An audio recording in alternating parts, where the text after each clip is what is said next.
Brilliance Audio presents Relic by Douglas Preston and Lincoln Child. To Charles Crumley, D.P. To Lucci, who came along for the ride, and in memory of Nora and Gaga, L.C. Acknowledgements. The authors wish to express their thanks to the following persons who generously lent me their time and/or expertise in helping to make Relic the book it is: Ken Goddard, Tom Doherty, Bob Gleason, Harvey Klinger, Anna McGee, Camille Klein, Dennis Kelly, Georgette Pelagian, Michael O'Connor, Karina De Leon, Lou Peretti, and Harry Trumbore. Relic. Introduction. 1. The Amazon Basin, September 1987. At noon, the clouds clinging to the top of Cerro Gordo broke free and scattered. Far above, in the upper reaches of the forest canopy, Whittley could see golden tints of sunlight. Animals, probably spider monkeys, thrashed and hooted above his head, and a macaw swooped low, squawking obscenely. Whittley stopped next to a fallen jacaranda tree and watched Carlos, his sweating camp assistant, catch up. "We will stop here," he said in Spanish. "Baja la caja. Put down the box." Whittley sat down on the fallen tree and pulled off his right boot and sock. Lighting a cigarette, he applied its tip to the forest of ticks on his shin and ankle. Carlos unshouldered an old army packboard on which a wooden crate was awkwardly lashed. "Open it, please," said Whittley. Carlos removed the ropes, unsnapped a series of small brass clasps, and pulled off the top. The contents were packed tightly with the fibers of an indigenous plant. Whittley pulled aside the fibers, exposing some artifacts, a small wooden plant press, and a stained leather journal. He hesitated a moment, then drew a small but exquisitely carved figurine of a beast from the shirt pocket of his field jacket. He hefted the artifact in his hand, admiring again its workmanship, its unnatural heaviness. Then he placed it reluctantly in the crate, covered everything with the fibers, and reattached the lid. From his rucksack, Whittley took out a folded sheet of blank paper, which he opened on his knee. He brought a battered gold pen out of his shirt pocket and began writing. Upper Xingu, September 17th, 1987. Montague. I've decided to send Carlos back with the last crate and go on alone in search of Crocker. Carlos is trustworthy, and I can't risk losing the crate should anything happen to me. Take note of the shaman's rattle and other ritual objects. They seem unique. But the figurine I've enclosed, which we found in a deserted hut at this site, is the proof I've been looking for. Note the exaggerated claws, the reptilian attributes, the hints at bipedalia. The Kothoga exist, and the Mbun legend is not mere fabrication. All my field notes are in this notebook. It also contains a complete account of the breakup of the expedition, which you will of course know about by the time this reaches you. Whittley shook his head, remembering the scene that had played itself out the day before. That idiotic bastard, Maxwell. All he'd cared about was getting those specimens he'd stumbled on back to the museum undamaged. Whittley laughed silently to himself. Ancient eggs. As if they were anything more than worthless seed pods. Maxwell should have been a paleobiologist instead of a physical anthropologist. How ironic they'd packed up and left a mere 1,000 yards from his own discovery. In any case, Maxwell was gone now, and the others with him. Only Carlos and Crocker, and 2 guides, had stayed. Now there was just Carlos. Whittley returned to the note. Use my notebook and the artifacts as you see fit to help restore my good standing with the museum. But above all else, take care of this figurine. I am convinced that its worth to anthropology is incalculable. We discovered it yesterday by accident. It seems to be the centerpiece of the Mbun cult. However, there is no other trace of habitation nearby. This strikes me as odd. Whittley paused, He hadn't described the discovery of the figurine in his field notes. Even now, his mind resisted the memory. Crocker had wandered off the trail for a better look at a jacamar. Otherwise, they'd never have found the hidden path slanting down steeply between moss-slick walls. Then that crude hut, half buried among ancient trees, in the wet vale where daylight barely penetrated. The two Botocudo guides, normally chattering non-stop to each other in Tupian, shut up immediately. When questioned by Carlos, one of them just muttered something about a guardian of the hut and a curse on anybody who violated its secrets. Then, for the first time, Whittlesey had heard them speak the word Kothoga. Kothoga. The Shadow People. Whittlesey was skeptical. He'd heard talk of curses before, usually right before a request for higher wages. But when he emerged from the hut, the guides were gone. Then that old woman, blundering out of the forest. She was probably Yanomamo, obviously not Kothoga. But she knew of them. She had seen them. The curses she'd hinted at, and the way she'd just melted back into the forest, more like a jaguar yearling than a septuagenarian. Then they turned their attention to the hut. The hut. Gingerly, Whittlesey allowed himself to remember. It was flanked by 2 stone tablets with identical carvings of a beast sitting on its haunches. Its claw held something weathered and indistinguishable. Behind the hut lay an overgrown garden, a bizarre oasis of bright color amid the green fastness. The floor of the hut was sunken several feet, and Crocker almost broke his neck on the way in. Whittlesey followed him more carefully, while Carlos simply knelt in the entranceway. The air inside was dark and cool, and smelt of decaying earth. Switching on his flashlight, Whittlesey saw the figurine sitting on a tall earthen mound in the middle of the hut. Around its base lay a number of strangely carved discs. Then the flashlight reached the walls. The hut had been lined with human skulls. Examining a few of the closest, Whittlesey noticed deep scratch marks he could not immediately understand. Ragged holes yawned through the tops. In many cases, the occipital bone at the base of the skull was also smashed and broken off, the heavy squamosa bones completely gone. His hand shook, and the flashlight failed. Before he switched it on again, he saw dim light filtering through the thousands of eye sockets, dust motes swimming sluggishly in the heavy air. Afterward, Crocker decided he needed a short walk, to be alone for a while, he'd told Whittlesey. But he hadn't come back. The vegetation here is very unusual. The cycads and ferns look almost primordial. Too bad there isn't time for more careful study. We've used a particularly resilient variety as packing material for the crates. Feel free to let Jorgensen take a look if he's interested. I fully expect to be with you at the Explorers Club a month from now, celebrating our success with a brace of dry martinis and a good macanudo. Until then, I know I can entrust this material and my reputation to you. Your colleague, Whittlesey. He inserted the letter beneath the lid of the crate.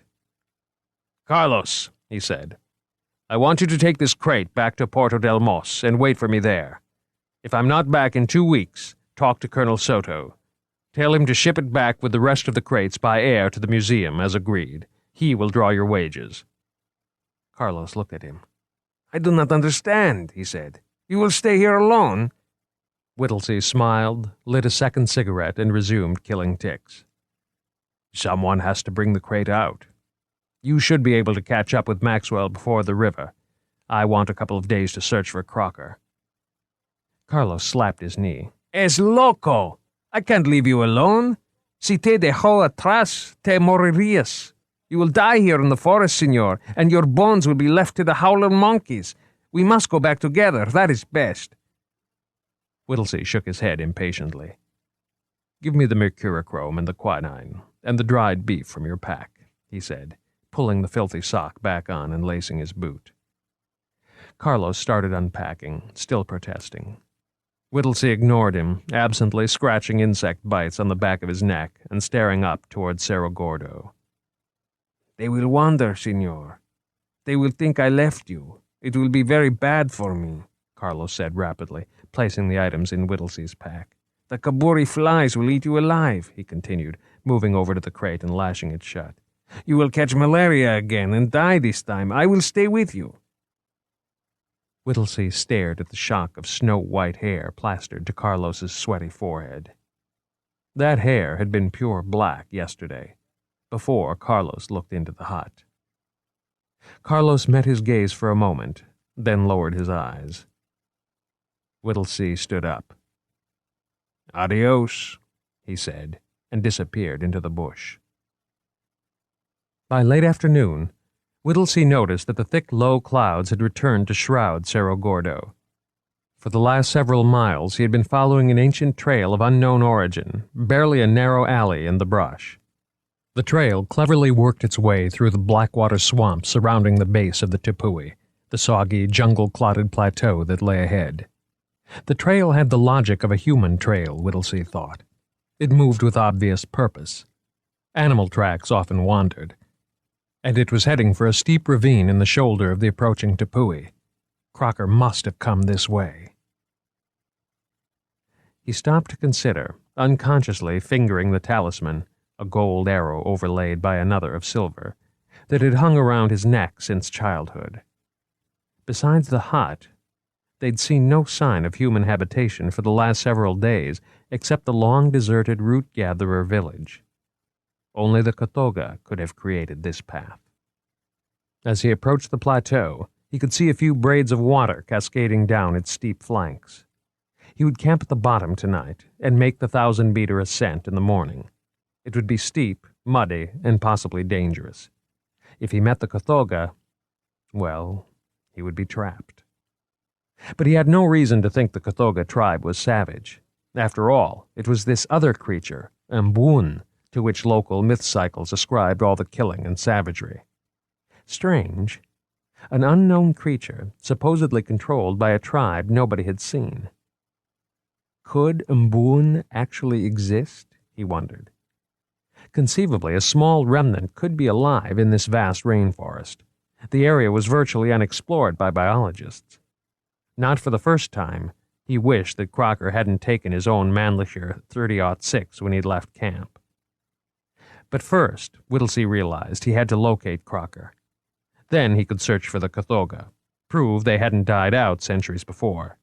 He'd be famous, the discoverer of an ancient people living in a kind of Stone Age purity deep in the Amazon, on a plateau that floated above the jungle like Arthur Conan Doyle's The Lost World.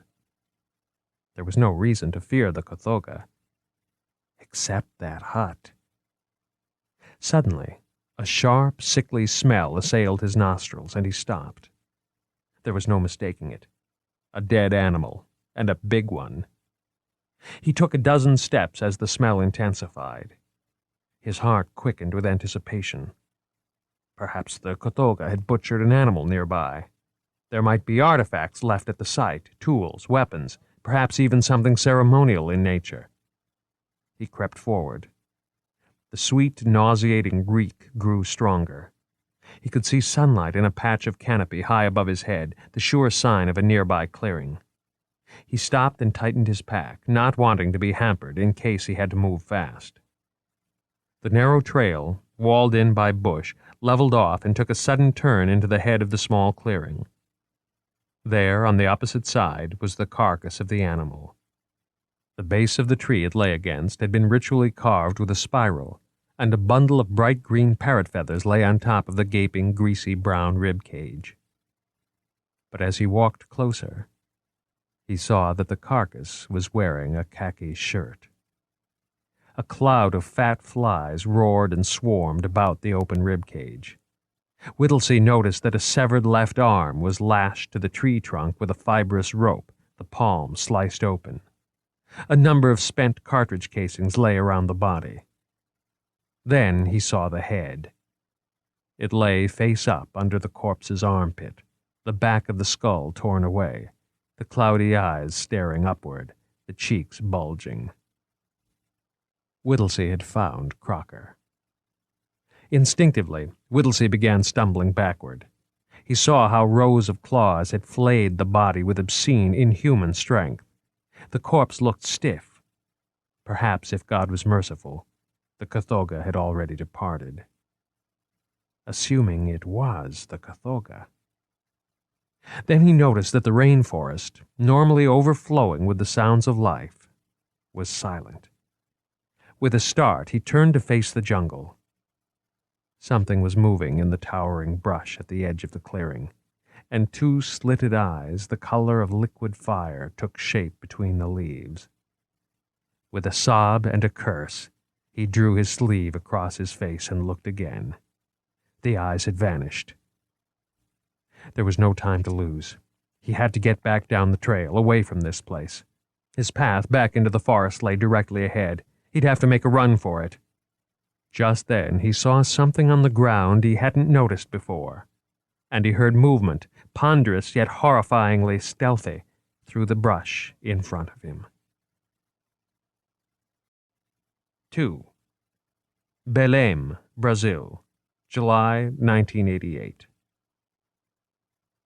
This time, Van was pretty sure the dock foreman was on to him. He stood well back in the shadows of the warehouse alley, watching. Light rain obscured the bulky outlines of the tethered freighters and narrowed the dock lights into pinpoints. Steam rose as the rain hit the hot deck boards, bringing with it the faint odor of creosote. From behind him came the nocturnal sounds of the port, the staccato bark of a dog, faint laughter leavened with Portuguese phrases, calypso music from the waterfront bars on the Avenida. It had been such a sweet deal. He'd come down when Miami got too hot, taking the long route. Here it was mostly light trade, small freighters bound up and down the coast. The dock crew always needed stevedores, and he'd loaded boats before. He'd said his name was Van Stevens, and no one questioned it. They wouldn't have believed a first name of Stevenson anyway. The setup here had all the right ingredients. He'd had plenty of practice in Miami, plenty of time to sharpen his instincts. Those instincts paid off down here. Deliberately, he spoke Portuguese badly, haltingly, so he could read eyes and gauge responses. Ricon, junior assistant to the harbor master, was the last link Van had needed. Van was alerted when a shipment was coming in from upriver. Usually he'd just be given two names, incoming and outgoing. He always knew what to look for. The boxes were always the same. He'd see that they were safely offloaded and stowed in the warehouse. Then he just made sure they were the last cargo loaded onto the designated freighter headed for the States. Van was naturally cautious. He'd kept a close eye on the dock foreman. Once or twice he'd had a feeling, like a warning bell in his brain, that the foreman suspected something. But each time Van had eased up a little, and in a few weeks the warning bell had gone away. Now he checked his watch. 11 o'clock. He heard a door opening, then closing from around the corner. Van drew himself up against the wall. Heavy footfalls sounded against wooden planking. Then the familiar form passed under a streetlight. When the footsteps receded, Van peered around the corner. The office was dark, deserted, as he knew it would be. With a last glance, he edged around the corner of the building onto the docks. An empty backpack slapped damply against his shoulders with each step. As he walked, Van reached into a pocket, withdrew a key, and clenched it tightly. That key was his lifeline. Before he'd spent 2 days on the docks, he'd had an impression made of it. Then past a small freighter berthed along the wharf, its heavy hawsers dripping black water onto rusted bits. The ship seemed deserted, not even a harbor watch on deck. He slowed. The warehouse door lay directly ahead, near the end of the main pier. Van glanced quickly over his shoulder. Then, with a quick turn of his hand, he unlocked the metal door and slipped inside. Pulling the door closed, he let his eyes grow accustomed to the darkness. Halfway home. He just had to finish up in here and get the hell out. as soon as possible, because Riccon was growing greedy, cruzeros running through his hands like water. Last time, he'd made a crack about the size of his cut. Just that morning, Riccon and the foreman had been talking fast and low, the foreman looking over at Ven. Now, Ven's instincts told him to get away. Inside, he saw the darkened warehouse resolve itself into a vague landscape of cargo containers and packing crates. He couldn't chance a flashlight, but it didn't matter. He knew the layout well enough to walk it in his dreams. He moved forward carefully, threading a path through the vast mountains of cargo. At last, he saw the landmark he'd been waiting for. A battered-looking stack of crates, 6 large and 1 small, stacked in a forlorn corner. 2 of the larger crates were stenciled MNH, New York. Months before, Ven had asked about these crates. The quartermaster's boy had told him the story. Seemed the crates had come downriver from Puerto de Mos the previous fall. They'd been scheduled for air shipment to a New York museum, but something had happened to the people who'd made the arrangements. The apprentice couldn't say exactly what. But payment hadn't come through in time, and now the crates were snarled in a mass of government red tape and local kickbacks, seemingly forgotten. Except by Ven. There was just enough room behind the forgotten crates for him to stash his shipments until the outgoing freighters were loading. The warm night breeze came in from a broken window high in the wall, stirring the sweat on Ven's forehead. He smiled in the darkness. Just the other week, he'd learned that soon the crates would finally be shipped back to the States, but he'd be long gone by then. Now he checked his own cash. Just a single box this time, whose contents would fit nicely into the corners of his backpack. He knew where the markets were and what to do, and he'd be doing it somewhere far away, very soon. As he was about to squeeze behind the large crates, Ven stopped abruptly. There was a strange odor here, something earthy, goatish, decaying. A lot of odd cargoes had come through the port, but none smelling quite like this. His instincts were going off 5 alarm, yet he couldn't detect anything wrong or out of place. He slid forward between the museum cargo and the wall. He stopped again. Something wasn't right back here. Something wasn't right at all. He heard, rather than saw, something moving in the cramped space. The pungent odor welled forward, blanketing him with its rotten stench. Suddenly, he was slammed against the wall with terrific force. Pain exploded in his chest and gut. He opened his mouth to scream, but something was boiling in his throat, and then a stab like lightning tore through his skull, leaving only darkness behind. Museum of Unnatural Mystery, Part 1. 3. New York, present day. The red-haired kid was clambering onto the platform, calling his younger brother a chicken, reaching toward the elephant's foot. Juan eyed him silently, easing himself forward just as the kid's hand touched the exhibit. "Yo!" Juan yelled, breaking into a trot. "Hey, no touching the elephants!" The boy looked scared and snatched back his hand. He was still at an age where a uniform impressed him. Older ones, 15, 16, would give Juan the finger sometimes. They knew he was only a museum guard. Lousy fucking job. One of these days he was going to finish that equivalency shit and take the police exam.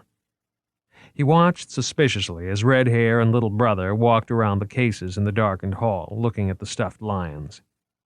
At the case full of chimps, the boy started hooting and scratching under his arms, showing off for Junior's benefit. Where the hell were the parents? Now Billy, the redhead, tugged his little brother into a chamber filled with African artifacts. A row of masks with flat wooden teeth leered at them from a showcase. "Wow!" exclaimed Billy's kid brother. "That's dumb," said Billy. "We're going to see the dinosaurs." "Where's Mommy?" said the kid, screwing his head around. She got lost," said Billy. "Come on." They began to move through a vast, echoing hall filled with totem poles. At the far end, a woman holding a red flag was leading the final tour group of the day, her voice shrill. To Billy's younger brother, the hall smelled faintly spooky, like smoke and old tree roots. When the group disappeared around a corner, the hall fell silent. The last time they had been there, Billy remembered, they had seen the biggest brontosaurus in the world, and a tyrannosaurus and a trachydent. At least, that's what he thought it was called, a trachydent. The teeth on the tyrannosaurus must have been 10 feet long. That was just about the greatest thing Billy had ever seen. But he didn't remember seeing these totem poles. Maybe the dinosaurs were through the next door. But that led only to the boring hall of Pacific peoples, full of jades and ivories and silks and bronze statues. "Now look what you did," said Billy. "What?" "You made me get lost, that's what," said Billy. "Mommy's going to be real mad," the kid said. Billy snorted. They weren't supposed to meet his parents until closing time on the big front steps. He'd find his way out, no problem. They wound through several more dusty rooms, down a narrow flight of stairs, and into a long, dim hall. Thousands of little stuffed birds lined the walls from floor to ceiling, white cotton poking out of sightless eyes. The hall was empty and smelled of mothballs. "I know where we are," said Billy, hopefully, peering into the dimness. The kid started to snuffle. "Shut up," said Billy. The snuffling stopped.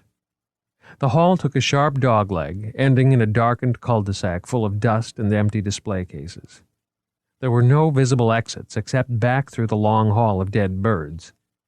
The footfalls of the children echoed hollowly, far from the other Sunday tourists. Against the far side of the chamber stood a rolling barricade of canvas and wood, pretending unsuccessfully to be a wall. Letting go of his brother's hand, Billy walked up and peered behind the barricade. "I've been here before," he said confidently. "They've closed this place off, but it was open last time.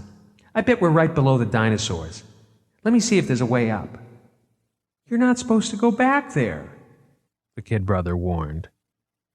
"Listen, stupid, I'm going, and you'd better wait." Billy ducked behind the barricade, and a few moments later the kid heard the squeal of metal as a door was pulled open. "Hey!" came Billy's voice. "There's a spiral staircase here. It only goes down, but it's cool. I'm going to try it out." "Don't, Billy!" the kid cried, but the only answer was retreating footsteps. The kid started to bawl, his thin voice rising in the gloom of the hall. After a few minutes, he fell to hiccuping, sniffed loudly, and sat down on the floor. He started pulling on a little flap of rubber that was coming off the toe of his sneaker, working it loose.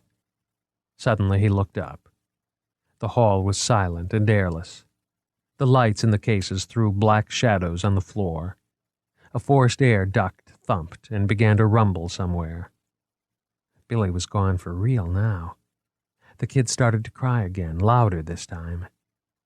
Maybe it would be okay if he followed Billy. Maybe it wasn't such a scary thing after all. Maybe Billy had gone ahead and found his parents, and they were waiting for him there on the other side. But he had to hurry. The museum was probably closed by now. He stood up and slipped behind the partition. The hall continued on, the cases filled with the dust and mold of long-neglected exhibits. An ancient metal door on one side of the hall was slightly ajar. The kid walked up to it and peered in. Behind the door was the top landing of a narrow spiral staircase that circled downward out of sight. It was even dustier here, and there was a strange smell in the air that made his nose wrinkle. He didn't want to stand on those steps at all, but Billy was down there.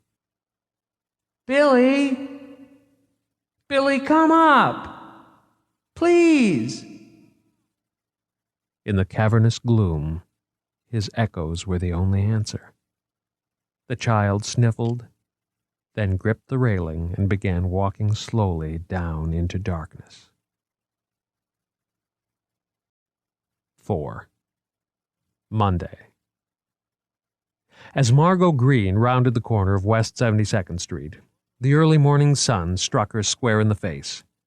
She looked down a minute, blinking, then, tossing her brown hair back, she crossed the street. The New York Museum of Natural History loomed before her like an ancient fortress, its vast Beaux-Arts facade climbing ponderously above a row of copper benches. Margot turned down the cobbled driveway that led to the staff entrance. She walked past the loading dock and headed for the granite tunnel leading to the interior courtyards of the museum. Then she slowed, wary.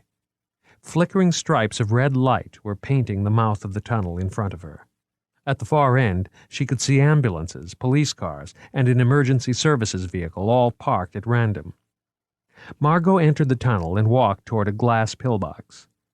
Normally, old Curly the guard would be dozing in his chair at this time of the morning, propped up against the pillbox corner, a blackened calabash pipe resting on his ample front.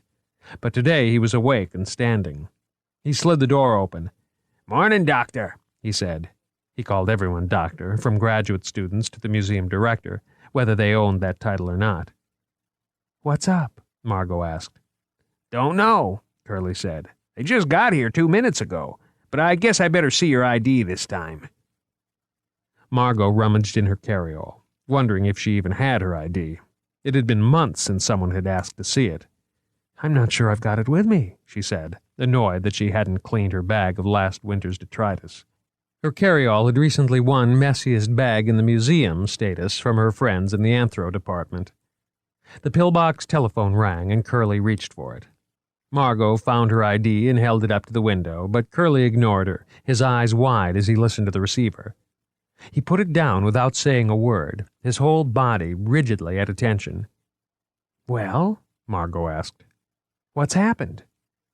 Curly removed his pipe. "You don't want to know," he said. The phone rang again and Curly grabbed it. Margot had never seen the guard move so quickly. She shrugged, dropped the ID back in her bag, and walked on. The next chapter of her dissertation was coming due, and she couldn't afford to lose a single day. The week before had been a write-off, the service for her father, the formalities, the phone calls. Now she couldn't lose any more time. Crossing the courtyard, she entered the museum through the staff door, turned right, and hurried down a long basement corridor toward the anthropology department. The various staff offices were dark, as they always were until 9:30 or 10 o'clock. The corridor took an abrupt right angle, and she stopped. A band of yellow plastic tape was stretched across the corridor. Margot could make out the printing. NYPD crime scene, do not cross. Jimmy, a guard usually assigned to the Peruvian Gold Hall, was standing in front of the tape with Gregory Kawakita, a young assistant curator in the evolutionary biology department. "What's going on here?" Margot asked. "Typical museum efficiency," Kawakita said with a wry smile. "We've been locked out." "Nobody's told me nothing except to keep everyone out," the guard said nervously. "Look," Kawakita said, "I'm giving a presentation to the NSF tomorrow, and this day's going to be a long one. Now, if you'll let me—" Jimmy looked uncomfortable. "I'm just doing my job, okay?" "Come on," Margot said to Kawakita. "Let's get some coffee up in the staff lounge. Maybe someone there will know what's going on. First, I want to hunt down a men's room if I can find one that isn't sealed off." Kawakita responded irritably. "I'll meet you there." The door to the staff lounge, which was never closed, was closed today. Margot put her hand on the knob, wondering if she should wait for Kawakita. Then she opened the door. It would be a cold day in hell when she needed him as a backup. Inside, 2 policemen were talking, their backs turned to her. One sniggered. "What was that, number 6? He said. "Lost count," the other replied. "But he can't have any more breakfast to bring up." As the officers moved apart, Margot got a look at the lounge behind them. The large room was deserted. In the kitchen area at the far end, someone was leaning over the sink. He spat, wiped his mouth, and turned around. Margot recognized Charlie Prine, the new conservation expert in the anthro department, hired on a temporary grant 6 months before to restore objects for the new exhibition. His face was ashen and expressionless. Moving to Prine's side, the officers propelled him gently forward. Margot stood aside to let the group pass. Prine walked stiffly, like a robot. Instinctively, Margot's eyes traveled downward. Prine's shoes were soaked in blood. Watching her vacantly, Prine registered the change of expression. His eyes followed hers. Then he stopped so suddenly that the cop behind plowed into his back. Prine's eyes grew large and white. The policeman grabbed his arms, and he resisted, neighing in panic. Quickly, they moved him out of the room. Margot leaned against the wall, willing her heart to slow down as Kawakita came in, followed by several others. "Half this museum must be sealed off," he said, shaking his head and pouring himself a cup of coffee. "Nobody can get into their offices." As if on cue, the museum's ancient PA system wheezed into operation. "Attention, please. All non-support personnel currently on the premises, please report to the staff lounge." As they sat down, more staffers entered in twos and threes. Lab technicians for the most part, and assistant curators without tenure, too early for the really important people. Margot watched them detachedly. Kawakita was talking, but she couldn't hear him. Within 10 minutes, the room was packed. Everyone was talking at once, expressing outrage that their offices were off limits, complaining about how no one was telling them anything, discussing each new rumor in shocked tones. Clearly, in a museum where nothing exciting ever seemed to happen, they were having the time of their lives. Kawakita gulped his coffee, made a face. "Will you look at that sediment?" he said. He turned towards her. "Been struck dumb, Margot? You haven't said a word since we sat down." Haltingly, she told him about Prine. Kawakita's handsome features narrowed. "My God," he finally said, "what do you suppose happened?" As his baritone voice boomed, Margot realized that the conversation in the lounge had died away.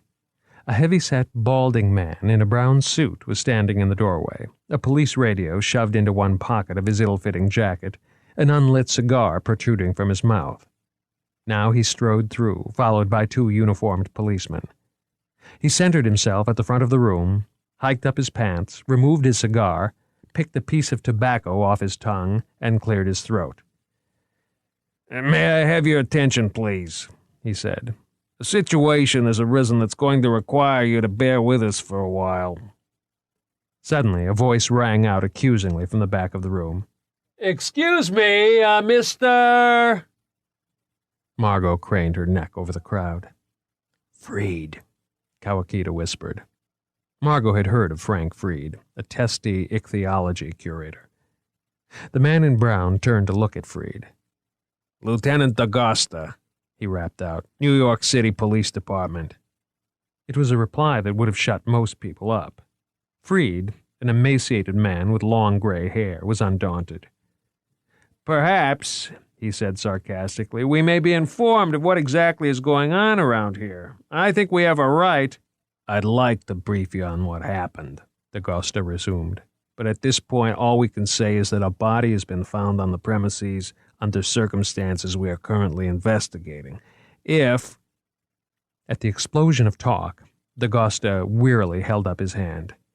"I can only tell you that a homicide squad is on the scene and that an investigation is in progress," he continued.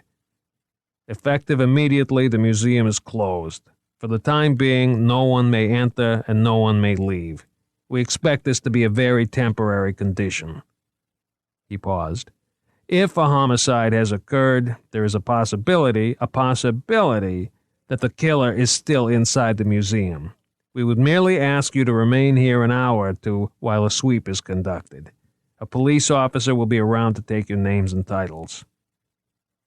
In the stunned silence that followed, he left the room, closing the door behind him. One of the remaining policemen dragged a chair over to the door and sat down heavily in it. Slowly, the conversations began to resume. "We're being locked in here?" Freed cried out. "This is outrageous." "Jesus," Margot breathed. "You don't suppose Prine is a murderer?" "Scary thought, isn't it?" Kawakita said. He stood up and went to the coffee machine, beating the last drops out of the urn with a savage blow. "But not as scary as the thought of being unprepared for my presentation tomorrow." Margot knew Kawakita, young, fast-track scientist that he was, would never be unprepared for anything. "Image is everything today," Kawakita went on. "Pure science alone doesn't get the grants anymore." Margot nodded again. She heard him, and she heard the swirl of voices around them, but none of it seemed important. except for the blood on Prine's shoes. 5. "Listen up," the policeman said an hour later. "You're free to go now. Just be sure to stay out of the areas behind the yellow tape." Margot raised her head from her arms with a start as a hand landed on her shoulder. Tall, lanky Bill Smithback clutched 2 spiral notebooks in the other hand, and his brown hair looked, as usual, as if he'd just gotten out of bed. A chewed pencil was tucked behind one ear, his collar was unbuttoned, and his grimy tie knot pulled down. The perfect caricature of a hard-driving journalist, and Margot suspected he cultivated the look. Smithback had been commissioned to write a book about the museum, focusing on the Superstition exhibition that would open next week. "Unnatural doings at the Natural History Museum," Smithback muttered darkly in her ear as he folded himself into a chair beside her. He slapped his notebooks on the table, and a flood of handwritten papers, unlabeled computer diskettes, and Xeroxed articles covered with yellow highlighting spilled across the Formica surface. "Hello, Kawakita," Smithback said jovially, slapping him on the shoulder. "Seen any tigers lately?" "Only the paper variety," Kawakita replied dryly. Smithback turned to Margot. "I suppose you must know all the gory details by now. Pretty nasty, huh?" "They didn't tell us anything," Margot said. "All we've heard is some talk about a killing. I guess Prine must have done it." Smithback laughed. "Charlie Prine? That guy couldn't kill a 6-pack, let alone a biped. Nah, Prine just found the body.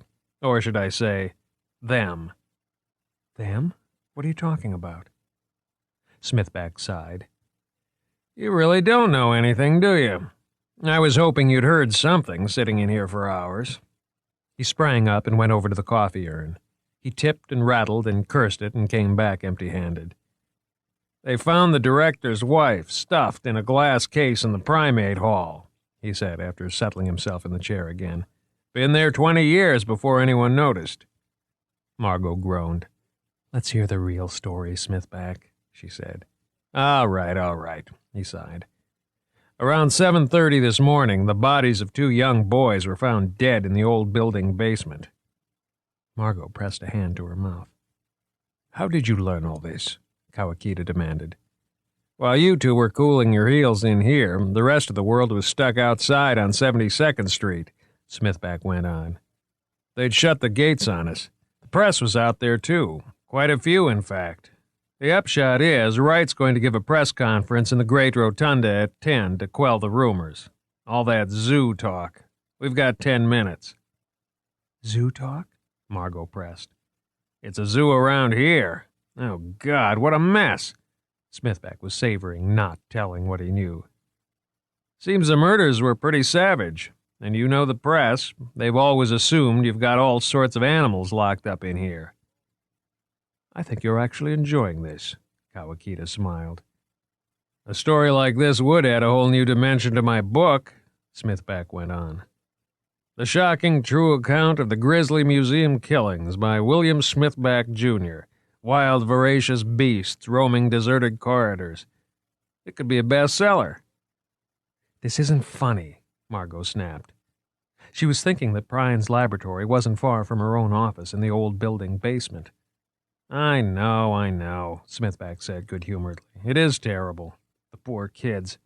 But I'm still not sure I believe it. It's probably some gimmick of Cuthbert's to boost publicity for the exhibition." He sighed, then started guiltily. "Hey, Margot, I was really sorry to hear about your father. I meant to tell you earlier." "Thanks." Margot's smile held little warmth. "Listen, you 2. Kawakita said, rising. "I really have to." "I heard you were thinking of leaving," Smithback continued to Margot. "Dropping your dissertation to work at your father's company or something." He looked at her curiously. "Is that true? I thought your research was finally getting somewhere." "Well," Margot said, "yes and no. Dissertation's dragging a bit these days. I've got my weekly 11 o'clock with Frock today. He'll probably forget, as usual, and schedule something else, especially with this tragedy. But I hope I do get in to see him. I found an interesting monograph on the Kiribitu classification of medicinal plants." She realized that Smithback's eyes had already started to wander, and reminded herself once again that most people had no interest in plant genetics and ethnopharmacology. Well, I've got to get ready. Margot stood up. Hold on a minute, Smithback said, scrambling to gather up his papers. Don't you want to see the press conference? As they left the staff lounge, Freed was still complaining to anyone who would listen. Kawakita, already trotting down the hall ahead of them, waved over his shoulder as he rounded a bend and disappeared from sight. They arrived in the great rotunda to find the press conference already in progress. Reporters surrounded Winston Wright, director of the museum, poking microphones and cameras in his direction, voices echoing crazily in the cavernous space. Ippolito, the museum's security director, stood at the director's side. Clustered around the periphery were other museum employees and a few curious school groups. Wright stood angrily in the quartz lights, fielding shouted questions. His usually impeccable Savile Row suit was rumpled, and his thin hair was drooping over one ear. His pale skin was gray, and his eyes looked bloodshot. No, Wright was saying. Apparently they thought their children had already left the museum. We had no prior warning. No, we do not keep live animals in the museum. Well, of course, we have some mice and snakes for research purposes, but no lions or tigers or anything of that sort. No, I haven't seen the bodies. I don't know what kind of mutilation there was, if any. I don't have the expertise to address that subject. You'll have to wait for the autopsies. I want to emphasize that there's been no official statement made by the police. Until you stop shouting, I won't answer any more questions. No, I said we do not have wild animals in the museum. Yes, that includes bears. No, I'm not going to give any names. How could I possibly answer that question? This press conference is over. I said this press conference is over. Yes, of course we are cooperating in every way with the police. No, I don't see any reason why this should delay the opening of the new exhibition. Let me emphasize that the opening of Superstition is right on schedule. We have stuffed lions, yes, but if you're trying to imply... They were shot in Africa 75 years ago, for heaven's sake. The zoo? We have no affiliation with the zoo. I'm simply not going to respond to any more outrageous suggestions along those lines. Will the gentleman from the Post please stop shouting? The police are interviewing the scientist who found the bodies, but I have no information on that. No, I don't have anything more to add, except that we're doing everything we can. Yes, it was tragic. Of course it was. The press began to fan out, heading past Wright into the museum proper. Wright turned angrily toward the security director. Where the hell were the police? Margot heard him snap. As he turned, he said over his shoulder, If you see Mrs. Rickman, tell her to come to my office immediately. And he stalked out of the great rotunda. 6. Margot moved deeper into the museum, away from the public areas, until she reached the corridor called Broadway. Stretching the entire length of the museum, 6 city blocks, it was said to be the longest single hallway in New York City. Old oaken cabinets lined the walls, punctuated every 30 feet by frosted glass doors. Most of these doors had curators' names in gold leaf edged in black. Margot, as a graduate student, had only a metal desk and a bookshelf in one of the basement labs. At least I have an office, she thought, turning off from the corridor and starting down a narrow flight of iron stairs. One of her graduate student acquaintances had only a tiny battered school desk, wedged between 2 massive freezers in the mammalogy department. The woman had to wear heavy sweaters to work, even at the height of August. The security guard at the bottom of the stairwell waved her on, and she moved down a dim tunnel, flanked on both sides by mounted horse skeletons in ancient glass cases. No police tape was in sight. In her office, Margot dropped her carryall beside her desk and sat down. Most of the lab was actually storage for South Seas artifacts, Maori shields, war canoes, and cane arrows stuffed into green metal cabinets that stretched from floor to ceiling. A 100-gallon fish tank, a simulated swamp belonging to the Animal Behavior Department, perched on an iron frame underneath a battery of lights. It was so overpopulated with algae and weeds that Margot had only rarely been able to catch sight of a fish peering out through the murk. Next to her desk was a long work table with a row of dusty masks. The conservator, a sour young woman, worked in angry silence, spending what seemed barely 3 hours each day at her task. Margot figured it took her about 2 weeks to conserve each mask, judging by the slow turnover. The particular mask collection she was assigned to contained 5,000 such masks, but it didn't seem to concern anyone that, at the rate she was going, the project would take close to 2 centuries to complete. Now Margot logged onto her computer terminal. A message in green letters appeared, swimming into focus out of the depths of the CRT. Hello, Margo Green, Biotech, STF. Welcome back to MuseNet Distributed Networking System, Release 15.5. Copyright 1989 to 1995, NYMNH and Cerebral Systems, Inc. Connecting at 10:24:06, 3:27:95. Print service routed to LJ56. You have no messages waiting. She went into word processing mode and called up her notes, preparing to review them before her meeting with Frock. Her advisor often seemed preoccupied during these weekly meetings, and Margot was constantly scrambling to give him something new. The problem was, there usually wasn't anything new. Just more articles read, dissected, and stuffed into the computer. More lab work. And maybe, another 3 or 4 pages of her dissertation. She understood how somebody could end up a permanent rider on the government grant gravy train, or what the scientists derisively referred to as an ABD. All but dissertation. When Frock had first agreed to act as her advisor 2 years before, she half suspected some mistake had been made. Frock, intellect behind the Callisto effect, occupier of the Cadwallader Chair in Statistical Paleontology at Columbia University, chairman of the Evolutionary Biology Department at the museum, had chosen her as a research student, an honor awarded to only a handful each year. Frock started his career as a physical anthropologist.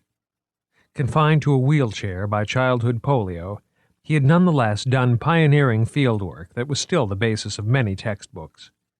After several severe bouts with malaria made further field research impossible, Frock diverted his ferocious energy to evolutionary theory.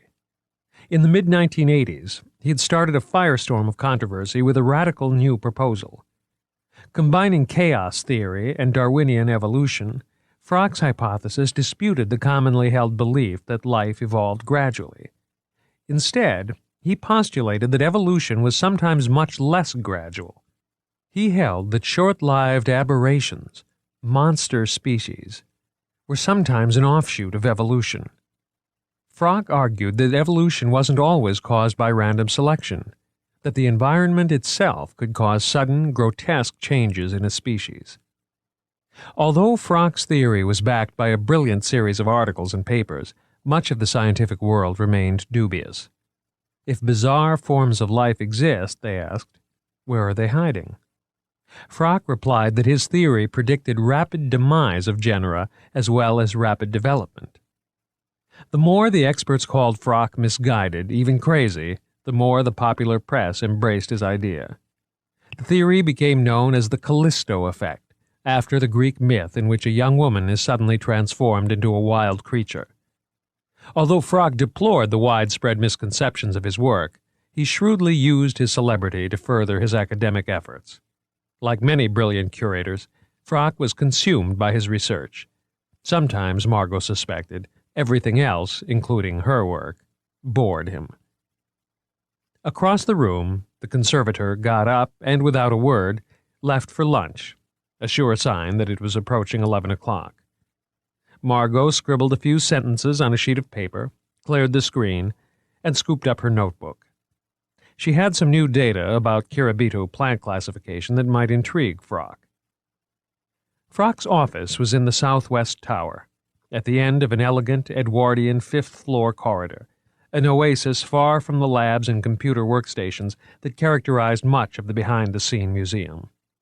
The heavy oak door of the inner office read simply, Dr. Frock. Margot knocked. She heard a great clearing of the throat and the low rumble of a wheelchair.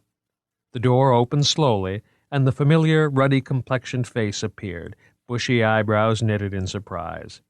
Then his gaze brightened. "Of course, it's Monday. Come in." He spoke in a low voice, touching her wrist with a plump hand and motioning her to an overstuffed chair. Frock was dressed, as usual, in a somber suit, white shirt, and loud paisley tie. His thick brush of white hair looked ruffled. The walls of his office were lined with old, glass-fronted bookcases, many of the shelves filled with relics and oddities from his early years in the field. Books were piled in enormous, tottering stacks against a wall. 2 large bow windows looked out over the Hudson River.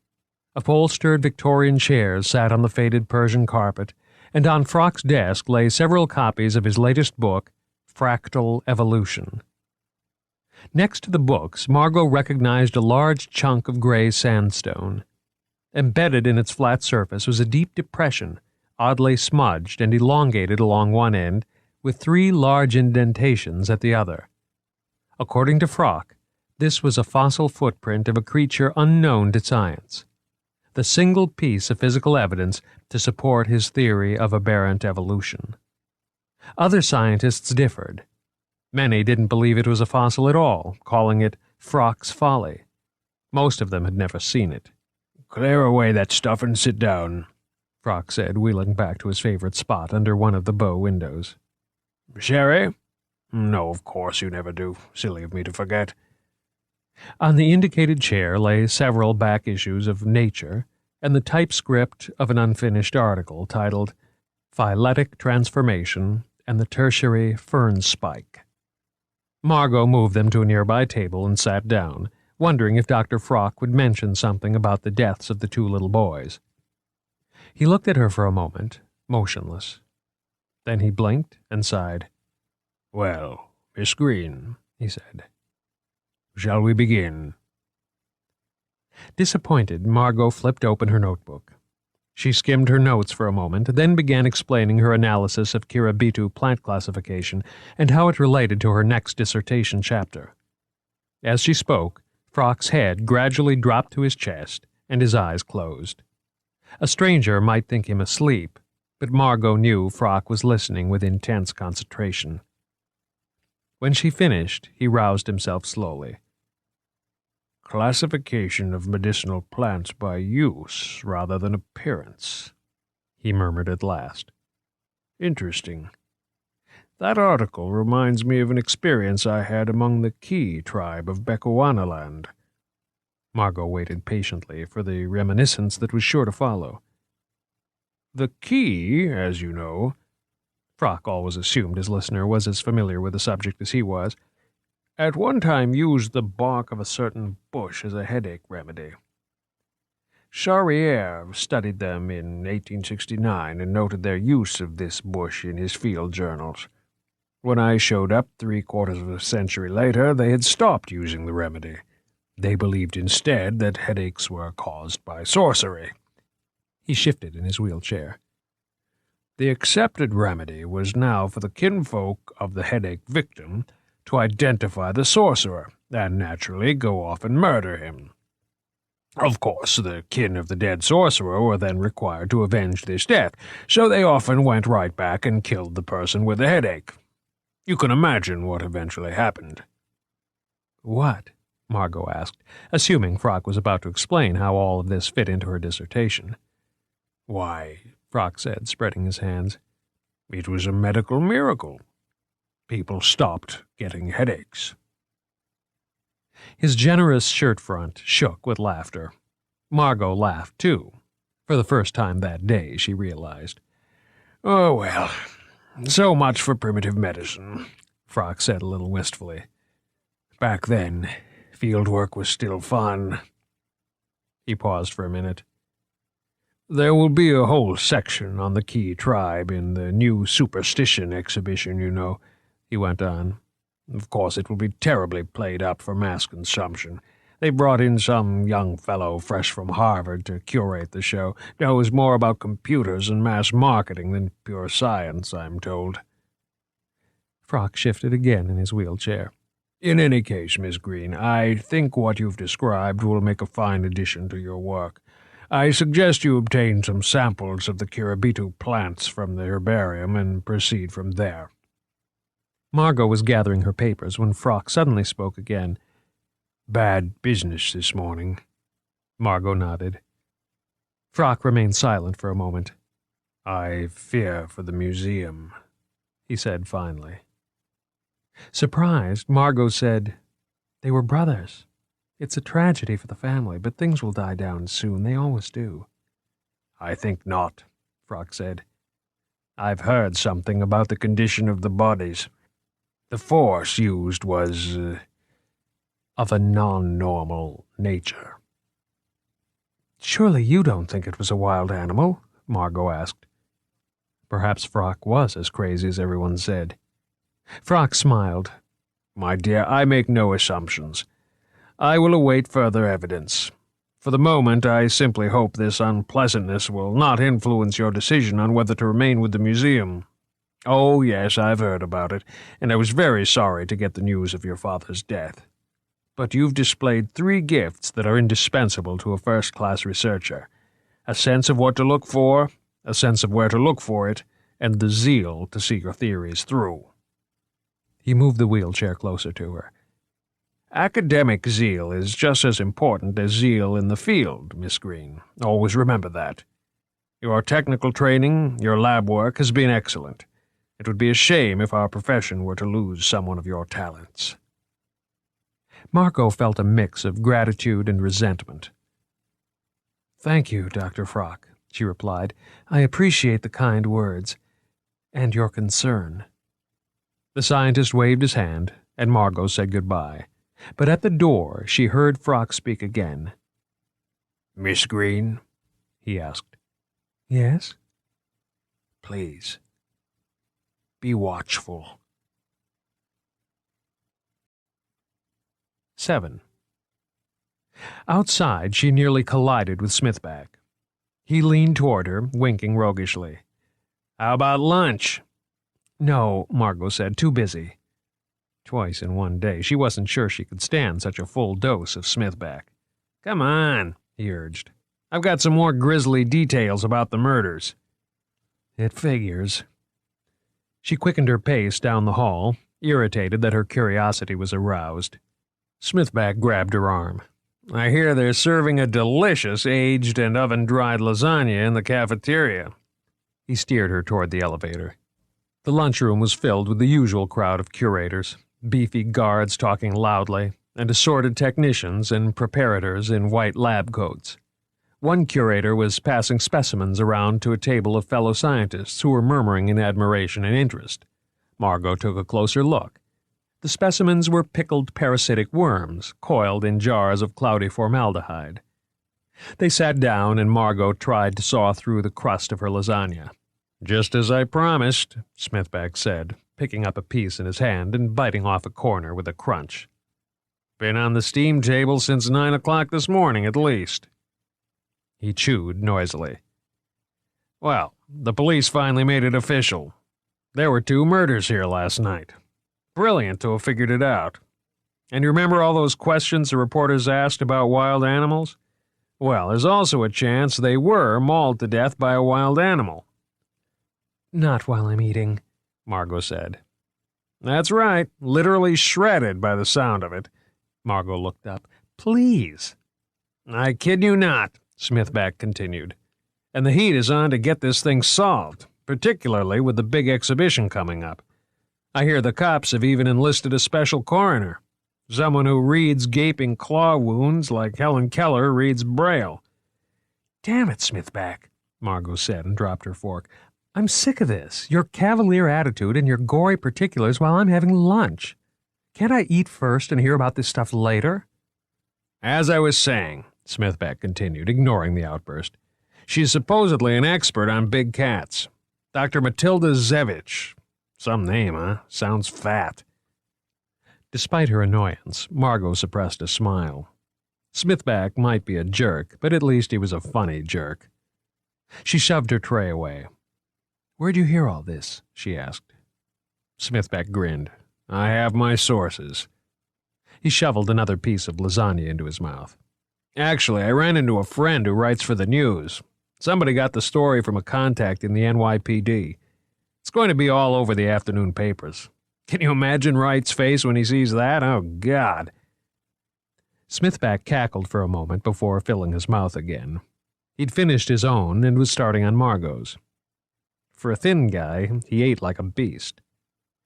"But how could there be a wild animal loose in the museum?" Margot asked. "That's absurd." "Yeah, well, get this. They've got someone in here with a bloodhound trying to track the son of a bitch." "No, you're joking." "Hey, not me. Ask any of the security guards.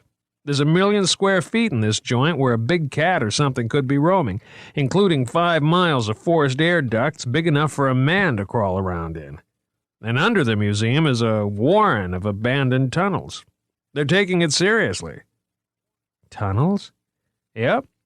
Didn't you read my article in last month's magazine? The first museum was built on an artesian swamp that couldn't be permanently drained. So they built all these tunnels to divert the water. Then, when the original museum burned down in 1911, they built the present museum on top of the old museum's basement. The sub-basement is huge, multi-leveled. Much of it isn't even electrified. I doubt if there's anybody still alive who really knows their way around down there." Smithback munched the last piece of lasagna and pushed the tray aside. "And then there are the usual rumors about the museum beast." Anybody who worked in the museum had heard that story. Maintenance men working late-night shifts saw it out of the corners of their eyes. Assistant curators wandering down dimly lit corridors on their way to specimen vaults saw it moving in the shadows. Nobody knew what it was or where it had come from, but some claimed the beast had killed a man several years before. Margot decided to change the subject. "Is Rickman still giving you trouble?" she asked. At the mention of the name, Smithback grimaced. Margot knew that Lavinia Rickman, the chief of public relations for the museum, had hired Smithback to write his book. She had also worked out the museum's cut of the advance in royalties. Although Smithback wasn't happy about the contractual details, the exhibition promised to be such a blockbuster that book sales, riding on the success of the exhibit, could easily climb into 6 figures. It hadn't been a bad deal for Smithback at all, Margot thought, given the only modest success of his previous book on the Boston Aquarium. "Rickman? Trouble?" Smithback snorted. "Oh, God, she's the definition of trouble. Listen, I want to read you something." He pulled a sheaf of papers out of a notebook. "When Dr. Cuthbert pitched the idea for an exhibition on superstition to the museum director, Wright was very impressed. It had all the makings of a blockbuster exhibition, something on the level of the Treasures of King Tut, or the 7 Levels of Troy. That meant big money for the museum, Wright knew, and an unparalleled opportunity to raise funds from corporate and government sponsorship. But some older curators were unconvinced. They thought the exhibit smacked of sensationalism." Smithback stopped. "Now look what Rickman did." He pushed the paper over to her.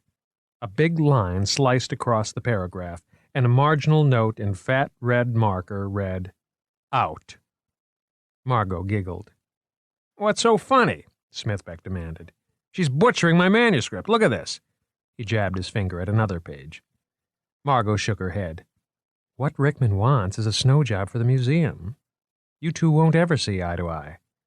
"She's driving me crazy. She's taking out everything that's the slightest bit controversial.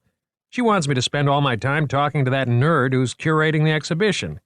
She knows that he'll only say what his boss Cuthbert tells him to." He leaned forward conspiratorially. "You've never seen such a company man in your life." He looked up and groaned. "Oh, God, here he comes now." A young, slightly overweight man with horn-rimmed glasses materialized at their table, holding a tray balanced on a shiny leather briefcase. "May I join you?" he asked shyly. "I'm afraid this is practically the only seat left in the house." "Sure," said Smithback. "Have a seat. We were just talking about you anyway. Margot, meet George Moriarty. He's the guy who's curating the Superstition exhibition." Smithback shook the papers at Moriarty. "Look what Rickman did to my manuscript. The only thing she didn't touch were your quotations." Moriarty scanned the pages and looked at Smithback with almost childlike gravity. I'm not surprised, he said. Why air the museum's dirty linen, anyway? Come on, George. This is what makes for an interesting story. Moriarty turned to Margot.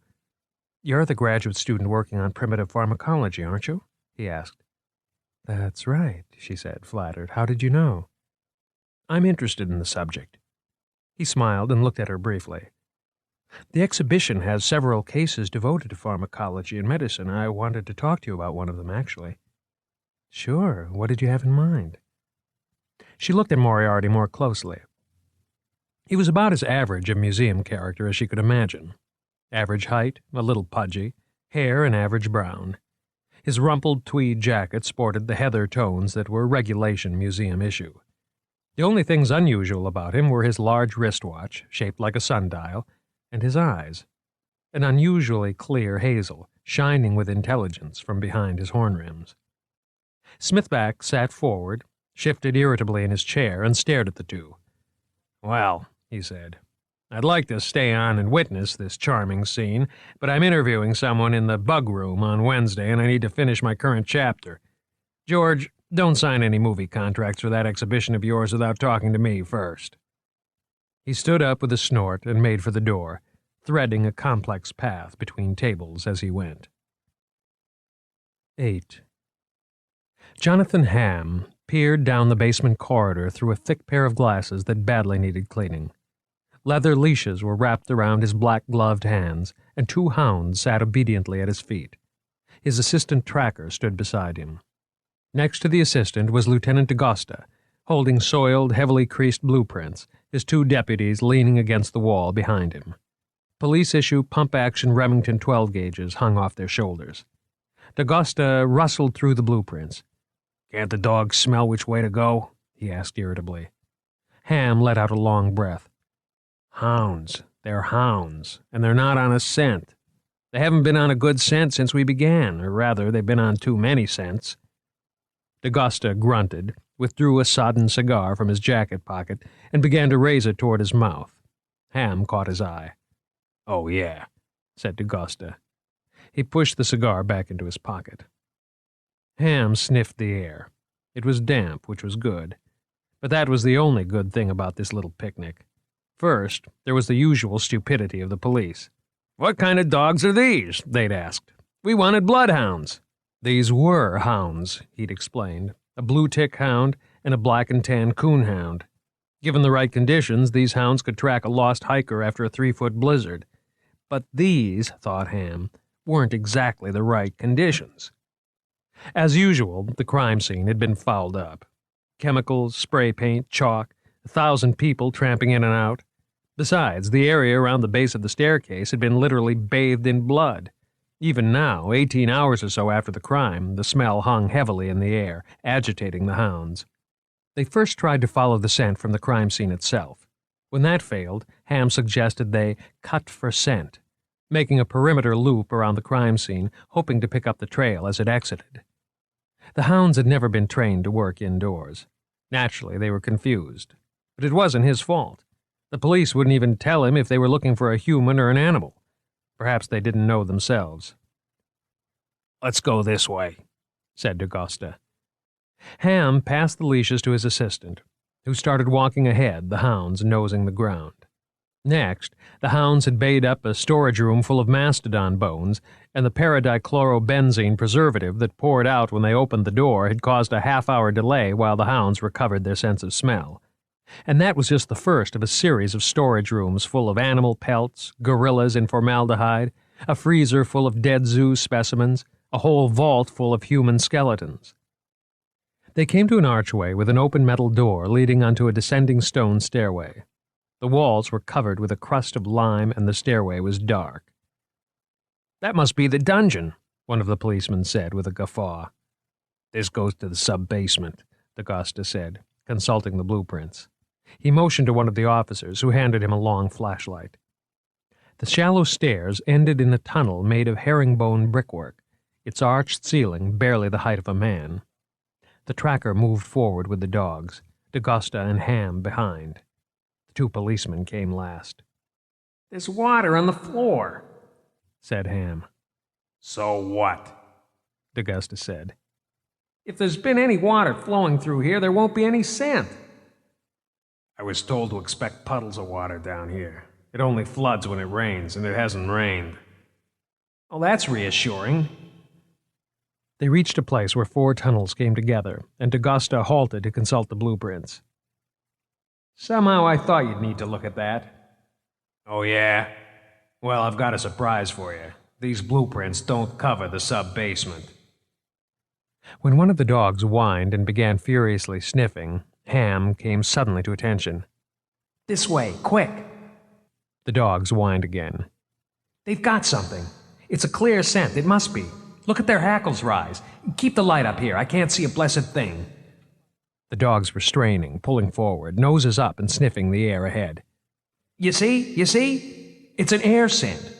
Feel the fresh air on your cheek? I should have brought the spaniels. They're unbeatable with an air scent." The policeman slid past the dogs, one beaming his flashlight, the other carrying his shotgun at the ready.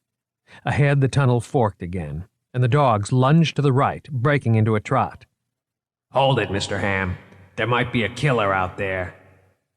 The dogs suddenly broke into a deafening baying. The assistant cried, "Heel, Castor, Pollux, heel, damn you!" The dogs lunged forward, paying no attention. "Ham, I need a hand here." "What's gotten into you?"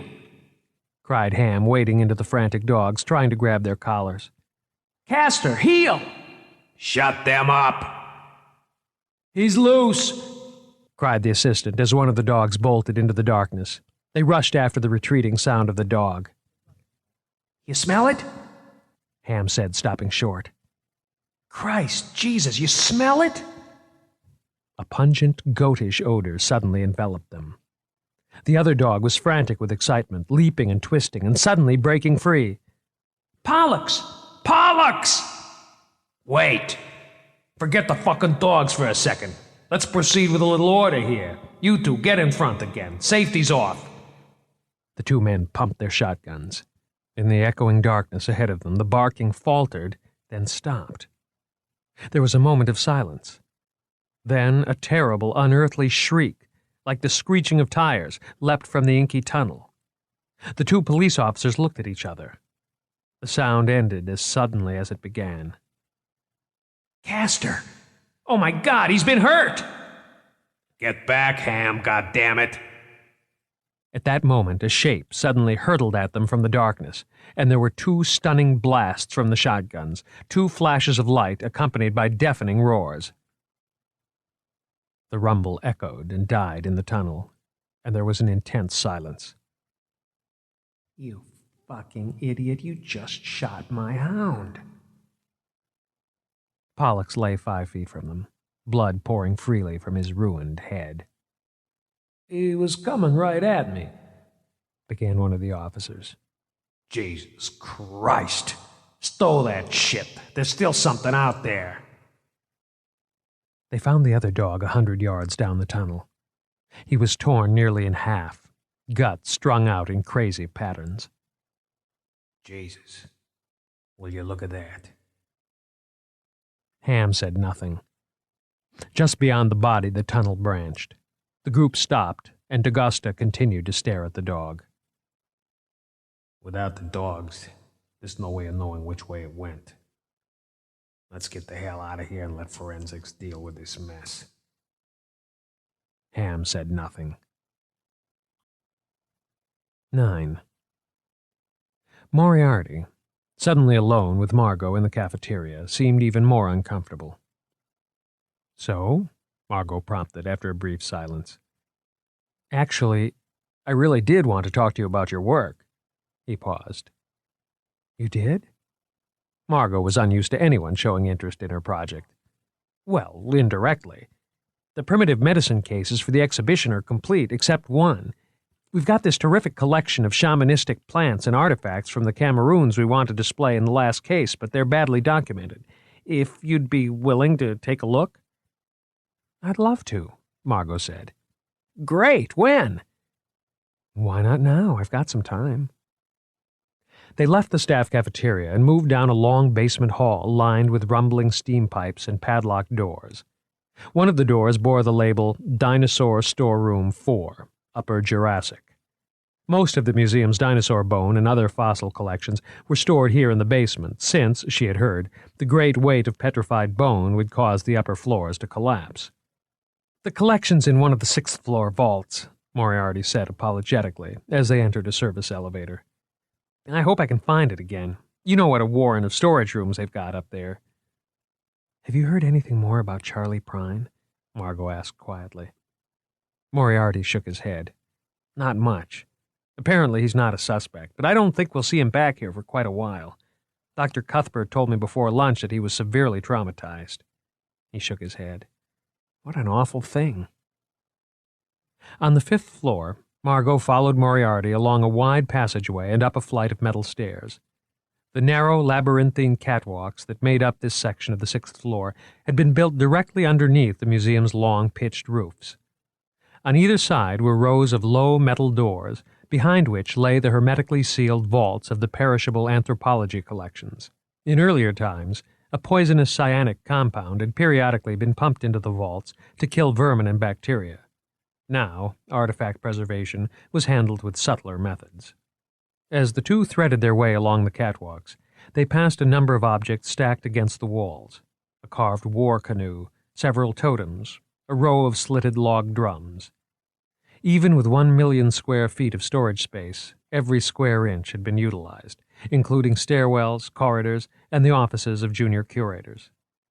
Of 50 million artifacts and specimens, only about 5% was on exhibition. The rest was available only to scientists and researchers.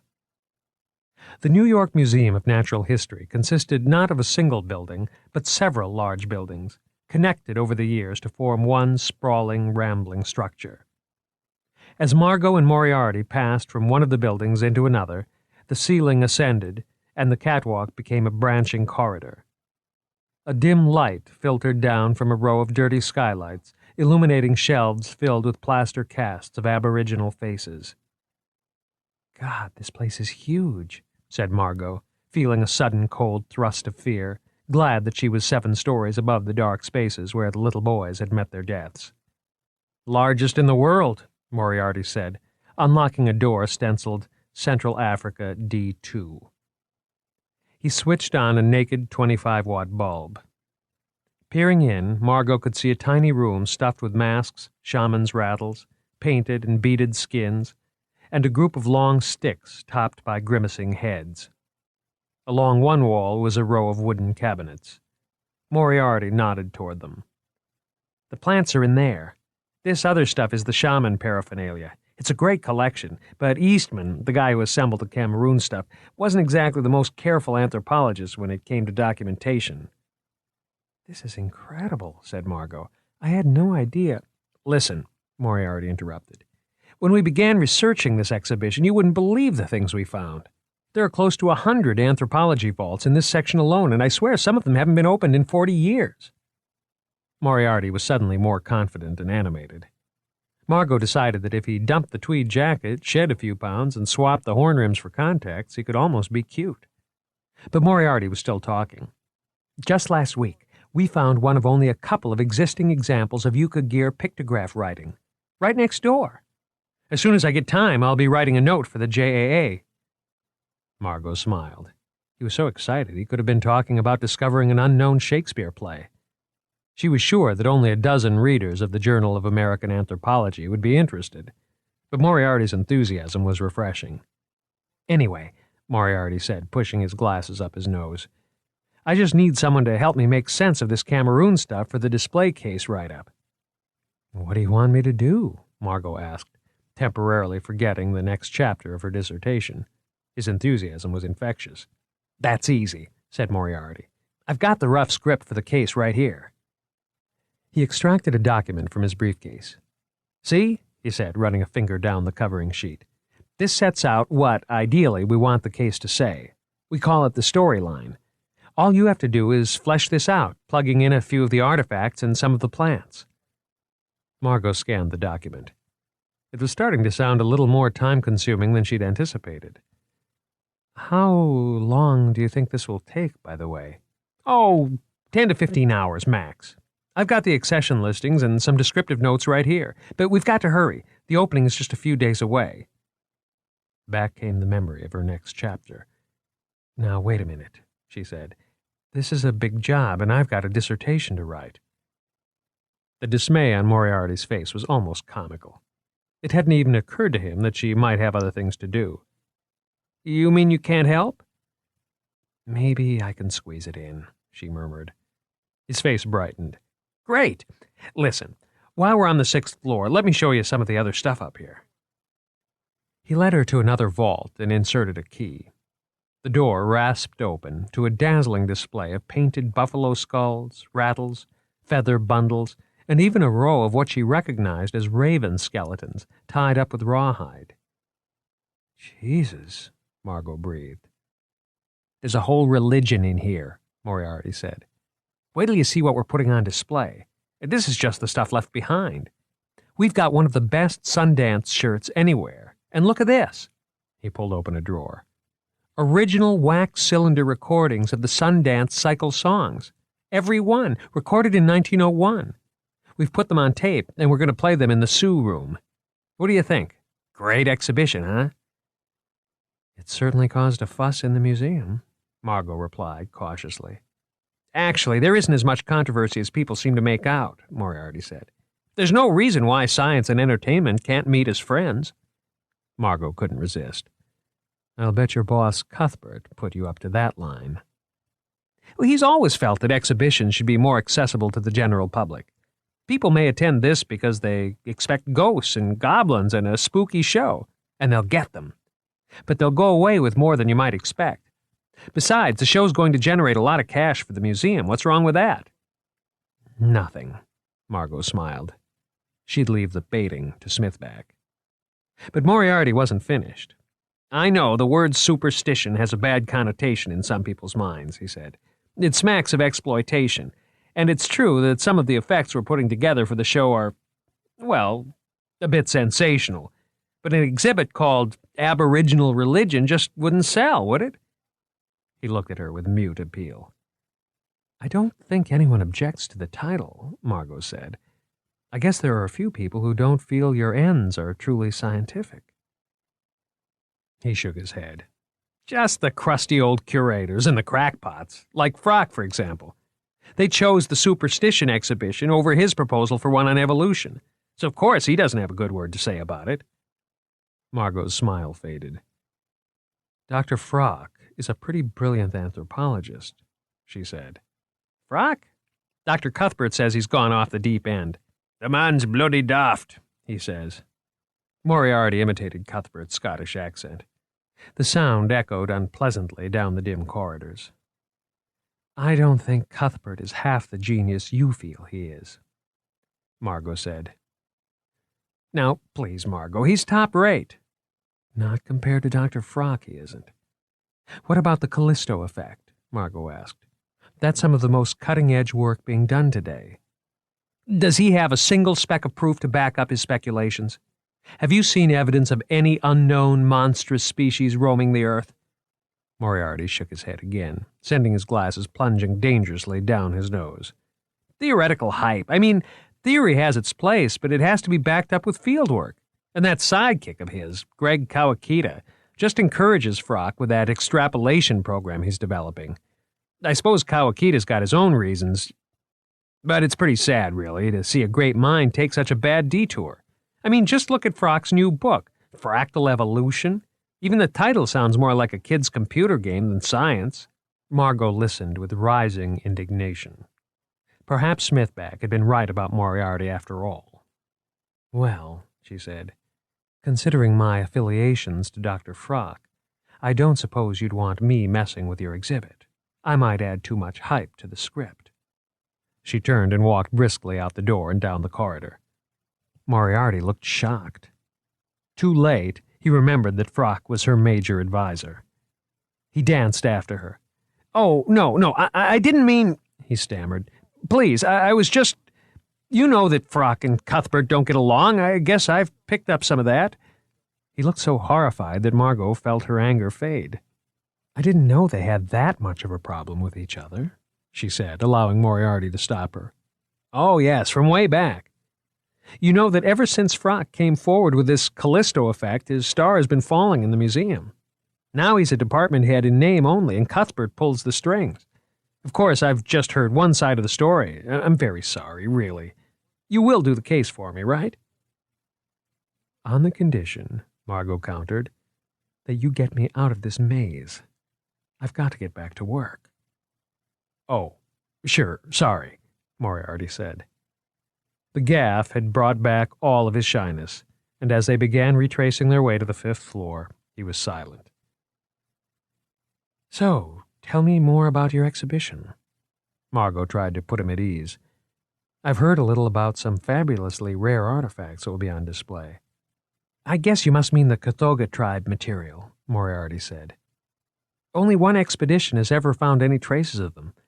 The figurine of their mythical beast Mbun is, well, it's one of the centerpieces of the show. He hesitated. Or I should say it will be one of the centerpieces. It's not on display yet. Really? Margot asked. Isn't that waiting till the last minute? The situation is kind of unusual, Moriarty replied. But listen, Margot, this isn't for public consumption. They had returned to the catwalks, and Moriarty led her down the long corridors, speaking low. There's been a lot of high-level interest in the Cathoga artifacts recently. People like Rickman, Dr. Cuthbert, even Wright, apparently. There's been controversy over whether the material should be included in the exhibition. Surely you've heard the stories of a curse on the figurine, that sort of nonsense? Not much, Margot said. The expedition that found the Cathoga material met with tragedy, Moriarty continued, and nobody's been near the stuff since. It's still in the original crates. Just last week, all the crates were taken from the basement area where they'd sat all these years and moved to the secure area. Nobody's had access to them since, and I haven't been able to prepare the final displays. But why were they moved? Margot pressed. They entered the elevator. Moriarty waited until the door had closed before answering. Apparently the crates had been recently tampered with. What? You mean somebody had broken in? Moriarty stared at Margot, his owlish face wearing its look of perpetual surprise. I didn't say that, he replied. He turned the key, and the elevator lurched downward. 10. D'Agosta wished with all his heart that the double chili cheeseburger in his stomach would disappear. Not that it was bothering him, yet, but it was an unwelcome presence. The place smelled like they all did. In fact, it stank. All the disinfectants in the world couldn't cover up the smell of death, and the vomit-green walls in the medical examiner's office didn't help things any, nor did the large gurney, currently empty, sitting like an uninvited guest under the bright lights of the autopsy suite. His thoughts were interrupted as a large woman entered, 2 men following close behind. D'Agosta noticed stylish glasses, blonde hair escaping from under a surgeon's cap. The woman strode over and held out her hand, her red lipstick creased in a professional smile. Dr. Zevich, she said with a crushing grip. You must be D'Agosta. This is my assistant, Dr. Fred Gross. Zevich indicated a short, skinny man. And this is our photographer, Delbert Smith. Delbert nodded, clutching a 4x5 Deerdorf to his chest. So, Dr. Zevich, you come here often? D'Agosta asked, suddenly eager to say something, anything, to stall the inevitable. NYME's my home away from home, Zevich replied with the same smile. My field is, how shall I put it, special forensics. For just about everybody. We do our thing and ship them back out. Then I read about what it all means in the papers. She looked at him speculatively. You've, seen this kind of thing before, right? Oh, yeah, said D'Agosta. All the time. The burger in his gut felt like a lead ingot. Why didn't he think ahead? Remember what his afternoon schedule was before chowing down like a damned hog. That's good. Zevich consulted her clipboard. Let's see.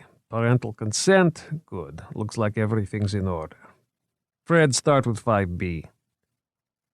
She began slipping on latex gloves, 3 pairs, a mask, goggles, and a plastic apron. D'Agosta did likewise. Gross wheeled the gurney over to the morgue bank and slid out 5B. The indistinct shape under the plastic looked strangely short to D'Agosta, with an odd bulge at one end. Gross slid the cadaver and its tray onto the gurney, wheeled the cart under the lights, checked the tow tag, and locked down the wheels. He placed a stainless steel bucket under the gurney's outlet pipe. Zevich was fiddling with a microphone hanging above the body. "Testing 1, 2, 3. Fred, this mic is totally dead."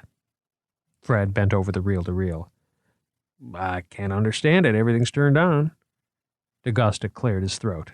"It's unplugged," he said. There was a short silence. "Well," said Zevich, "I'm glad there's someone here who's not a scientist. If you have any questions or comments, Mr. D'Agosta, please state your name and speak clearly toward the microphone, okay? Everything goes on the tape. I'm just going to describe the state of the body first, and then we'll start cutting." "Got it," D'Agosta replied tonelessly. Cutting. It was one thing when a dead body was just lying there at the scene, but when they started cutting into it, peeling the layers away, he'd never gotten used to that. "Are we up and running? Good. This is Dr. Matilda Zevich and Dr. Frederick Gross, and the date is Monday, March 27th at 2:15 in the afternoon. We are joined by Detective Sergeant Lieutenant Vincent D'Agosta of the NYPD. We have here," Fred read off the tag, "William Howard Bridgman, number 33A45. I am now removing the covering." The thick plastic crackled. There was a short silence. D'Agosta had a sudden flash of the gutted dog he'd seen that morning. The trick is not to think too much. Don't think about your own Vinny. 8th birthday just next week. Dr. Zevich took a deep breath. "We have here a Caucasian male, a boy, age about 10 to 12 years, height, well, I can't give a height for this one because it's decapitated. Maybe 4 feet 10 inches, maybe 5 feet. Weight about 90 pounds. This is very approximate. The state of the body is such that I can see no other identifying marks. Eye color and facial features indeterminate due to massive head trauma. No anterior wounds or marks on the feet, legs, or genital area. Fred, please sponge off the abdominal area. Thank you. There are an undetermined number of large lacerations proceeding from the left anterior pectoral region at a 190-degree angle downward through the costals, sternum, and terminating at the right anterior abdominal region.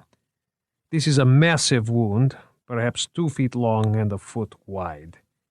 It appears that the pectoralis minor and pectoralis major are separated from the external thoracic cavity.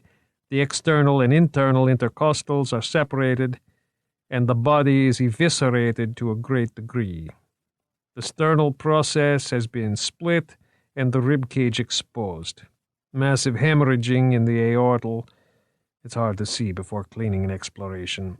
Fred, clean the edge of the thoracic cavity. The viscera that are clearly exposed and fully protuberant are the stomach, small and large intestines.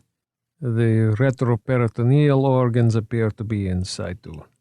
Sponge the neck off, Fred. The neck area shows signs of trauma, some bruising, perhaps indicative of extravasation, possible spinal dislocation. Now for the head. Dear God.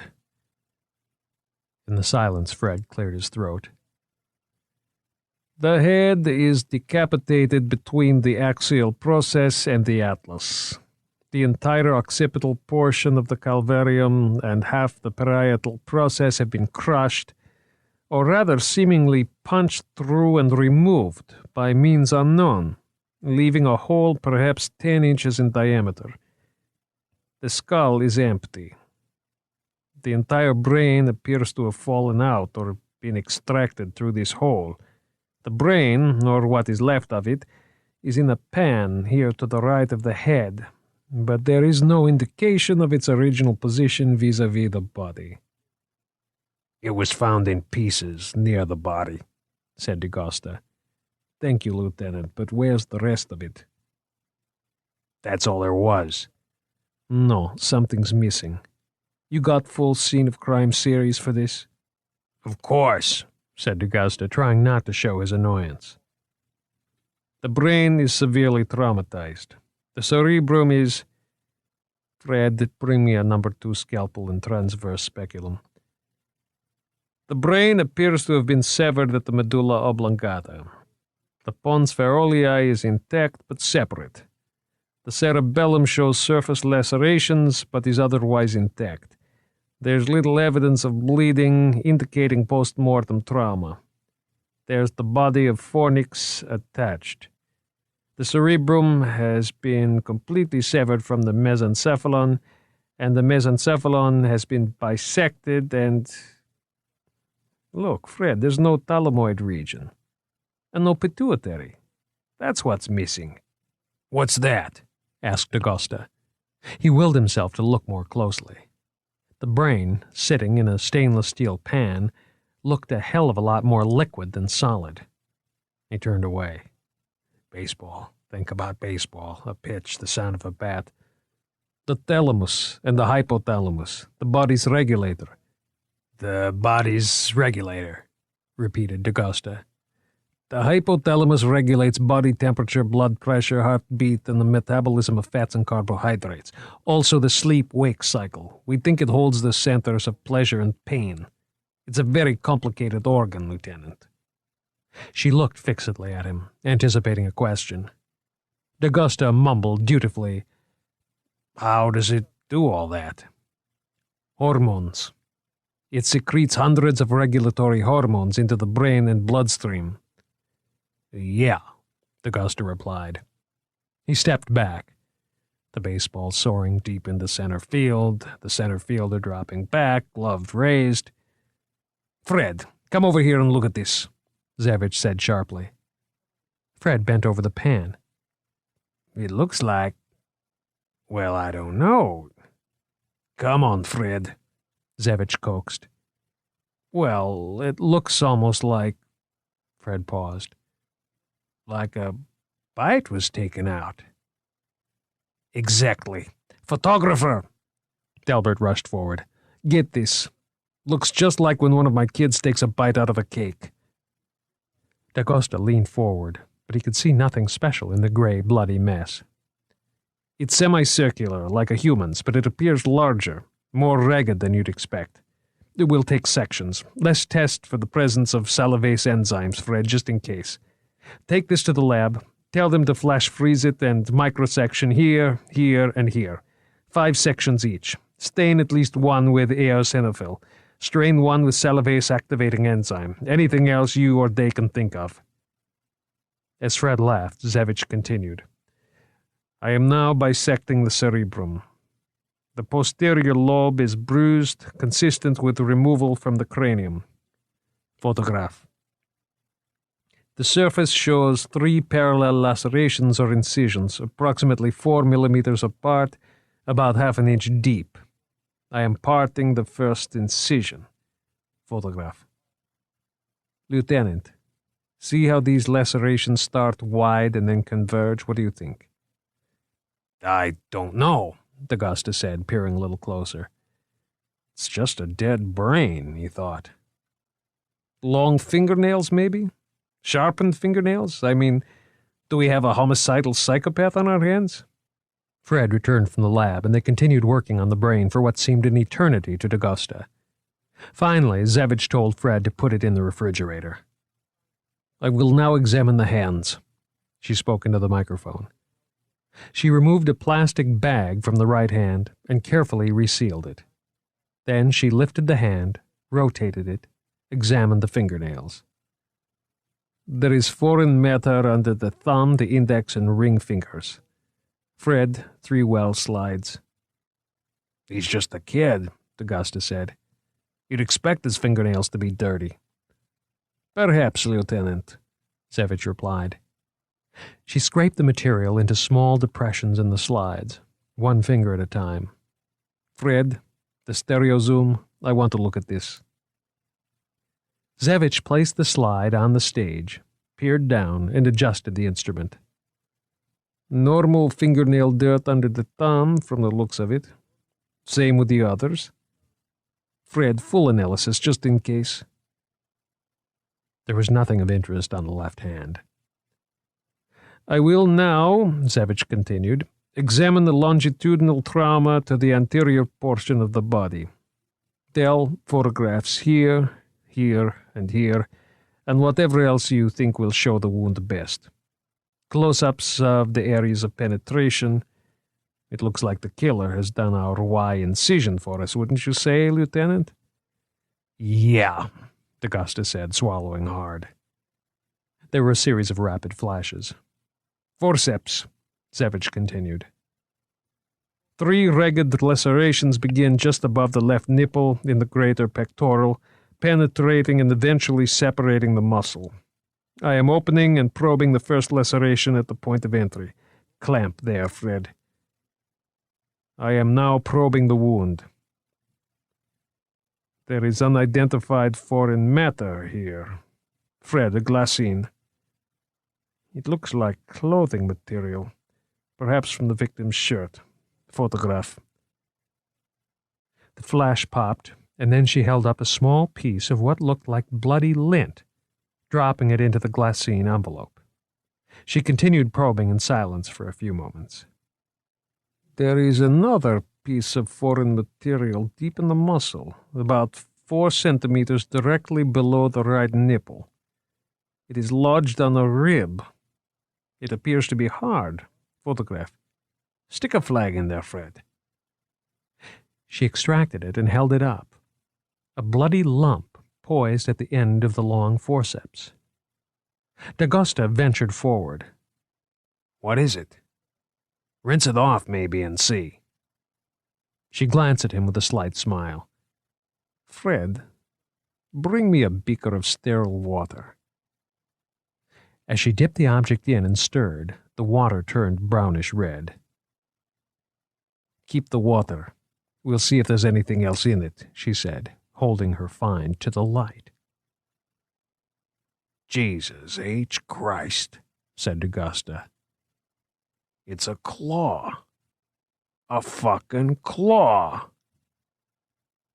Zevich turned to her assistant. That will be a charming snippet of monologue for our tape, won't it, Fred? 11. Margot dumped her books and papers on the sofa and glanced at the clock perched atop the television. 10:15. She shook her head. What an unbelievable, horrible day. Staying all those extra hours had only netted 3 new paragraphs on her dissertation, and she still had to work on the display case copy for Moriarty. She sighed, sorry she'd ever agreed to the project. Reflected neon light from a liquor store across the avenue struggled through the lone window of Margot's living room, throwing the room into electric blue chiaroscuro. She turned on the small overhead light and leaned against the door, scanning the disorder slowly. Normally, she was neat to excess, but now, after just 1 week of neglect, textbooks, letters of sympathy, legal documents, shoes, and sweaters were scattered across the furniture. Empty cartons from the Chinese restaurant downstairs lay neglected in the sink. Her old Royal typewriter and a fan of research papers were spread out on the hardwood floor. The shabby neighborhood, not yet gentrified Upper Amsterdam Avenue, had given her father another reason why she should return home to Boston. "This is no place for a girl like you to live, Midge," he had said, using her childhood nickname. "And that museum is no place to work. Cooped up day after day with all those dead stuffed creatures, things in jars. What kind of life is that? Come back and work for me. We'll get you a house in Beverly, Marblehead. You'll be happier there, Midge. I know you will." When she noticed her answering machine was blinking, Margot pressed the message button. "It's Jan. I got back into town today, and I had just heard. Listen, I'm really, really sorry to hear about your father's death. I'll call back later, okay? I want to talk to you. Bye." She waited. Another voice came on. Margo, this is your mother. And then a click. She squeezed her eyes tightly for a moment, then took a deep breath. She wouldn't call Jan, not just yet. And she wouldn't return her mother's call either, not until tomorrow at least. She knew what her mother would say. You have to come home to your father's business. It's what he would have wanted. You owe it to both of us. Turning away, she settled herself cross-legged in front of the typewriter and stared at the curator's notes, catalog data, and accession listings Moriarty had given her. It was due the day after tomorrow, he'd said, and the next chapter of her dissertation was due the following Monday. She glanced at the papers for another minute or two, collecting her thoughts. Then she began to type. A few moments later, she stopped and stared into the dusk. She remembered how her father used to make omelets, the only thing he knew how to cook, on Sunday mornings. "Hey, Midge," he would always say. "Not bad for an old ex-bachelor, huh?" Several of the lights outside had been shut off as the shops closed. Margot looked out at the graffiti, the boarded-up windows. Maybe her father was right. Poverty wasn't much fun. Poverty. She shook her head, remembering the last time she'd heard that word, remembering the expression on her mother's face as she'd pronounced it. The two of them had been sitting in the cool, dark office of her father's executor, listening to all the complex reasons why her father's debt-to-equity ratio and lack of estate planning was forcing liquidation unless some family member were to step in to keep his business afloat. She wondered about the parents of the two little boys. They must have had high hopes for their children, too, she thought. Now they'll never know disappointment or happiness. Then her thoughts moved to Prine and the blood on his shoes. She got up and turned on more lights. Time to start dinner. Tomorrow she'd lock herself in her office, get that chapter finished, work on the Cameroon write-up for Moriarty, and put off making a decision, for one more day at least. By next week's meeting with Frock, she promised herself she'd have made up her mind. The telephone rang. Automatically, she picked it up. "Hello," she said. She listened for a moment. "Oh, hello, Mother." 12. Night came early to the Museum of Natural History. As 5 o'clock neared, the early spring sun was already setting. Inside, the crowds began to thin. Tourists, schoolchildren, and harried parents streamed past the bronze lions and down the marble staircases toward the exits. Soon the echoes and shouts and clatter of footsteps in the vaulted halls died away. One by one, the exhibit cases went dark, and as the night wore on, the remaining lights threw crazed shadows across the marble floors. A lone guard wandered along a hall, making his rounds, swinging a long keychain and humming. It was the beginning of his shift, and he was dressed in the standard museum-issue blue and black guard uniform. Long ago, the novelty of the museum had worn off. The whole joint gives me the creeps. Look at that son of a bitch in there. Goddamn native shit. Who the hell had paid to look at this stuff? Half of it's got curses on it anyway. The mask leered at him out of a dark case. He hurried on to the next station, where he turned a key in a box. The box recorded the time, 10:23 p.m. As he moved into the next hall, he had the unsettling impression, as he had so often, that his echoing footfalls were being carefully duplicated by some unseen presence. He came to the next station and turned the key. The box clicked and registered 10:34 p.m. It took only 4 minutes to get to the next station. That gave him 6 minutes for a toke. He ducked into a stairwell, closing and locking the door behind him, and peered down toward the darkened basement, where another door opened to an interior courtyard. His hand went for the light switch at the top of the stairs, but then withdrew. No sense calling attention to himself. He gripped the metal handrail tightly as he crept downward. In the basement, he made his way along the wall until he felt a long horizontal handle. He pushed, and frigid night air streamed in. He wedged open the door and lit up a joint, inhaling the bitter smoke with pleasure as he leaned out into the courtyard. A thin light from the deserted cloister beyond gave a pale illumination to his movements. The faint hum of passing traffic, muffled by so many intervening walls, passages, and parapets, seemed to come from another planet. He felt, with relief, the warm rush of the cannabis, another long night made bearable. Smoke finished, he flicked the roach into the dark, ran his fingers through his crew cut, stretched. Halfway up the stairs, he heard the door slam shut below. He stopped, feeling a sudden chill. Had he left the door open? No. Shit, what if someone had seen him toke up? But they couldn't have smelt the smoke, and in the dark it would have looked just like a cigarette. There was a strange rotten odor in the air that had nothing to do with weed. But no light flicked on. No footsteps sounded on the metal steps. He started up toward the landing above. Just as he reached it, he sensed a swift movement on the stairs behind him. He spun around, and a hard jerk on his chest shoved him backward against the wall. The last thing he saw were his shadowy entrails rolling and slipping down the stairs. After a moment, he stopped wondering where all that gore had suddenly come from. 13. Tuesday. Bill Smithback sat in a heavy chair, watching the sharp, angular figure of Lavinia Rickman behind her birchwood veneer desk, reading his rumpled manuscript. Two bright red fingernails tapped on the glossy finish. Smithback knew that the fingernail tattoo did not bode well. A very gray Tuesday morning sat outside the windows. The room was not a typical museum office. The untidy stacks of papers, journals, and books that seemed a fixture in other offices were missing. Instead, the shelves and desk were decorated with knickknacks from around the world, a storyteller doll from New Mexico, a brass Buddha from Tibet, several puppets from Indonesia. The walls were painted light institutional green, and the room smelled of pine air freshener.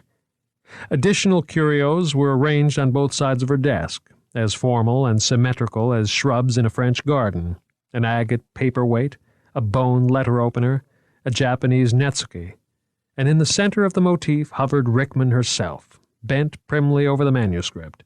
The swirled, stiff orange hair, Smithback thought, didn't go well with the green walls. The tapping speeded, then slowed as Rickman turned the pages. Finally, she flicked over the last page, gathered the loose sheets together, and squared them in the precise center of the desk. "Well," she said, looking up with a bright smile, "I have a few small suggestions." "Oh?" said Smithback. "This section on Aztec human sacrifice, for example. It's much too controversial." She licked her finger daintily and found the page. "Here." "Yes, but in the exhibition—" "Mr. Smithback, the exhibition deals with this subject tastefully. This, on the other hand, is not tasteful. It's far too graphic." She zipped a magic marker across his work. "But it's entirely accurate," Smithback said, wincing inwardly. "I am concerned with emphasis, not accuracy. Something can be entirely accurate but have the wrong emphasis, and thus give the wrong impression. Allow me to remind you that we have a large Hispanic population here in New York." "Yes, but how is this going to offend—" "Moving on. This section on Gilborg simply must go." She zipped another line across another page. "But why—" She leaned back in her chair. "Mr. Smithback, the Gilborg expedition was a grotesque failure. They were looking for an island that did not exist. One of them, as you are so zealous in pointing out, raped a native woman. We were careful to keep all mention of Gilborg out of the exhibition. Now, is it really necessary to document the museum's failures?" "But his collections were superb," Smithback protested feebly. "Mr. Smithback, I am not convinced that you understand the nature of this assignment." There was a long silence. The tapping began again. "Do you really think that the museum hired you and is paying you to document failure and controversy?"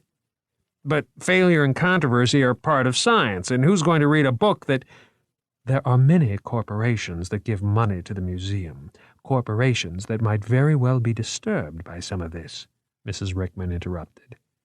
"And there are volatile ethnic groups out there ready to attack that might take strong exception." "But we're talking about things that happened 100 years ago, while—" "Mr. Smithback!" Mrs. Rickman had only raised her voice a little, but the effect was startling. A silence fell. "Mr. Smithback, I must tell you quite frankly—" She paused, then stood up briskly and walked around the desk until she was standing directly behind the writer. "I must tell you," Mrs. Rickman continued, "that it seems to be taking you longer than I thought to come around to our point of view. You are not writing a book for a commercial publisher. To put it bluntly, we're looking for the kind of favorable treatment you gave the Boston Aquarium in your previous, assignment." She moved in front of Smithback, perching stiffly on the edge of the desk. "There are certain things we expect, and indeed that we have a right to expect. They are—" she ticked them off on bony fingers. 1. No controversy. 2. Nothing that might offend ethnic groups. 3. Nothing that might harm the museum's reputation. Now, is that so unreasonable?" She lowered her voice and, leaning forward, squeezed Smithback's hand with her dry one. No." Smithback struggled with an almost overwhelming urge to withdraw his hand. "Well, then, that's settled." She moved behind the desk and slid the manuscript over to him. "Now there's one small matter we need to discuss," she enunciated very precisely. "There were a few spots in the manuscript where you quoted some interesting comments by people close to the exhibition, but neglected to identify the exact sources.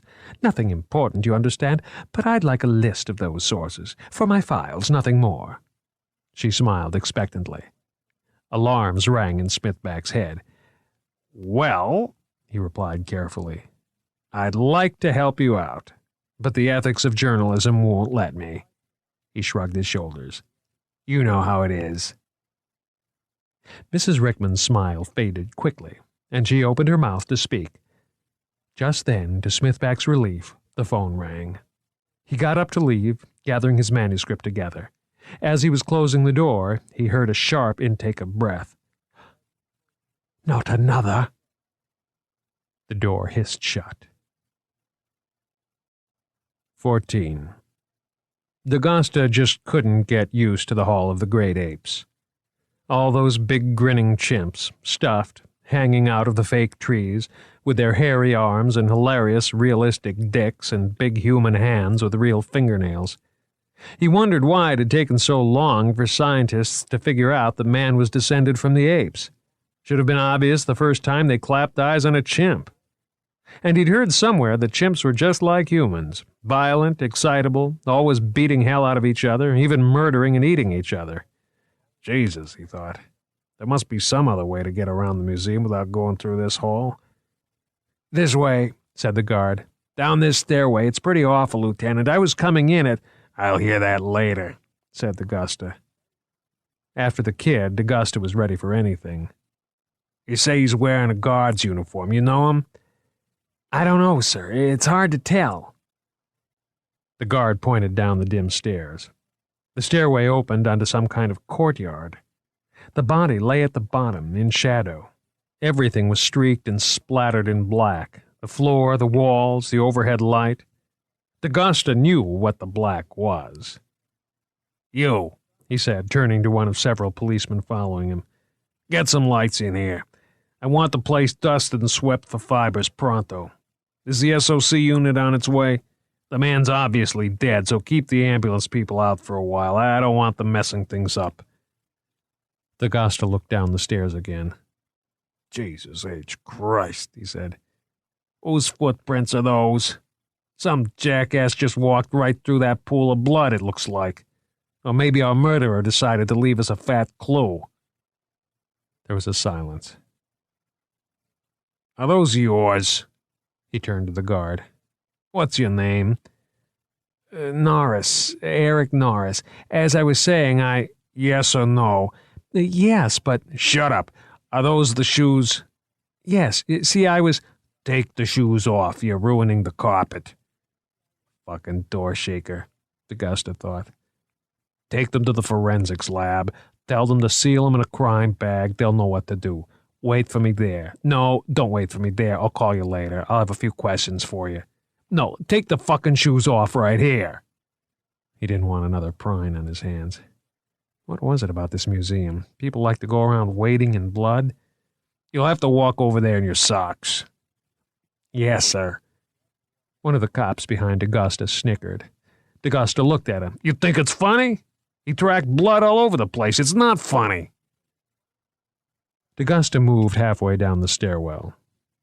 The head was lying in a far corner, face down. He couldn't see it all that well, but he knew that he'd find the top of the skull punched out, the brains floating around somewhere in all that gore.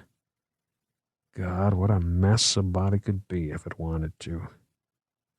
A step sounded on the stairway behind him. SOC, said a short man, followed by a photographer and several other men in lab coats. Finally!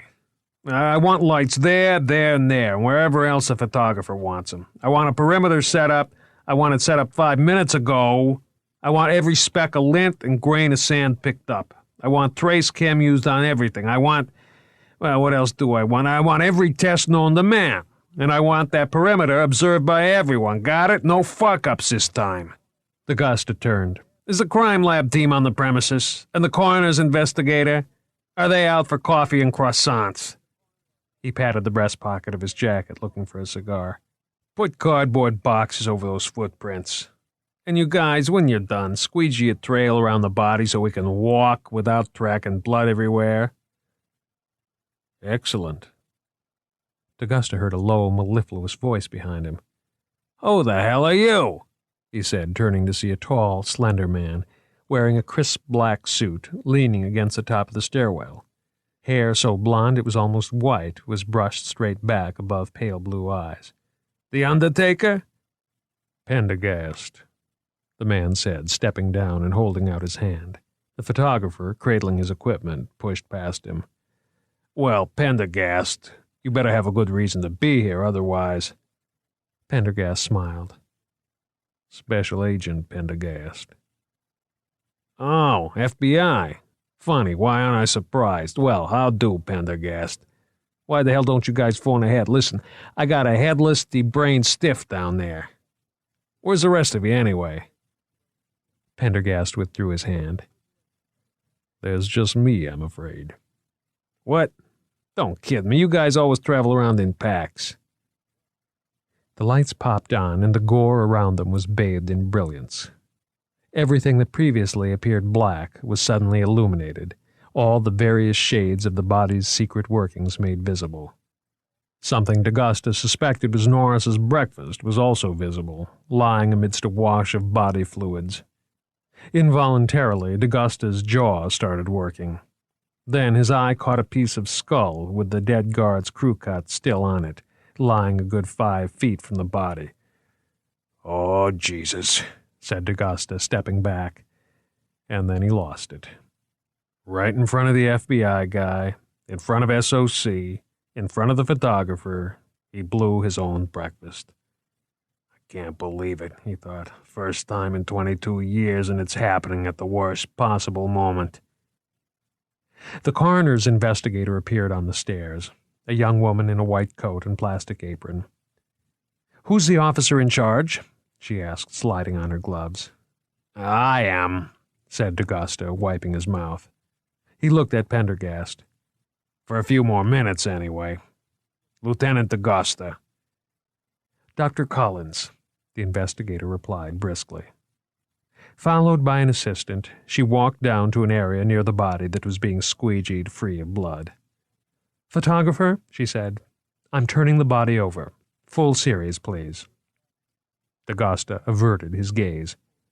We got work to do, Pendergast, he said authoritatively. He pointed at the vomit. Don't clean that up until the SOC is finished with these stairs, got it? Everyone nodded. I want to know ingress and egress as soon as possible. See if you can ID the body. If it is a guard, get Ippolito down here. Pendergast, let's go up to the command post, get coordinated or liaised or whatever the hell you call it. And then let's return when the team is done for a look-see. Capital, said Pendergast. Capital, thought D'Augusta. The guy sounded deep south. He'd met types like this before, and they were hopeless in New York City. Pendergast leaned forward and said quietly, "The blood splattered on the wall was rather interesting." D'Augusta looked over. "You don't say." "I'd be interested in the ballistics on that blood." D'Augusta looked straight into Pendergast's pale eyes. "Good idea," he said finally. "Hey, photographer, get a close-up series of the blood on the wall.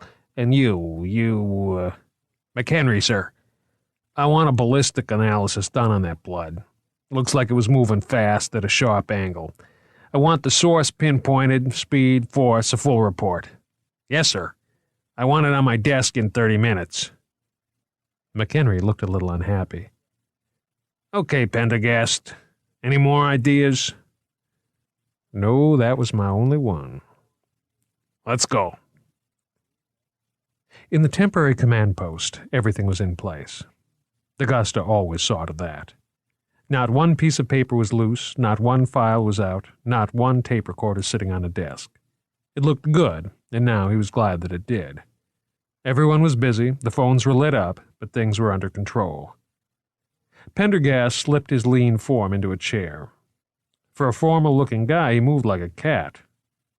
Briefly, D'Augusta gave him an overview of the investigation. "Okay, Pendergast," he concluded. "What's your jurisdiction here? Did we fuck up? Are we out?" Pendergast smiled. "No, not at all. As far as I can tell, I would not have done anything differently myself.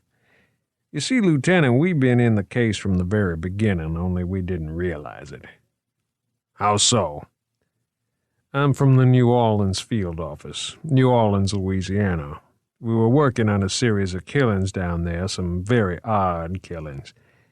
Not to get into specifics, but the victims had the tops of their skulls removed and the brains extracted. Same modus operandi." "No shit. When was this?" "Several years ago." "Several years ago? That's—" "Yes, they went unsolved. First it was the ATF because they thought drugs might have been involved. Then it was the FBI when ATF couldn't make any progress. But we couldn't do anything with it. The trail was cold. And then yesterday I read a wire service report about the double murder here in New York. The M.O. is too peculiar not to make an immediate connection, don't you think? So I flew up last night. I'm not even officially here, although I will be tomorrow." D'Augusta relaxed. "So, you're from Louisiana. I thought you might be some new boy in the New York office." "They'll be here," said Pendergast. "When I make my report tonight, they'll be in on it. But I will be in charge of the case." "You? No way, not in New York City." Pendergast smiled. "I will be in charge, Lieutenant. I've been pursuing this case for years, and I am, frankly, interested in it." The way Pendergast said interested sent a strange sensation down D'Augusta's back. "But don't worry, Lieutenant. I am ready and willing to work with you side by side in perhaps a different way than the New York office might. If you'll meet me halfway, that is. This isn't my turf, and I'm going to need your help. How about it?" He stood up and held out his hand. Christ, D'Augusta thought. The boys in the New York office will take him apart in 2.5 hours and ship the pieces back to New Orleans. "Deal," said D'Augusta, grasping his hand. "I'll introduce you around, starting with the security director, Ippolito. Provided you answer one question. You said the M.O. of the New Orleans killings was the same. What about the bite marks we found in the brain of the older boy, the claw fragment? From what you told me about the autopsy, Lieutenant, the M.E. was only speculating about the bite marks," Pendergast replied. "I'll be interested to hear the salivase results. Is the claw being tested?" Later, D'Augusta would remember that his question had been only half answered. Now he simply replied, "It's being done today." Pendergast leaned back in his chair and made a tent of his fingers, his blonde white hair hanging loosely over his forehead, his eyes looking off into space. "I'll have to pay a visit to Dr. Zevich when she examines today's unpleasantness. Say, Pendergast, you aren't by any chance related to Andy Warhol, are you?" "I don't care much for modern art, Lieutenant." The crime scene was packed but orderly, everyone moving swiftly and speaking in undertones, as if in deference to the dead man. The morgue crew had arrived, but was standing out of the way, patiently observing the proceedings. Pendergast stood with D'Augusta and Ippolito, the museum's security director. "Indulge me, if you will," Pendergast was saying to the photographer. "I'd like a shot from here, like this." Pendergast demonstrated briefly. "And I'd like a series from the top of the stairs and a sequence coming down. Take your time, get a nice play of line, shadow, and light going. Do an Edward Weston, make it pretty." The photographer looked carefully at Pendergast, then moved off. Pendergast turned to Ippolito. "Here's a question. Why was the guard, what did you say his name was, Mr. Ippolito? Jolly? Fred Jolly? Down here in the first place? This wasn't part of his rounds, correct?" "That's right," Ippolito said. He was standing in a dry spot near the entrance to the courtyard, his face a poisonous green. D'Augusta shrugged. "Who knows?" "Indeed," Pendergast said. He looked out into the courtyard beyond the stairwell, which was small and deep, brick walls rising on three sides. "And he locked the door behind himself, you say. We have to assume he went outside here, or was headed in that direction. The torrid meteor shower was peaking at about that time last night. Perhaps Jolly here is an aspiring astronomer, but I doubt it." He stood still for a minute, looking around. Then he turned back toward them. "I believe I can tell you why." "Christ, the real Sherlock Holmes," thought D'Augusta. "He came down the stairwell to indulge a habit of his, marijuana. This courtyard is an isolated and well-ventilated spot, a perfect place to, smoke some weed." "Marijuana, that's just a guess." "I believe I see the roach," said Pendergast, pointing into the courtyard. "Just where the door meets the jamb." "I can't see a thing," said D'Augusta. "Hey, Ed, check out the base of the door. Right there, what is it?" "A joint," said Ed. "What's the matter with you guys? Can't find a fucking joint? I told you to pick up every grain of sand, for Christ's sake." "We haven't done that grid yet." "Right." He looked at Pendergast. "Lucky bastard. Probably wasn't the guard's joint anyway." "Mr. Ippolito," Pendergast drawled, "is it common for your staff to use illicit drugs while on duty?" "Absolutely not, but I'm not convinced it was Fred Jolly that—" Pendergast shut him up with a wave of the hand. "I assume you can account for all these footprints?" "Those belong to the guard who found the body," said D'Augusta. Pendergast bent down. "These completely cover any local evidence that may remain," he said, frowning. "Really, Mr. Ippolito," he said, "you should have your men better trained in how to preserve a crime scene." Ippolito opened his mouth, then closed it again. D'Augusta suppressed a smirk. Pendergast was walking carefully back underneath the stairwell, where a large metal door stood partially open. "Orient me, Mr. Ippolito. This door under the stairwell goes where?" "A hallway." "Leading to?" "Well, there's the secure area down to the right, but the killer wouldn't have gone that way because—" "Excuse me for contradicting you, Mr. Ippolito, but I'm sure the killer did go that way," Pendergast replied. "Let me guess. Beyond the secure area is the old basement, am I right?" "Right," said Ippolito. "Where the two children were found." "Bingo," said D'Augusta. This secure area sounds interesting, Mr. Ippolito. Shall we take a stroll? Beyond the rusty metal door, a row of light bulbs stretched down a long basement corridor. The floor was covered in shabby linoleum, and the walls were hung with murals of southwestern Pueblo Indians grinding corn, weaving, and stalking deer. "Lovely," said Pendergast. "A shame they're down here. They look like early Fremont Ellis." "They used to be in the Hall of the Southwest," said Ippolito. "It closed in the 20s, I think." "Ah," said Pendergast, scrutinizing one of the murals. "It is Ellis. My heavens, these are lovely. Look at the light on that adobe facade." "So," said Ippolito, "how do you know?" "Why," said Pendergast, "anyone who knows Ellis would recognize these." "I mean, how do you know the killer came through here?" "I suppose I was guessing," said Pendergast, examining the next painting. "You see, when someone says it's impossible, I have this very bad habit. I can't help myself. I immediately contradict that person in the most positive terms possible. A very bad habit, but one that I find hard to break.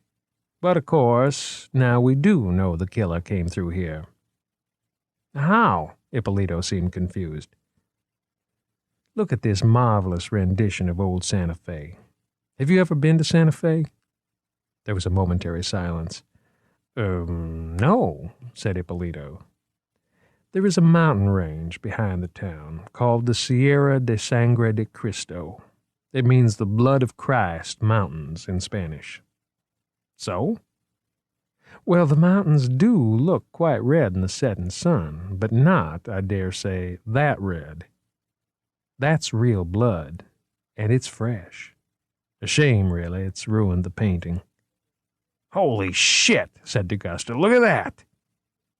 A broad streak of blood was smeared waist-high across the painting. "You know, murder is a messy thing.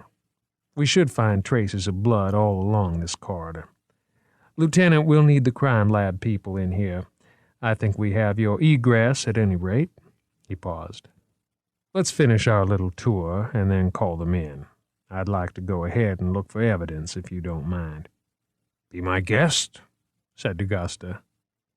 "Careful where you walk, Mr. Ippolito. We'll be asking them to check the floors as well as the walls." They came to a locked door marked Restricted. "This is the secure area," said Ippolito. "I see," said Pendergast.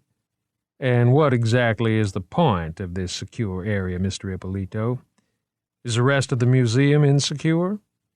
"Not at all," the security director replied quickly. "The secure area is for storing especially rare and valuable objects. This is the best protected museum in the country. We've recently installed a system of sliding metal doors throughout the museum. They're all linked to our computer system, and in the event of a burglary, we can seal off the museum in sections, just like the watertight compartments on a—" "I get the picture, Mr. Ippolito. Thank you very much," Pendergast said. "Interesting. An old copper-sheathed door," he said, examining it closely. D'Augusta saw that the copper covering was riddled with shallow dents. "Fresh dents by the look of them," Pendergast said. "Now what do you make of this?" He pointed downward. "Jesus H. Christ," breathed D'Augusta, looking at the lower section of the door. The wooden doorframe was scored and gouged into a welter of fresh splinters, as if something with claws had been scrabbling at it. Pendergast stepped back. "I want the entire door analyzed, if you please, Lieutenant. And now to see what's inside. Mr. Ippolito, if you would be so kind as to open the door without getting your hands all over it." "I'm not supposed to let anyone in there without clearance." D'Augusta looked at him in disbelief. "You mean you want us to get a damn warrant?" No, it's just that—" "He forgot the key," said Pendergast. "We'll wait." "I'll be right back," said Ippolito, and his hurried footsteps echoed down the corridor. When he was out of hearing, D'Augusta turned to Pendergast. "I hate to say it, Pendergast, but I like the way you work. That was pretty slick, the painting and the way you handled Ippolito. Good luck with the New York boys." Pendergast looked amused. Thank you. The feeling is mutual. I'm glad I am working with you, Lieutenant, and not one of these hard-boiled fellas. Judging from what happened back there, you still have a heart. You're still a normal human being. D'Augusta laughed. No, it wasn't that. It was the fucking scrambled eggs with ham and cheese and ketchup I had for breakfast. And that crew cut. I hate crew cuts. 15. The herbarium door was shut, as usual, despite the sign that read, "Do not close this door." Margot knocked. Come on, Smith, I know you're in there. She knocked again, louder, and heard a querulous voice. All right, hold your horses, I'm coming. The door opened, and Bailey Smith, the old curatorial assistant of the herbarium, sat back down at his desk with an enormous sigh of irritation and began shuffling through his mail. Margot stepped forward resolutely. Bailey Smith seemed to consider his job a gross imposition, and when at last he got around to things, it was hard to shut him up. Normally, Margot would have merely sent down a requisition slip and avoided the ordeal, but she needed to examine the Kiribitu plant specimens as soon as possible for her next dissertation chapter. Moriarty's write-up was still unfinished, and she'd been hearing rumors of another horrible killing that might shut the museum down for the rest of the day. Bailey Smith hummed, ignoring her. Though he was nearly 80, Margot suspected he only feigned deafness to annoy people.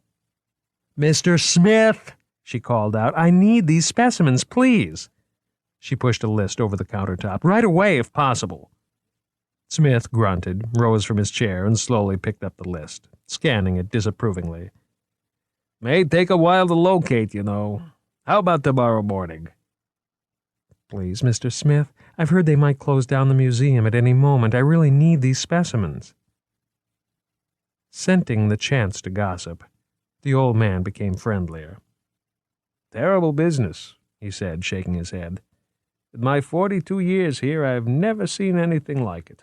But I can't say I'm surprised, he added with a significant nod. Margot didn't want to get Smith going. She said nothing. But not the first, from what I hear, and not the last, either. He turned with the list, holding it in front of his nose. What's this? Muhlenbergia Dunbari? We don't have any of that. Then Margot heard a voice behind her. Not the first. It was Gregory Kawakita, the young assistant curator, who had accompanied her to the staff lounge the previous morning. Margot had read the museum's bio of Kawakita. Born to wealthy parents, orphaned young, he had left his native Yokohama and grown up with relatives in England. After studying at Magdalen College, Oxford, he moved to MIT for graduate work, then on to the museum and an assistant curatorship. He was Frock's most brilliant protege, which made Margot occasionally resentful. To her, Kawakita didn't seem the kind of scientist who'd wish to be allied with Frock. Kawakita had an instinctual sense for museum politics, and Frock was controversial, an iconoclast. Despite his self-absorption, Kawakita was undeniably brilliant, and he was working with Frock on a model of genetic mutation that no one but the two of them seemed to fully understand. With Frock's guidance, Kawakita was developing the Extrapolator, a program that could compare and combine genetic codes of different species. When they ran their data through the museum's powerful computer, the system's throughput was reduced to such a degree that people joked it was in hand calculator mode. Not the first what? Asked Smith, giving Kawakita an unwelcoming stare. Margot flashed a warning glance at Kawakita, but he continued. You said something about this murder not being the first. Greg, did you have to? Margot groaned sotto voce.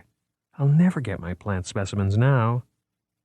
I'm not surprised by any of this, Smith continued. Now, I'm not a superstitious man, he said, leaning on the counter, but this isn't the first time some creature has prowled the halls of the museum. At least that's what people say. Not that I believe a word of it, mind you. Creature? Asked Kawakita. Margot gave Kawakita a light kick in the shins. I'm only repeating what everyone's talking about, Dr. Kawakita. I don't believe in starting false rumors. Of course not, said Kawakita, winking at Margot. Smith fixed Kawakita with a stern glare. "They say it's been around a long time, living down in the basement, eating rats and mice and cockroaches. Have you noticed there aren't any rats or mice loose in the museum? There should be. God knows they're all over the rest of New York, but not here. Curious, don't you think?" "I hadn't noticed," said Kawakita. "I'll make a special effort to check that out." "And then there was a researcher here who was breeding cats for some experiment," Smith continued. "Sloan, I think his name was, Dr. Sloan, in the Animal Behavior Department. One day a dozen of his cats escaped, and you know what? They were never seen again. Vanished. Now that's kind of funny. You'd expect one or two at least to show up." "Maybe they left because there weren't any mice to eat," said Kawakita. Smith ignored him. "Some say it hatched from one of those crates of dinosaur eggs brought back from Siberia." "I see," said Kawakita, trying to suppress a grin. "Dinosaurs loose in the museum." Smith shrugged. "I only say what I hear. Others think it was something brought back from one of the graves they've robbed over the years. Some artifact with a curse, you know, like the King Tut curse. And if you ask me, those fellows deserve what they get. I don't care what they call it, archaeology, anthropology, or hoodooology. It's just plain old grave robbing to me. You don't see them digging up their grandmother's graves, but they sure don't hesitate to dig up somebody else's and take all the goodies. Am I right?" "Absolutely," said Kawakita. "But what was that you said about these murders not being the first?" Smith looked at them conspiratorially. "Well, if you tell anybody I told you this, I'll deny it. But about 5 years back, something strange happened." He paused for a minute, as if to gauge the effect his story was having. "There was this curator, Morrissey or Montana or something. He was involved with that disastrous Amazon expedition. You know the one I mean, where everyone was killed. Anyway, one day he simply vanished. Nobody ever heard from him again, so people started to whisper about it. Apparently a guard was overheard saying that his body had been found in the basement, horribly mutilated." "I see," Kawakita said. "And you think the museum beast did it?" "I don't think anything," Smith responded quickly. "I'm just telling you what I've heard, that's all. I've heard a lot of things from a lot of people, I can tell you." "So has anyone seen this, creature?" Kawakita asked, unsuccessfully stifling a smile. "Why, yes, sir. Couple of people, in fact. You know old Carl Conover in the metal shop? 3 years ago now, he says he saw it. Came in early to get some work done and saw it slouching around a corner in the basement. Saw it right there, plain as day." "Really?" said Kawakita. "What did it look like?" "Well," Smith began, then stopped. Even he finally noticed Kawakita's amusement. The old man's expression changed. "I expect, Dr. Kawakita, that it looked a bit like Mr. Jim Beam," he said. Kawakita was puzzled. "Beam? I don't believe I know him." Bailey Smith suddenly roared with laughter, and Margot couldn't help grinning herself. "George," she said, "I think he meant that Conover was drunk." "I see," said Kawakita stiffly.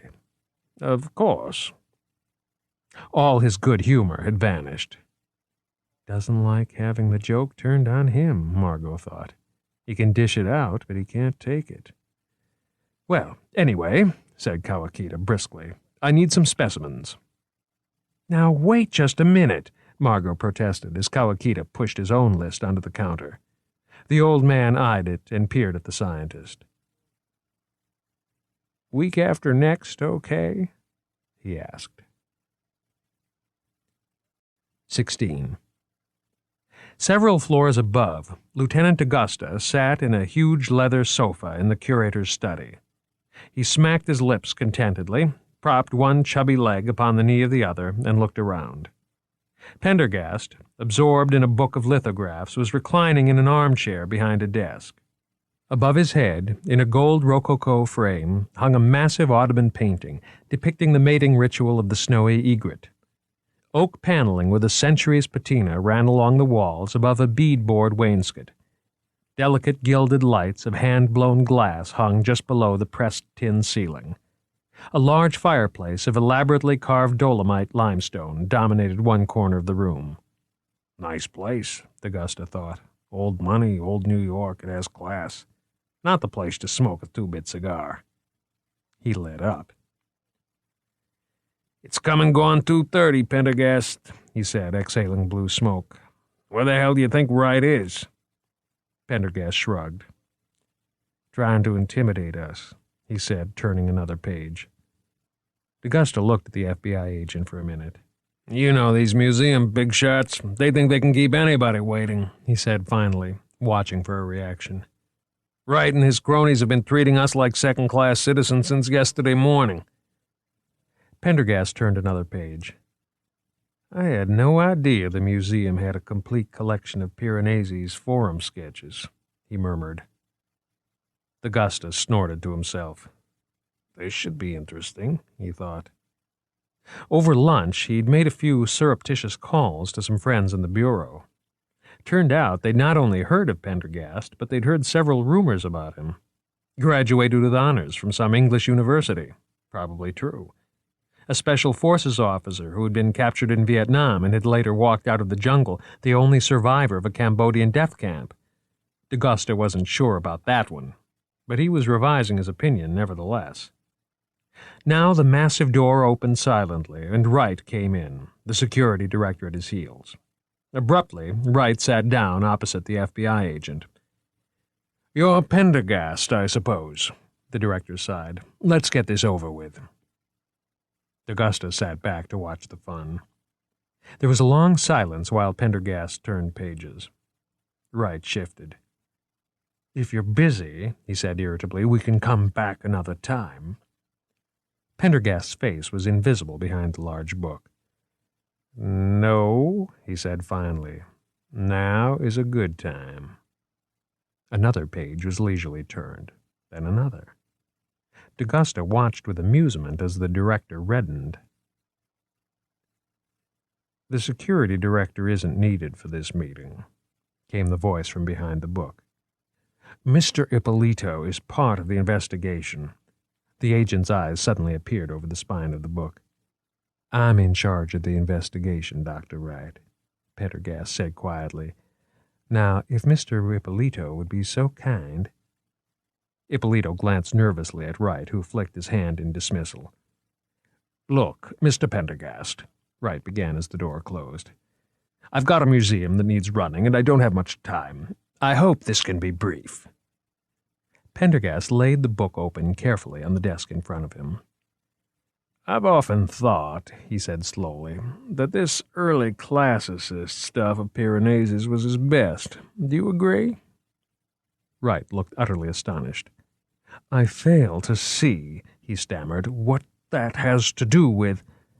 His later work was interesting, of course, but too fantastical for my taste, Pendergast replied. Actually, said the director in his best lecture voice, I've always thought... The book slammed shut like a shot. Actually, Dr. Wright, Pendergast said tightly, his courtly manner gone, it's time to forget what you've always thought. We're going to play a little game here. I'm going to talk, and y'all are going to listen, understood? Wright sat speechless. Then his face mottled in anger. Mr. Pendergast, I will not be spoken to in that manner. Pendergast cut him off. In case you haven't read the headlines, Dr. Wright, there have been 3 grisly murders in this museum in the last 48 hours. 3. The press is speculating that some kind of ferocious beast is responsible. Museum attendance is down 50% since the weekend. Your staff is very upset, to put it mildly. Have you bothered taking a stroll through your museum today, Dr. Wright? You might find it edifying. The feeling of dread is almost palpable. Most people, if they leave their offices at all, travel in 2s and 3s. The maintenance staff is finding any reasons it can to avoid the old basement, yet you prefer to act as if nothing is wrong. Believe me, Dr. Wright, something is extremely wrong. Pendergast leaned forward and slowly folded his arms on top of the book. There was something so menacing in his deliberateness, so cold in his pale eyes, that the director sat back involuntarily. D'Augusta unconsciously held his breath. Then Pendergast continued. Now, we could handle this in one of three ways, he said. Your way, my way, or the Bureau's way. So far, your way has been far too much in evidence. I understand that the police investigation has been subtly obstructed. Phone calls are returned late, if at all. Staff are busy or not to be found. Those who are available, such as Mr. Ippolito, have not proven particularly useful. People are late to appointments. Why, it's enough to make a man suspicious. As of now, your way is no longer acceptable. Pendergast waited for a response. There was none, and he went on. Ordinarily, the Bureau's way would be to close the museum, suspend operations, cancel exhibitions. Very bad publicity, I assure you. Very expensive to the taxpayers and to you. But my way is a bit more hospitable. All other things being equal, the museum can remain open. Still, there will be certain conditions. Number one, he said, I want you to assure total and complete cooperation of museum personnel. We will need to speak to you and other senior staff members from time to time, and I want total compliance. I will also need a list of the entire staff. We want to interview everyone who works in or has had any reason to be in the vicinity of the murders. There will be no exceptions. I would appreciate your making sure of this personally. We'll be setting up a schedule, and everyone is to show up on time. But there are 2,500 employees, began Wright. Number two, Pendergast continued. Starting tomorrow, we're going to be limiting employee access to the museum until such time as this investigation is concluded. The curfew is to be for the safety of the staff. At least, that is what you will tell them. But there's vital research going on here that... Number three. Pendergast casually pointed three fingers, Derringer-like, at Wright. From time to time, we may need to close the museum, either fully or in part. In some instances, only visitors will be denied entry. In others, the museum will be closed to staff as well. Notice may be short. Your cooperation will be expected. Wright's fury mounted. This museum is closed only 3 days a year. Christmas, New Year's, and Thanksgiving, he said. This is unprecedented. It will look terrible. He gave Pendergast a long, appraising look. Besides, I'm not convinced you have the authority to do that. I think we should... He stopped. Pendergast had picked up the telephone. What's that for?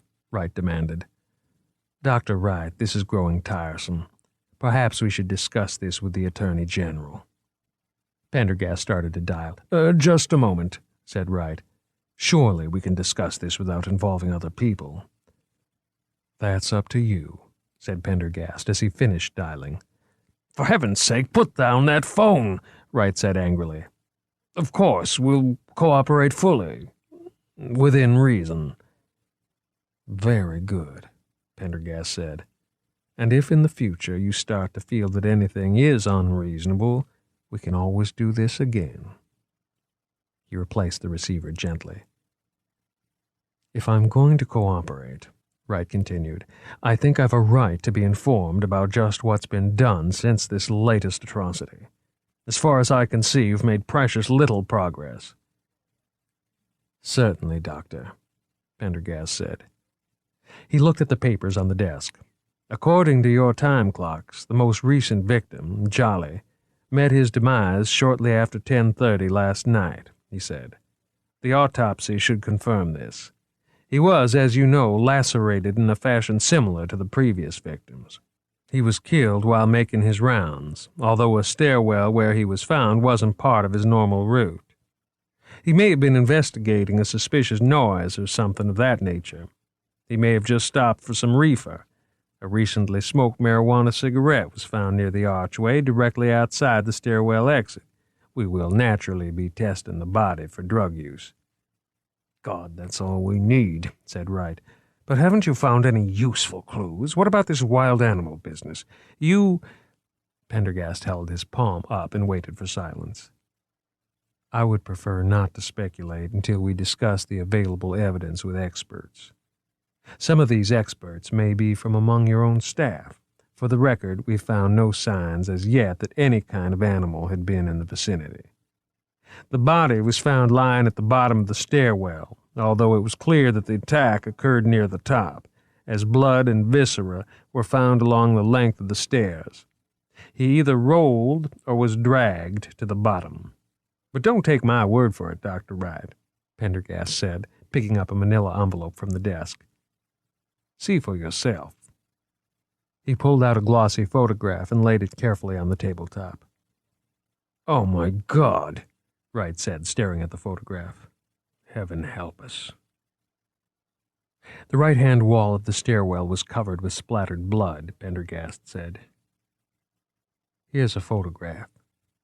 He handed it to Wright, who slid it quickly on top of the first. It's a simple matter to do a ballistics analysis on splattered blood, Pendergast went on. In this case, the evidence is consistent with a massive blow directed downward, instantaneously disemboweling the victim. Pendergast replaced the photographs and checked his watch. Lieutenant DeGusta will be checking in with you to make sure that everything is proceeding along the lines we've discussed, he said. One last question, Doctor. Which of your curators knows the most about the anthropology collections here? Dr. Wright seemed not to have heard. Finally he said, Dr. Frock, in a barely audible voice. Very good, said Pendergast. Oh, and Doctor, I told you earlier that the museum can remain open, all other things being equal.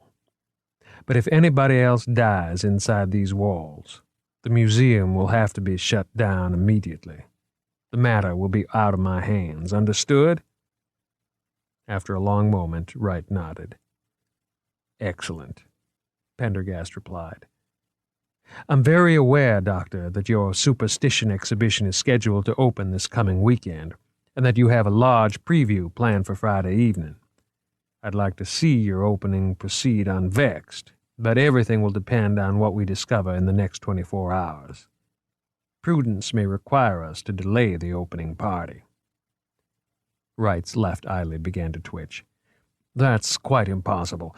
Our entire marketing campaign would be derailed. The publicity would be devastating. We shall see, Pendergast replied. Now, unless there's anything else, I don't think we need keep you any longer. Wright, his face drained of color, stood up and, without a word, walked stiffly out of the room. DeGusta grinned as the door closed. Softened up that bastard nicely, he said. What's that again, Lieutenant? Pendergast asked, leaning back in the leather chair and picking up the book with renewed enthusiasm. Come on, Pendergast, DeGusta said, looking cagily at the FBI agent. I guess you can drop the genteel act when it suits you. Pendergast blinked innocently at DeGusta. I'm sorry, Lieutenant. I apologize for any unseemly behavior. It's simply that I can't stand pompous, bureaucratic individuals. I'm afraid I can become quite short with them. He raised the book. It's a bad habit, but very hard to break. 17. The laboratory looked out over the East River and across to the warehouses and decaying industrial buildings of Long Island City. Louis Theroux stood in the window and watched an enormous barge, piled with garbage and surrounded by countless seagulls, being pushed out to sea. Probably 1 minute's worth of New York City garbage, he thought. Theroux turned away from the window and sighed. He hated New York, but one had to make choices. The choice for him was enduring the city and working in one of the best genetic labs in the country, or working in some half-assed facility in a nice rural spot somewhere. So far, he'd chosen the city, but his patience was running out. He heard a low beeping, then the soft hiss of a mini-printer. The results were coming through. Another soft beep indicated the print job was finished. The $3 million Omega-9 parallel processing computer, which took up a series of large gray boxes along one wall, was now completely silent. Only a few lights indicated that anything was happening.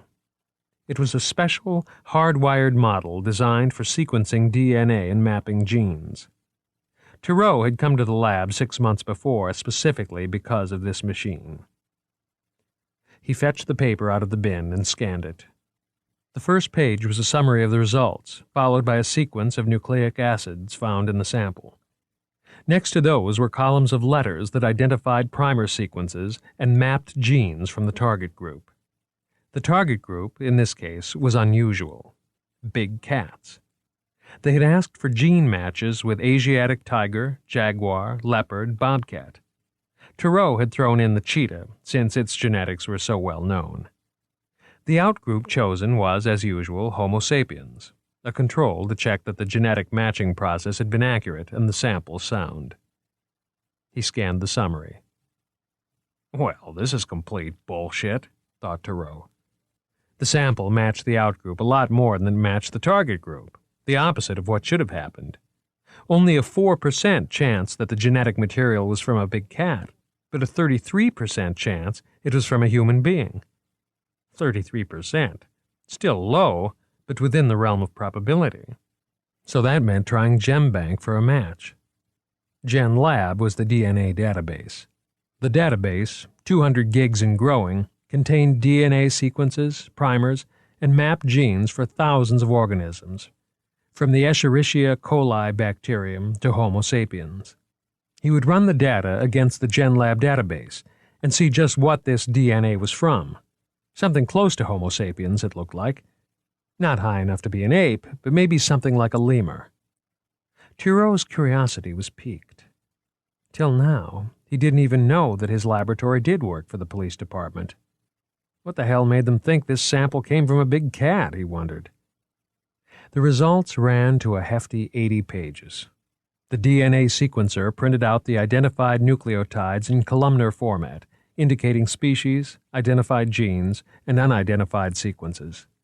Thoreau knew that most of the sequences would be unidentified, since the only organism with a complete genetic map was the Escherichia coli bacterium. Thoreau glanced over the figures, then carried the paper over to his desk. With a few keystrokes on his Spark Station 10, Thoreau could access information from thousands of databases. If the Omega-9 did not have the information he sought, it would automatically dial into the Internet and find a computer that did. Scanning the printout more closely, Thoreau frowned. It must be a degraded sample, he thought. Too much unidentified DNA. He stopped flipping the pages. Here was something truly odd. The program had identified a large chunk of DNA as belonging to an animal named Hemidactylus tursicus. Now what the hell is that? Thought Thoreau. The biological nomenclature database told him.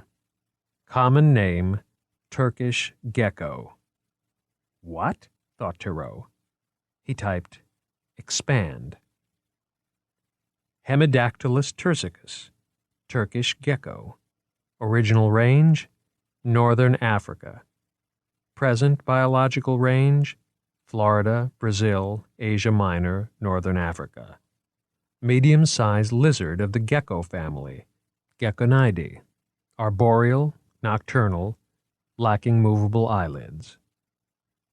Thoreau flicked out of the database while the information was still scrolling by. It was pure nonsense, obviously. Lizard DNA and human DNA in the same sample. But this wasn't the first time something like this had happened. You couldn't blame the computer, really. It was an inexact procedure, and only the smallest fractions of the DNA sequences of any given organism were known. He scanned down the printed list. About 50% of the matches were human, a very low proportion, assuming the subject was human, but not out of the question in a degraded sample.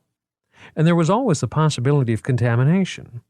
A stray cell or two could ruin an entire run. This last possibility was looking more and more likely to Thoreau. Well, what can you expect from the NYPD? They couldn't even get rid of the guy who sold crack openly on the corner across from his apartment building.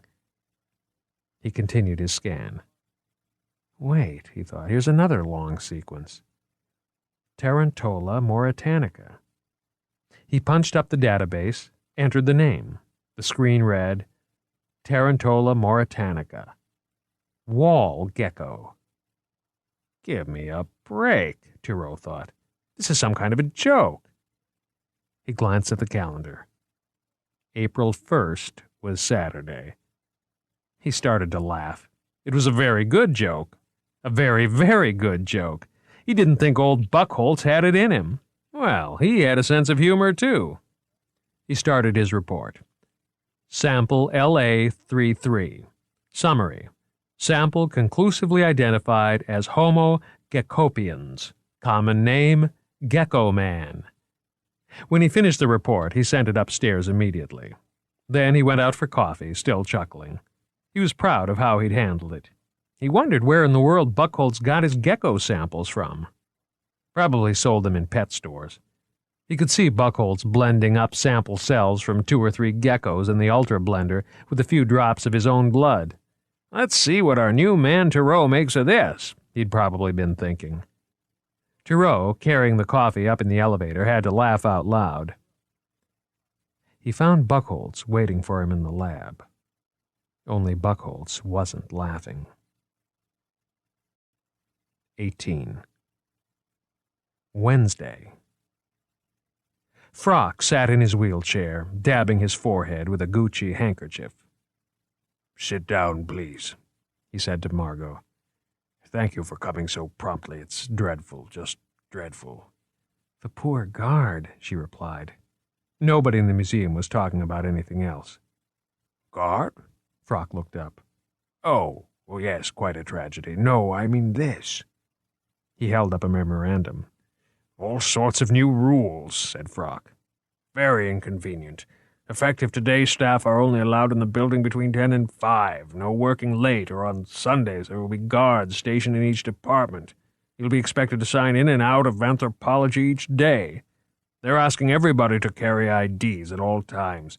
Nobody will be allowed to enter or leave the museum without one." He continued reading. "Let's see, what else? Yes. Try as much as possible to keep to your assigned section. And I'm supposed to tell you not to go into isolated areas of the museum alone. If you need to go somewhere, go with someone. The police will be interviewing everyone who works in the old basement. Yours is scheduled for early next week. And various sections of the museum are being posted as off-limits." He pushed the memo across the desk. Margot saw a floor plan attached. The off-limits areas shaded in red. "Don't worry," Frock continued. "I note your office is just outside the area." Lovely, thought Margot, just outside where the murderer is probably lurking. This seems like a complicated arrangement, Professor Frock. Why didn't they just close the whole museum? "No doubt they tried, my dear. I'm sure Winston talked them out of it. If this superstition exhibition doesn't open on schedule, the museum will be in deep trouble." Frock held out his hand for the memo. "Shall we consider this discussed? There are other things I wish to talk to you about." Margot nodded. The museum will be in deep trouble. It seemed to her that it already was. Her office mate, along with half of the museum staff, had called in sick that morning. Those who did show up were spending most of their time at the coffee machines or photocopiers, trading rumors and staying in groups. If that wasn't bad enough, the museum's exhibit halls were nearly empty. The vacationing families, school groups, shouting children, the normal visitors were few and far between. Now the museum attracted mostly ghoulish rubberneckers. "I was curious whether you'd obtained any of the plants for your chapter on the Kiribitu yet," Frock continued. "I thought it might be a useful exercise for both of us to run them through the extrapolator." The telephone rang. "Blast!" Frock said, picking up the receiver. "Yes," he demanded. There was a long silence. "Is this necessary?" Frock asked. Then he paused. "If you insist," he concluded, dropping the phone into its cradle and heaving a great sigh. "The authorities want me down in the basement. Heaven knows why.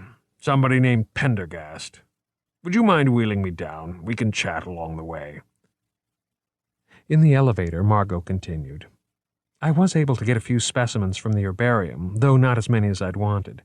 But I don't understand. You're suggesting we run them through the GSE?" "Correct," Frock replied. "Depending on the condition of the plants, of course. Is there printable material?" GSE stood for Genetic Sequence Extrapolator, the program being developed by Kawakita and Frock for analyzing genetic prints. The plants are in good condition for the most part, Margot admitted. But, Dr. Frock, I don't see what use they could be to the extrapolator. Am I just jealous of Kawakita? She wondered to herself. Is that why I'm resisting?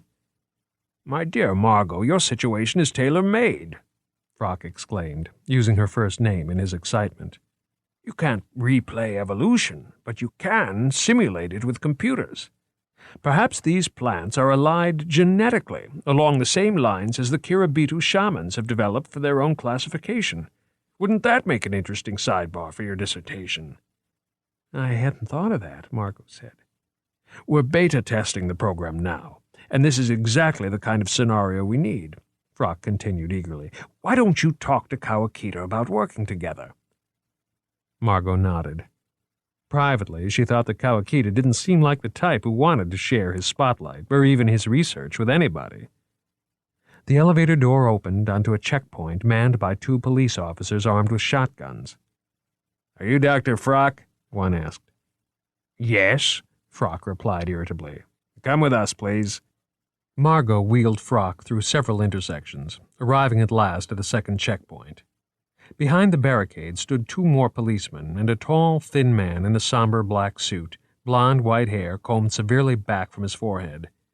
As the policeman moved the barricade, he stepped forward. You must be Dr. Frock, he said, extending his hand. Thank you for coming down. As I told you, I'm expecting another visitor, so I wasn't able to come by your office myself. Had I known you were... He indicated the wheelchair with a nod. I would never have asked. Special Agent Pendergast. He held out his hand. Interesting accent, thought Margot. Alabama? This guy doesn't look anything like an FBI agent. Quite all right, said Frock, mollified by Pendergast's courtesy. This is my assistant, Miss Green. Pendergast's hand felt cool in Margot's grasp. It's an honor to meet such a distinguished scientist as yourself, Pendergast continued. I hope time will permit me to read your latest book. Frock nodded. In it, do you apply the broken stick model of extinction to your theory of evolution, or the gambler's ruin scenario? I always thought that scenario backed up your hypothesis rather well, especially if you assume most genera start out close to the absorbing boundary. Frock sat up in his wheelchair. Well, I was planning to make certain references to that in my next book. He seemed at a loss for words. Pendergast nodded to the officers, who readjusted the barrier. I need your help, Dr. Frock, he said in a lower tone. Certainly, Frock said amiably. Margot was amazed at how quickly Pendergast had won Frock's cooperation.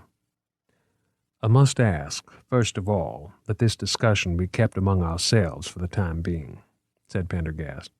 May I have your assurance, and that of Miss Green? Of course, said Frock. Margot nodded. Pendergast motioned to one of the officers, who brought forward a large plastic bag marked Evidence.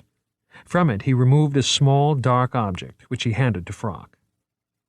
What you're holding, he said, is the latex cast of a claw found embedded in one of the children that were murdered last weekend. Margot leaned forward for a closer look, repulsion struggling with curiosity. It was about an inch long, perhaps a little less, curved and jagged. A claw? Frock said, bringing the object close to his face and examining it. Very unusual. But I'd guess it's a fake. Pendergast smiled. We haven't been able to identify its source, Doctor, but I'm not sure it's a fake. In the root canal of the claw, we found some matter, which is now being sequenced for DNA. Real DNA has been detected, but the results are still ambiguous. Our tests are continuing. Frock raised his eyebrows. Interesting. Now this, said Pendergast, reaching into the bag and withdrawing a much larger object, is a reconstruction of the instrument that raked the same child. He handed it to Frock. Margot looked at the cast with disgust. At one end, the latex was mottled and uneven, but at the other, details were clear and well-defined. It ended in 3 hooked claws, a large central claw and 2 shorter talons on either side. "Good heavens," said Frock. "This looks saurian." "Saurian?" asked Pendergast. "Dinosaurian," said Frock. "Typical ornithischian forelimb, I should say, with one difference. Look here. The central digital process is thickened enormously, while the talons themselves are undersized." Pendergast raised his eyebrows in mild surprise. "Well, sir," he said slowly, "we'd been leaning toward the big cats or some other mammalian carnivore. But surely you know, Mr. Pendergast, that all mammalian predators have 5 digits." "Of course, Doctor," said Pendergast. "If you would indulge me for a moment, I'd like to describe a scenario to you." "Certainly," said Frock. "There is a theory that the murderer is using this," he hefted the forelimb, "as a weapon to rake his victims. We feel that what I'm holding might be the impression of an artifact of some kind, something made by a primitive tribe out of, say, a jaguar or lion forelimb. The DNA appears to be degraded. It may be an old artifact collected by the museum a long time ago, then stolen." Frock's head lowered until his chin was on his chest. The silence stretched out, broken only by the shuffling of the policemen by the barricade. Then Frock spoke. "The guard who was killed. Does his wounds show evidence of a broken or missing claw?" "Good question," Pendergast said. "See for yourself." He slid his hand into the plastic bag and removed a heavy plaque of latex, a long rectangle with 3 jagged ridges down its middle. "This is a cast of one of the guard's abdominal wounds," Pendergast explained. Margot shuddered. It was a vile-looking thing. Frock peered at the deep ridges intently. "The penetration must have been remarkable, but the wound shows no indication of a broken claw. Therefore, you are suggesting that 2 such artifacts are in use by the murderer?" Pendergast looked a little uncomfortable, but nodded. Frock's head sank once more. The silence went on for minutes. "Another thing," he suddenly said, quite loudly. "Do you see how the claw marks draw together slightly?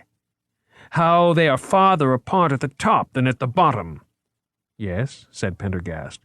"Like a hand clenching into a fist. That would indicate flexibility in the instrument." "Granted," said Pendergast. "Human flesh, however, is rather soft and easily distorted. We cannot read too much into these casts." He paused. "Dr. Frock, is any artifact capable of doing this missing from the collection?" "There is no such artifact in the collection," said Frock with a faint smile. "You see, this comes from no living animal I've studied. Do you see how this claw has a conical shape, a deep, fully enclosed root? See how it tapers to an almost perfect tripyramidal cross-section near the top? This appears in only 2 classes of animal, dinosaur and bird. That is one of the reasons some evolutionary biologists think birds evolved from dinosaurs. I would say it is from a bird, except that it is far too large, thus dinosaurian." He placed the latex claw in his lap and looked up again. "Certainly, a clever person familiar with dinosaur morphology could have shaped a claw like this and used it as a tool for murder. I assume you have tested the original fragment to see if it indeed is composed of a genuine biological material, such as keratin, rather than being cast or carved from some inorganic material?" "Yes, Doctor, it is real." "And you are sure that the DNA was real and not simply blood or flesh from the victim?" "Yes," Pendergast replied. "As I said, it came from the root canal, not under the cuticle." "And what, pray tell, was the DNA from?" "The final report isn't in yet." Pendergast stood up. Frock held up his hand. "Understood. But tell me, why aren't you making use of our own DNA laboratory here in the museum? We have facilities equal to that of anybody in the state." "Equal to anybody in the country, Doctor. but you must understand that our operation procedures forbid it. Could we be sure of the results if the tests were conducted at the crime scene, with perhaps the murderer himself operating the equipment?" Pendergast smiled. "I hope you'll forgive my persistence, Doctor, but would you be willing to consider the possibility that this weapon is constructed from relics belonging to the anthropology collection, and to think about what artifact or artifacts this cast most closely resembles?" "If you'd like," Frock replied. "Thank you. We can discuss it again in a day or so. Meanwhile, would it be possible to obtain a printed inventory of the anthropology collection?" Frock smiled. 6 million items? You can use the computer catalog, however. Would you like a terminal set up?" "Perhaps later," said Pendergast, replacing the latex plaque in the plastic bag. "It's kind of you to offer. Our command post is currently in the unused gallery behind reprographics." Footsteps sounded behind them. Margot turned to see the tall form of Dr. Ian Cuthbert, deputy director of the museum, followed by the 2 officers from the elevator. "Look here. How long is this going to take?" Cuthbert was complaining. He stopped at the barricade. "Oh, Frock, so they've got you too. What a damn nuisance this is." Frock nodded imperceptibly. "Dr. Frock, I'm sorry. This is the gentleman I'd been waiting for when we first spoke. You're welcome to remain if you'd care to." Frock nodded again. "Now, Dr. Cuthbert," said Pendergast briskly, turning to the Scotsman, "I asked you to come down because I'd like some information about this area behind me." He indicated a large doorway. "The secure area? What about it? Surely someone else could—" Cuthbert began. But my questions are for you," Pendergast interrupted, politely but firmly. "Shall we step inside?" "If it won't take much time," Cuthbert said. "I've got an exhibition to mount." "Yes, indeed," said Frock, his tone faintly sardonic. "An exhibition." He motioned Margot to wheel him forward. "Dr. Frock?" Pendergast said politely. "Yes." "I wonder if I might have that cast back?" The copper-sheathed door to the museum's secure area had been removed, and a new steel one installed in its place.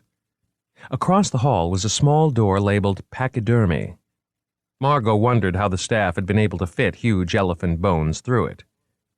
Turning away, she wheeled Frock into the narrow walkway beyond the open door to the secure area. The museum kept its most valuable artifacts in small vaults on either side, sapphires and diamonds, ivory and rhinoceros horns heaped on racks like cordwood, bones and skins of extinct animals, Zuni war gods. 2 men in dark suits stood at the far end, talking in low tones. They straightened up when Pendergast entered. Pendergast stopped at one open vault door, much like the others, sporting a large black combination knob, brass lever, and ornate decorative scrollwork. Inside, a bulb threw a harsh light across the metal walls. The vault was empty except for several crates, all of which were quite large except one. The smaller crate's lid was removed, while one of the larger crates was badly damaged, with Excelsior stuffing protruding. Pendergast waited until everybody was inside the vault. "Allow me to provide some background," Pendergast said. "The murder of the guard took place not far from this spot.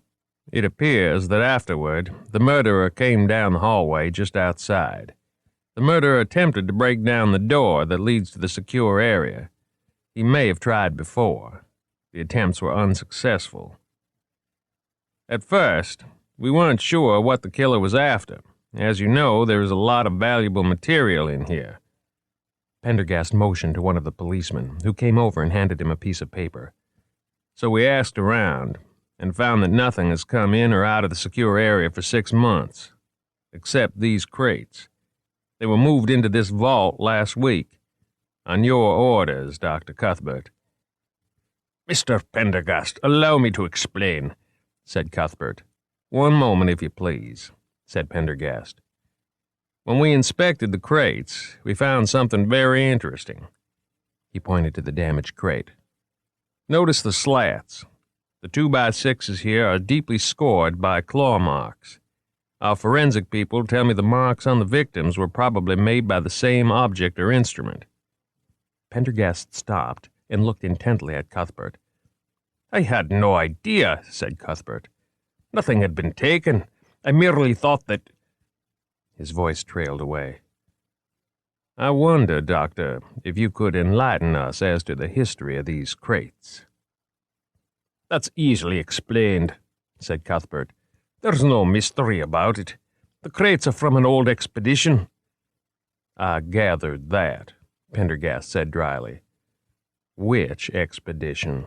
"The Whittley expedition," Cuthbert replied. Pendergast waited. Finally, Cuthbert sighed. "It was a South American expedition that took place over 5 years ago. It was not entirely successful." "It was a disaster," Frock said derisively. Oblivious to Cuthbert's angry glance, he continued. "It caused a scandal in the museum at the time. The expedition broke up early due to personality conflicts. Some of the expedition members were killed by hostile tribesmen. The rest were killed in a plane crash on the way back to New York. There were the inevitable rumors of a curse, that kind of thing." "That's an exaggeration," Cuthbert snapped. "There was no scandal of any sort." Pendergast looked at them. "And the crates?" he said mildly. "They were shipped back separately," Cuthbert said. "But this is all beside the point. There was a very unusual object in one of these crates, a figurine created by an extinct South American tribe. It's to be an important element in the Superstition exhibition." Pendergast nodded. "Go on." "Last week, when we went to retrieve the figurine, I found that one of the crates had been broken into." He pointed. "So I ordered all of the crates moved temporarily to the secure area." "What was taken?" "Well, now that was a little odd," said Cuthbert. "None of the artifacts were missing from the crate. The figurine itself is worth a fortune. It's unique, the only one of its kind in the world. The Katoga tribe that made it was, it seems, vanished years ago." "You mean nothing was missing?" Pendergast asked.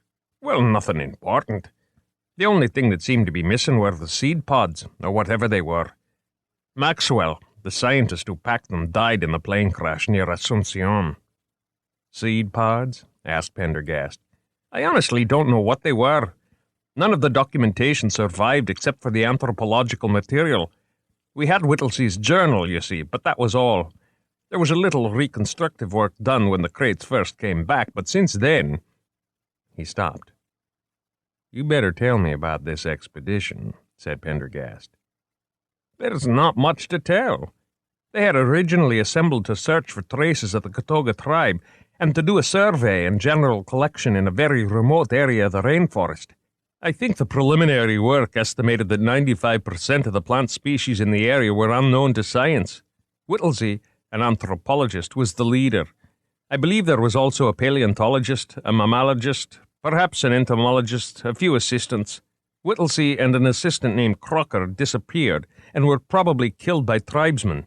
The rest died in the plane crash. The only thing we had any documentation on was the figurine from Whittley's journal. The rest of the stuff is just a mystery. No locality data, nothing." "Why did the material sit in these crates for so long? Why wasn't it unpacked and cataloged and put in the collections?" Cuthbert stirred uncomfortably. "Well," he said defensively, "ask Frock. He's the chairman of the department." "Our collections are enormous," said Frock. "We have dinosaur bones still crated up from the 1930s that have never been touched. It costs a tremendous amount of money and time to curate these things," he sighed. "But in this particular case, it's not a question of mere oversight. As I recall, the anthropology department was forbidden to curate these crates upon their return." He looked pointedly at Cuthbert. "That was years ago," Cuthbert replied acidly. "How do you know there are no rare artifacts in the unopened boxes?" Pendergast asked. "Whittley's journal implied that the figurine in the small crate was the only item of importance." May I see this journal? Cuthbert shook his head. It's gone. Missing. Were the crates moved on your own authority? I suggested it to Dr. Wright after I learned the crates had been tampered with, Cuthbert said. We kept the material together in its original crates until it could be curated. That's one of the museum's rules. So the crates were moved late last week, Pendergast murmured, almost to himself, just prior to the killing of the two boys. What could the killer have been after? Then he looked back at Cuthbert. What did you say had been taken from the crates? Seed pods, was it? Cuthbert shrugged. As I said, I'm not sure what they were. They looked like seed pods to me, but I'm no botanist. Can you describe them?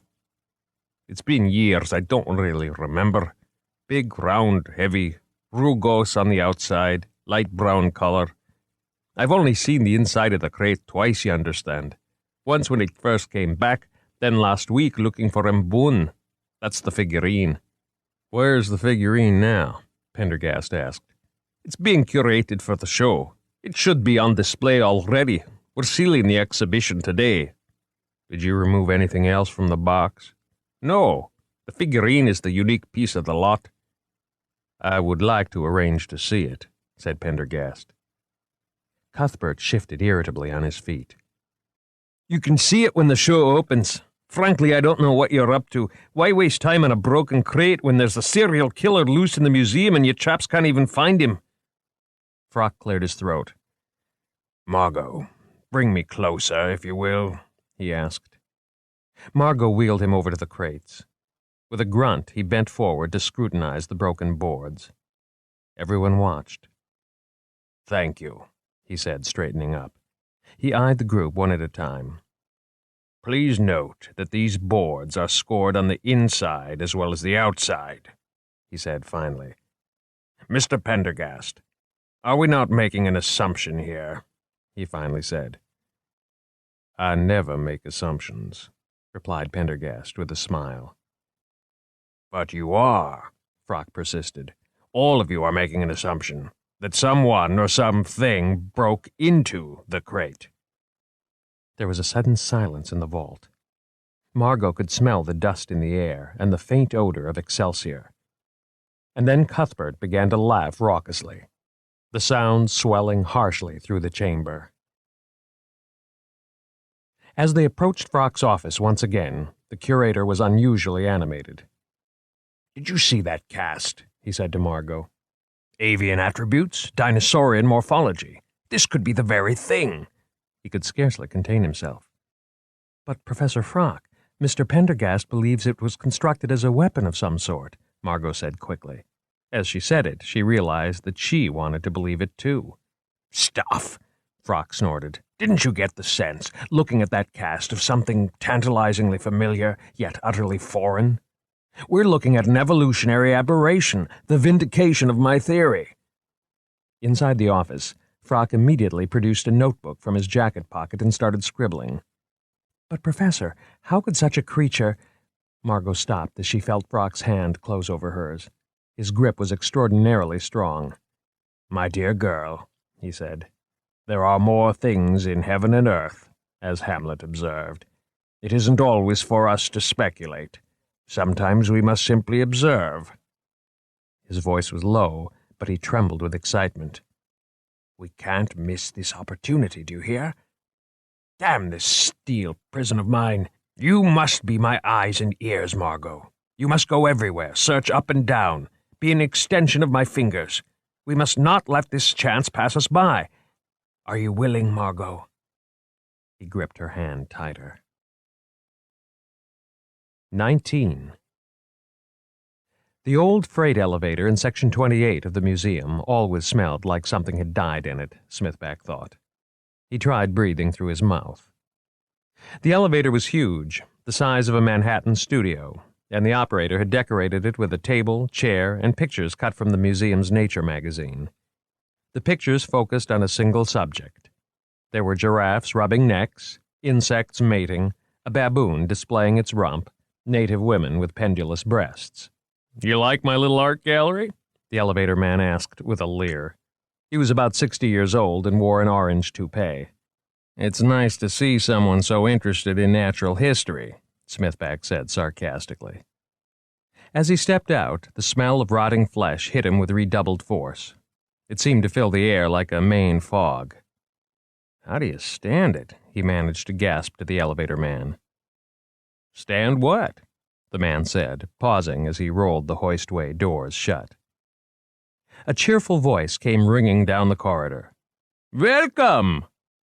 An elderly man shouted over the sound of the forced air ducts as he grasped Smithback's hand. Nothing but zebra cooking today. You miss the rhinoceros. But come in anyway. Come in, please. Smithback knew his thick accent was Austrian. Jost van Oster ran the osteological preparation area, the museum laboratory in which animal carcasses were reduced to bones. He was over 80, but looked so pink, cheerful, and plump that most people thought he was much younger. Van Oster had started at the museum in the late 20s, preparing and mounting skeletons for display. His crowning achievement in those days had been a series of horse skeletons, mounted walking, trotting, and galloping.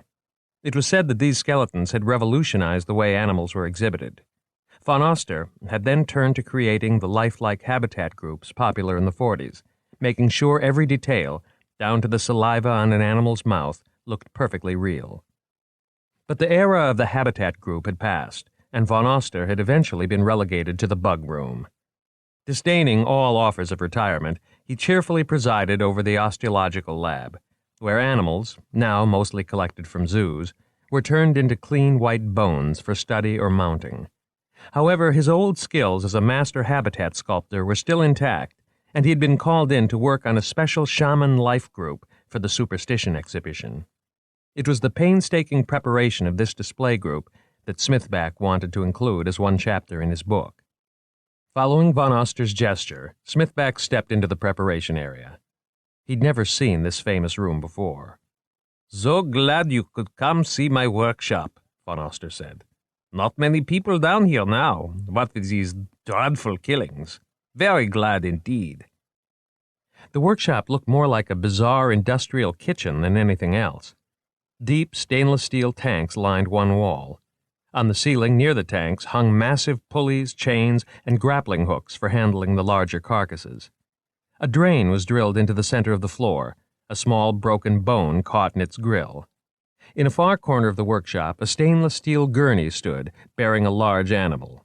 If it hadn't been for the large hand-lettered sign taped to one leg of the gurney, Smithback wouldn't have guessed that the creature had once been a Sargasso Sea dugong. It was now almost fully decomposed. Around the corpse lay picks, pliers, tiny knives. Thanks for taking time to see me, Smithback managed. Not at all, Van Oster exploded. I wish we could give tours, but you know this area is off limits to the tourists, so more is the pity. You should have been here for the rhinoceros. God, she was something. Walking briskly across the room, he showed Smithback the maceration tank containing the zebra carcass. Despite a hood drawing the vapors away, the smell was still strong. Van Oster lifted the lid and stood back like a proud cook. What you think of that? Smithback looked at the soupy brown liquid filling the vat. Under the muddy surface lay the macerating zebra carcass, its flesh and soft tissues slowly liquefying. It's a little ripe, Smithback said weakly.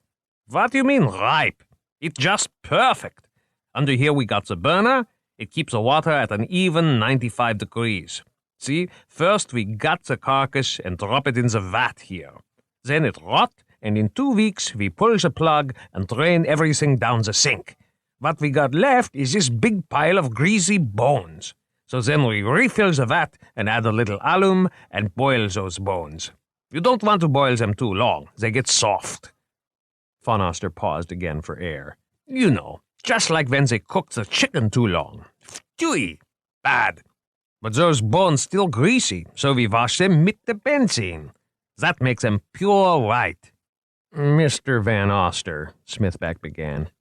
If he didn't redirect this interview quickly, he would never get out, and he couldn't stand the smell much longer.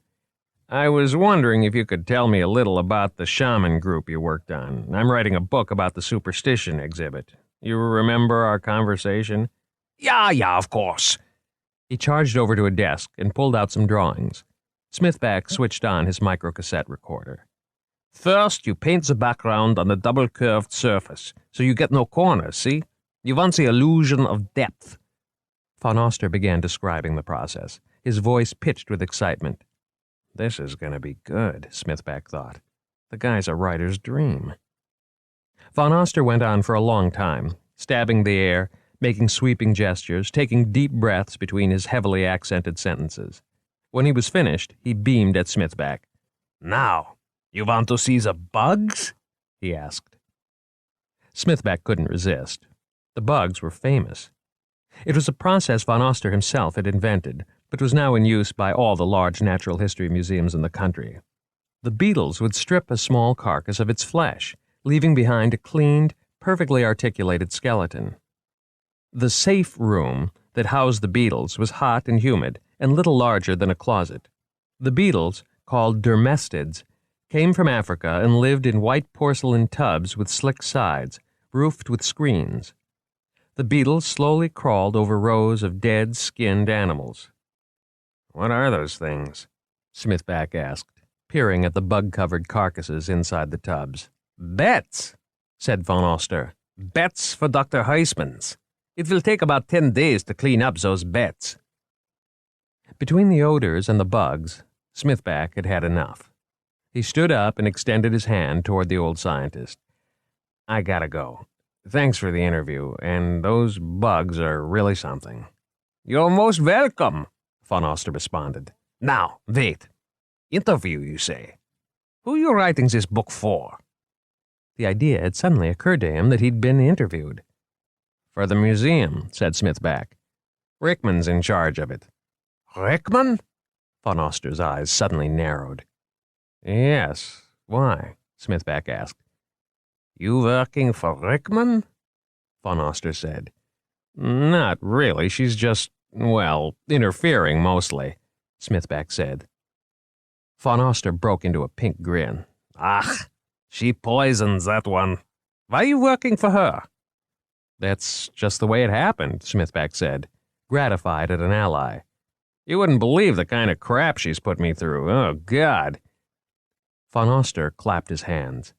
I believe it. I believe it. She making trouble everywhere. This exhibit, she making all kind of trouble. Suddenly, Smithback was interested. How so? He asked. She in there every day, saying this not good, that not good. God, that woman. That sounds like her, Smithback said with a grim smile. So what wasn't good? That, what you call it, that Kotoga tribe stuff.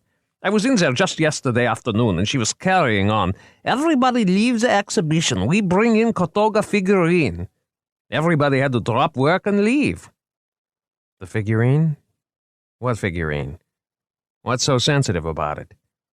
It suddenly occurred to Smithback that something so upsetting to Rickman might someday be useful to him. That Mboon figurine. Big deal in the exhibition. I not know much about, but she was very upset, I tell you. Why? Like I tell you, that figurine. You not heard? Lots of talk about it. Very, very bad. I try not to hear. Well, what kind of talk would that be, for instance? Smithback listened to the old man for quite a while longer. Finally, he backed himself out of the workshop, von Oster pursuing as far as the elevator.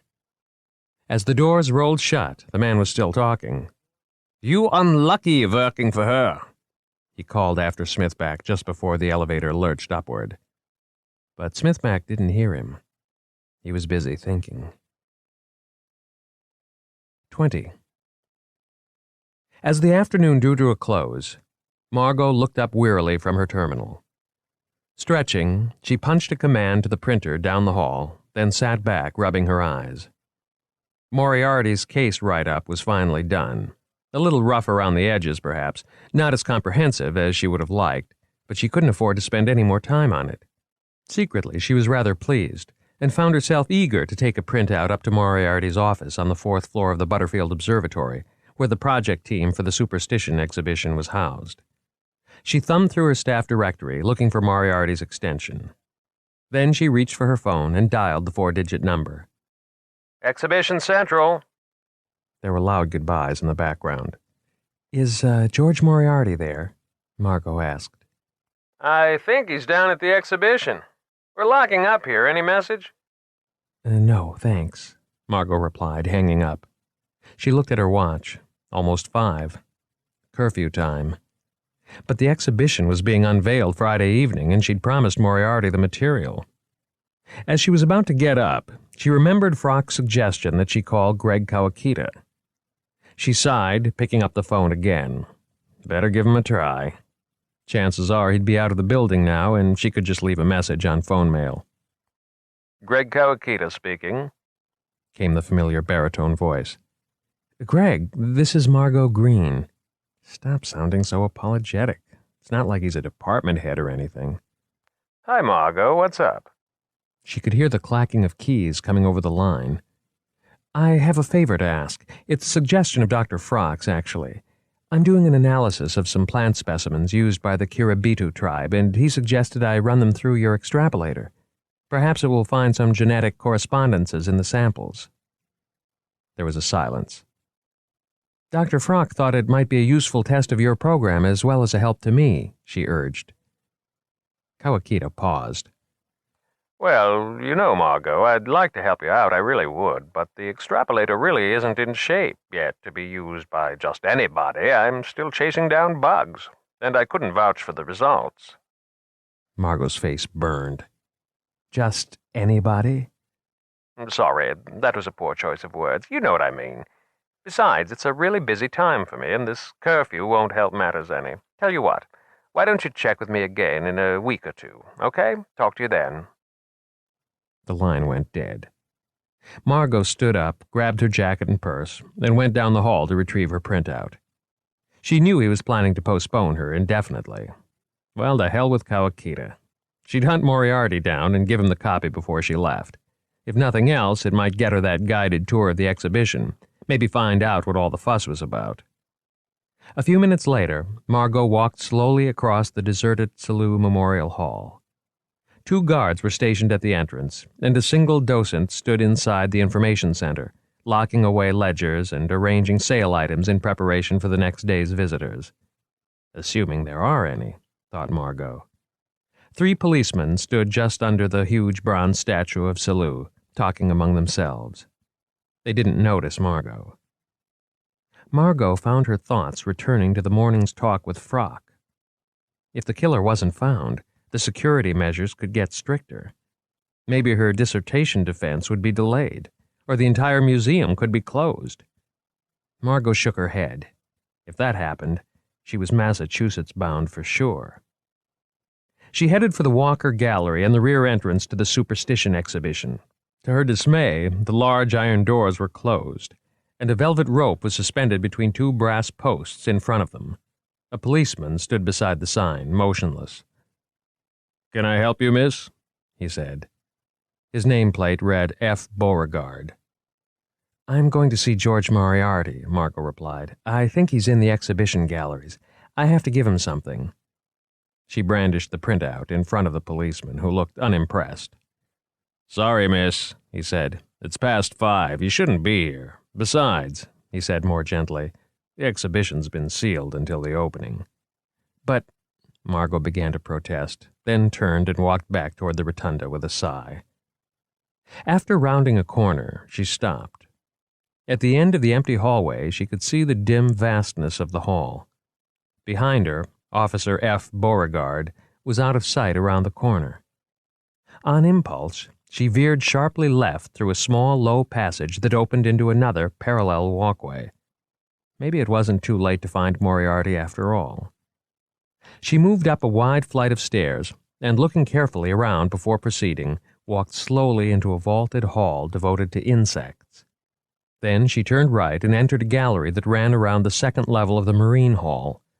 Like every place else in the museum, it felt eerie and deserted. Margot descended one of the twin sweeping staircases to the granite floor of the main hall. Moving more slowly now, she passed by a life-size walrus habitat group and a meticulously constructed model of an underwater reef. Dioramas such as these, originally fashioned in the 30s and 40s, could no longer be made, she knew. They had become much too expensive to produce. At the far end of the hall was the entrance to the Wiseman Gallery, where the larger temporary exhibitions were held. This was one of the suite of galleries in which the Superstition exhibition was being mounted. Black paper covered the inside of the double glass doors, fronted by a large sign that read, "Gallery closed. New exhibition in progress. Thank you for your understanding." The left-hand door was locked. The right one, however, pushed open easily. As casually as possible, she looked over her shoulder. Nobody. The door hissed shut behind her, and she found herself in a narrow crawl space between the outer walls of the gallery and the back of the exhibition proper. Plywood boards and large nails were strewn around in disarray, and electrical cables snaked across the floor. On her left, a huge structure of sheetrock and boards, hammered clumsily together and supported by wooden buttresses, looked very much like the backside of a Hollywood set. It was the side of the Superstition exhibition that no museum visitor would ever see. She moved carefully down the crawl space, scouting for some way to get into the exhibition. The light was poor, metal-shielded light bulbs spaced about 20 feet apart, and she didn't want to stumble and fall. Soon she came across a small gap between the wooden panels, just big enough, she decided, to squeeze through. She found herself in a large, six-sided anteroom. Gothic arches in 3 of the walls framed passages that receded into the gloom. Most of the light came from several backlit photographs of shamans high up on the walls. She looked speculatively at the 3 exits. She had no idea where she was in the exhibition, where it began, where it ended, or which way she should go to find Moriarty. "George?" she called softly, somehow unable to raise her voice in the silence and gloom. She took the central passage to another dark hall, longer than the last, and crowded with exhibits. At intervals, a brilliant spot illuminated some artifact, a mask, a bone knife, a strange carving covered with nails. The artifacts appeared to float in the velvet darkness. Crazy, dim patterns of light and shadow played across the ceiling. At the far end of the gallery, the walls narrowed. Margot had the odd feeling that she was walking back into a deep cave. Pretty manipulative, she thought. She could see why Frock was upset. She went deeper into the gloom, hearing nothing but her own footsteps padding on the thick carpet. She couldn't see the exhibits until she was almost on top of them, and she wondered how she'd retrace her steps to the room of the shamans. Perhaps there would be an unlocked exit, a well-lit unlocked exit, someplace else in the exhibit. Ahead of her, the narrow hall forked. After a moment's hesitation, Margot chose the right-hand passage.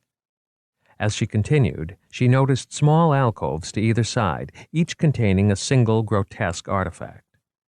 The silence was so intense that she found herself holding her breath. The hall widened into a chamber, and she stopped in front of a set of Maori tattooed heads. They weren't shrunken.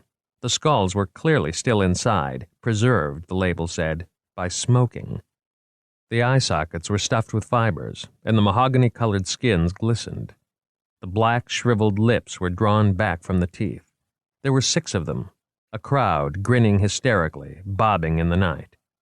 The blue tattoos were breathtakingly complex, intricate spirals that intersected and re-intersected, curving in endless patterns around the cheeks and nose and chin. The tattooing had been done in life, the label said, and the heads preserved as a sign of respect. Just beyond, Margot could see the gallery narrowing to a point. A massive, squat totem pole stood before it, lit from beneath by a pale orange light. The shadows of giant wolf heads and birds with cruel hooked beaks thrust upward from the pole and splashed across the ceiling, gray against black. Certain she had reached a dead end, Margot approached the totem pole unwillingly. Then she noticed a small opening ahead and on the left, leading into an alcove. She continued slowly, walking as quietly as possible. Any thought of calling out again for Moriarty had long since vanished. "Thank God I'm nowhere near the old basement," she thought. The alcove held a display of fetishes. Some were simple stones carved in the shapes of animals, but the majority were monsters depicting the darker side of human superstition. Another opening brought Margot into a long, narrow room. Thick black felt covered all of the room's surfaces, and a dim blue light filtered from hidden recesses. The ceiling was low above Margot's head. Smithback would have to go through here on his hands and knees, she thought. The room broadened into an octagonal room beneath a high-groined vault. A dappled light filtered down from the stained glass depictions of medieval underworld set into the vaulted ceiling. Large windows dominated each wall. She approached the closest window and found herself looking down into a Mayan tomb. A skeleton lay in the center, covered with a thick layer of dust. Artifacts were scattered around the site. A gold breastplate sat on the ribcage, and gold rings encircled bony fingers. Painted pots were arranged in a semicircle around the skull. One of these contained an offering of tiny dried corn cobs. The next window displayed an Eskimo rock burial, including an Eskimo mummy bundle wrapped in skins. The next was even more startling, a lidless, rotting European-style coffin, complete with corpse. The corpse was dressed in a much-decayed frock coat, tie, and tails, and was well on its way toward decomposition. Its head was bent stiffly toward Margot, as if prepared to tell her a secret, sightless eye sockets bulging, mouth ossified into a rictus of pain. She took a step backward. Good God, she thought. That's somebody's great-grandfather. The matter-of-fact tone of the label, which tastefully described the rituals associated with a typical 19th-century American burial, belied the visual hideousness of the scene. It's true, she thought. The museum is definitely taking a chance with stuff as strong as this. She decided to forego the other windows and proceeded through a low archway on the far side of the octagonal room. Beyond, the passage forked. To her left was a small cul-de-sac. To her right, a long, slender passage led into darkness. She didn't want to go that way. Not just yet. She wandered into the dead-end room and stopped suddenly. Then she moved forward to examine one of the cases more closely. The gallery dealt with the concept of ultimate evil in its many mythic forms. There were various images of a medieval devil. There was the Eskimo evil spirit Tornarsuk. But what arrested her was a crude stone altar placed in the center of the gallery.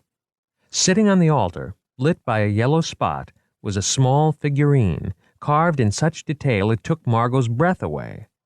Covered in scales, it crouched on all fours. Yet there was something, the long forearms, the angle of its head, that was disturbingly human. She shuddered. What kind of imagination gave rise to a being with both scales and hair? Her eyes dropped to the label. Mbuun. This carving is a representation of the mad god Mbuun, possibly carved by the Cathoga tribe of the upper Amazon basin.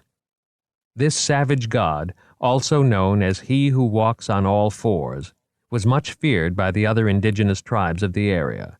In local myth, the Cathoga tribe was said to be able to conjure Mbuun at will and send him on errands of destruction against neighboring tribes. Very few Cathoga artifacts have ever been found, and this is the sole image of Mbuun known to exist. Except for trace references in Amazonian legends, nothing else is known about the Cathoga or about their mysterious devil. Margot felt a chill creep over her scalp. She looked closer, repulsed by the reptilian features, the small, wicked eyes, the talons. 3 on each forelimb. Oh, dear God! It couldn't be. Suddenly, she realized that every instinct she had was telling her to keep absolutely still. A minute passed, then 2. Then it came again, the sound that had galvanized her. An odd rustling, slow, deliberate, maddeningly soft. On the thick carpet, the footsteps had to be close. Very close. A horrible goatish stench threatened to choke her. She looked around wildly, fighting down panic, searching for the safest exit. The darkness was complete. As quietly as possible, she moved out of the cul-de-sac and across the fork. Another rustling noise, and she was running headlong through the darkness, past the ghoulish displays and leering statues that seemed to leap out of the blackness, down twisting forks and passages, trying always to take the most hidden path. At last, thoroughly lost and out of breath, she ducked into an alcove containing a display on primitive medicine. Gasping, she crouched behind a case holding a trepanned human skull upon an iron pole. She hid in its shadow, listening. There was nothing. No noise. No movement. She waited as her breath slowed and reason returned. There was nothing out there. There had never been anything out there. In fact, it was her overzealous imagination, fueled by this nightmarish tour. I was foolish to sneak in, she thought. Now I don't know if I'll ever want to come back, even on the busiest Saturday. Anyway, she had to find a way out. It was late now, and she hoped people were still around to hear her knocking should she come up against a locked exit. It would be embarrassing having to explain herself to a guard or policeman, but at least she'd be out. She peeked over the case lid. Even if it had all been her imagination, she didn't care to go back in the same direction. Holding her breath, she stepped quietly out, then listened. Nothing. She turned left and moved slowly down the corridor, searching for a likely-looking route out of the exhibit. At a large fork, she stopped, eyes straining in the darkness, debating which of the branching pathways to take. Shouldn't there be exit signs? Guess they haven't been installed yet. Typical. But the hall to her left looked promising. The passage seemed to open up into a large foyer ahead in the blackness where sight failed. Movement registered in her peripheral vision. Body frozen, she glanced hesitatingly to the right. A shadow, black against black, was gliding stealthily toward her, moving with an inky sinuousness over the display cases and grinning artifacts. With a speed born of horror, she shot down the passage. She felt more than saw the walls of the passage roll back and widen about her. Then she saw twin slits of vertical light ahead, outlining a large double doorway. Without slackening her pace, she threw herself against it. The doors flew back, and something on the far side clattered. Dim light rushed in, the subdued red light of a museum at night. Cool air moved across her cheek. Weeping now, she slammed the doors closed and leaned against them, eyes shut, forehead pressed against the cold metal, sobbing, fighting to catch her breath.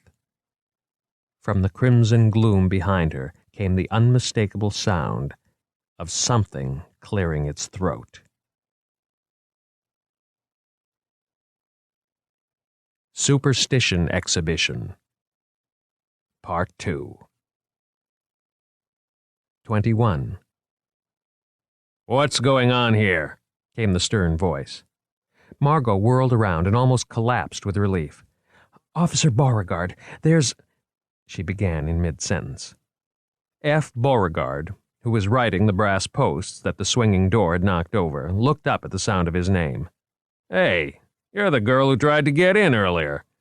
The policeman's eyes narrowed. "What's wrong, miss? Can't take no for an answer?" "Officer, there's a—" Margot tried to start again, then faltered. The officer stepped back and folded his arms across his chest, waiting. Then a look of surprise crossed his face. "What the hell? Hey, you okay, lady?" Margot was slumped over, laughing or crying, she wasn't sure which, and wiping tears from her face. The policeman freed one folded hand and took her arm. "I think you should come with me." The implications of that last sentence, sitting in a room full of policemen, telling her story again and again, maybe having Dr. Frock or even Dr. Wright called in, having to go back into that exhibition, forced Margot to straighten up. "They'll just think I'm crazy." "Oh, no, that's not necessary," she said, snuffling. "I just had a bit of a scare." Officer Beauregard looked unconvinced. "I still think we should go talk to Lieutenant Augusta." With his other hand, he pulled a large leather-bound notebook out of his back pocket. "What's your name?" he asked. "I'll have to make a report." It was clear he wouldn't let her go until she gave him the information. "My name's Margo Green," she said finally. "I'm a graduate student working under Dr. Frock. I was doing an assignment for George Moriarty. He's curating this exhibition. But you were right. Nobody was in there." She gently freed her arm from the policeman's grip as she spoke. Then she started backing away towards Salut Memorial Hall, still talking. Officer Beauregard watched her, and finally, with a shrug, he flipped open the notebook and started writing. Back in the hall, Margot paused. She couldn't go back to her office. It was almost 6, and the curfew was sure to be enforced by now. She didn't want to go home. She couldn't go home, not just yet. Then she remembered Moriarty's copy. She pressed one elbow against her side. Sure enough, her carryall was still there, hanging unnoticed through the ordeal. She stood still another moment, then walked over to the deserted information kiosk. She picked up the receiver of an internal phone and dialed. One ring, then... "Moriarty here." "George, it's Margo Green." "Hi, Margo. What's up?" "I'm in the Salut Hall. I just came from the exhibition." "My exhibition? What were you doing there? Who let you in?"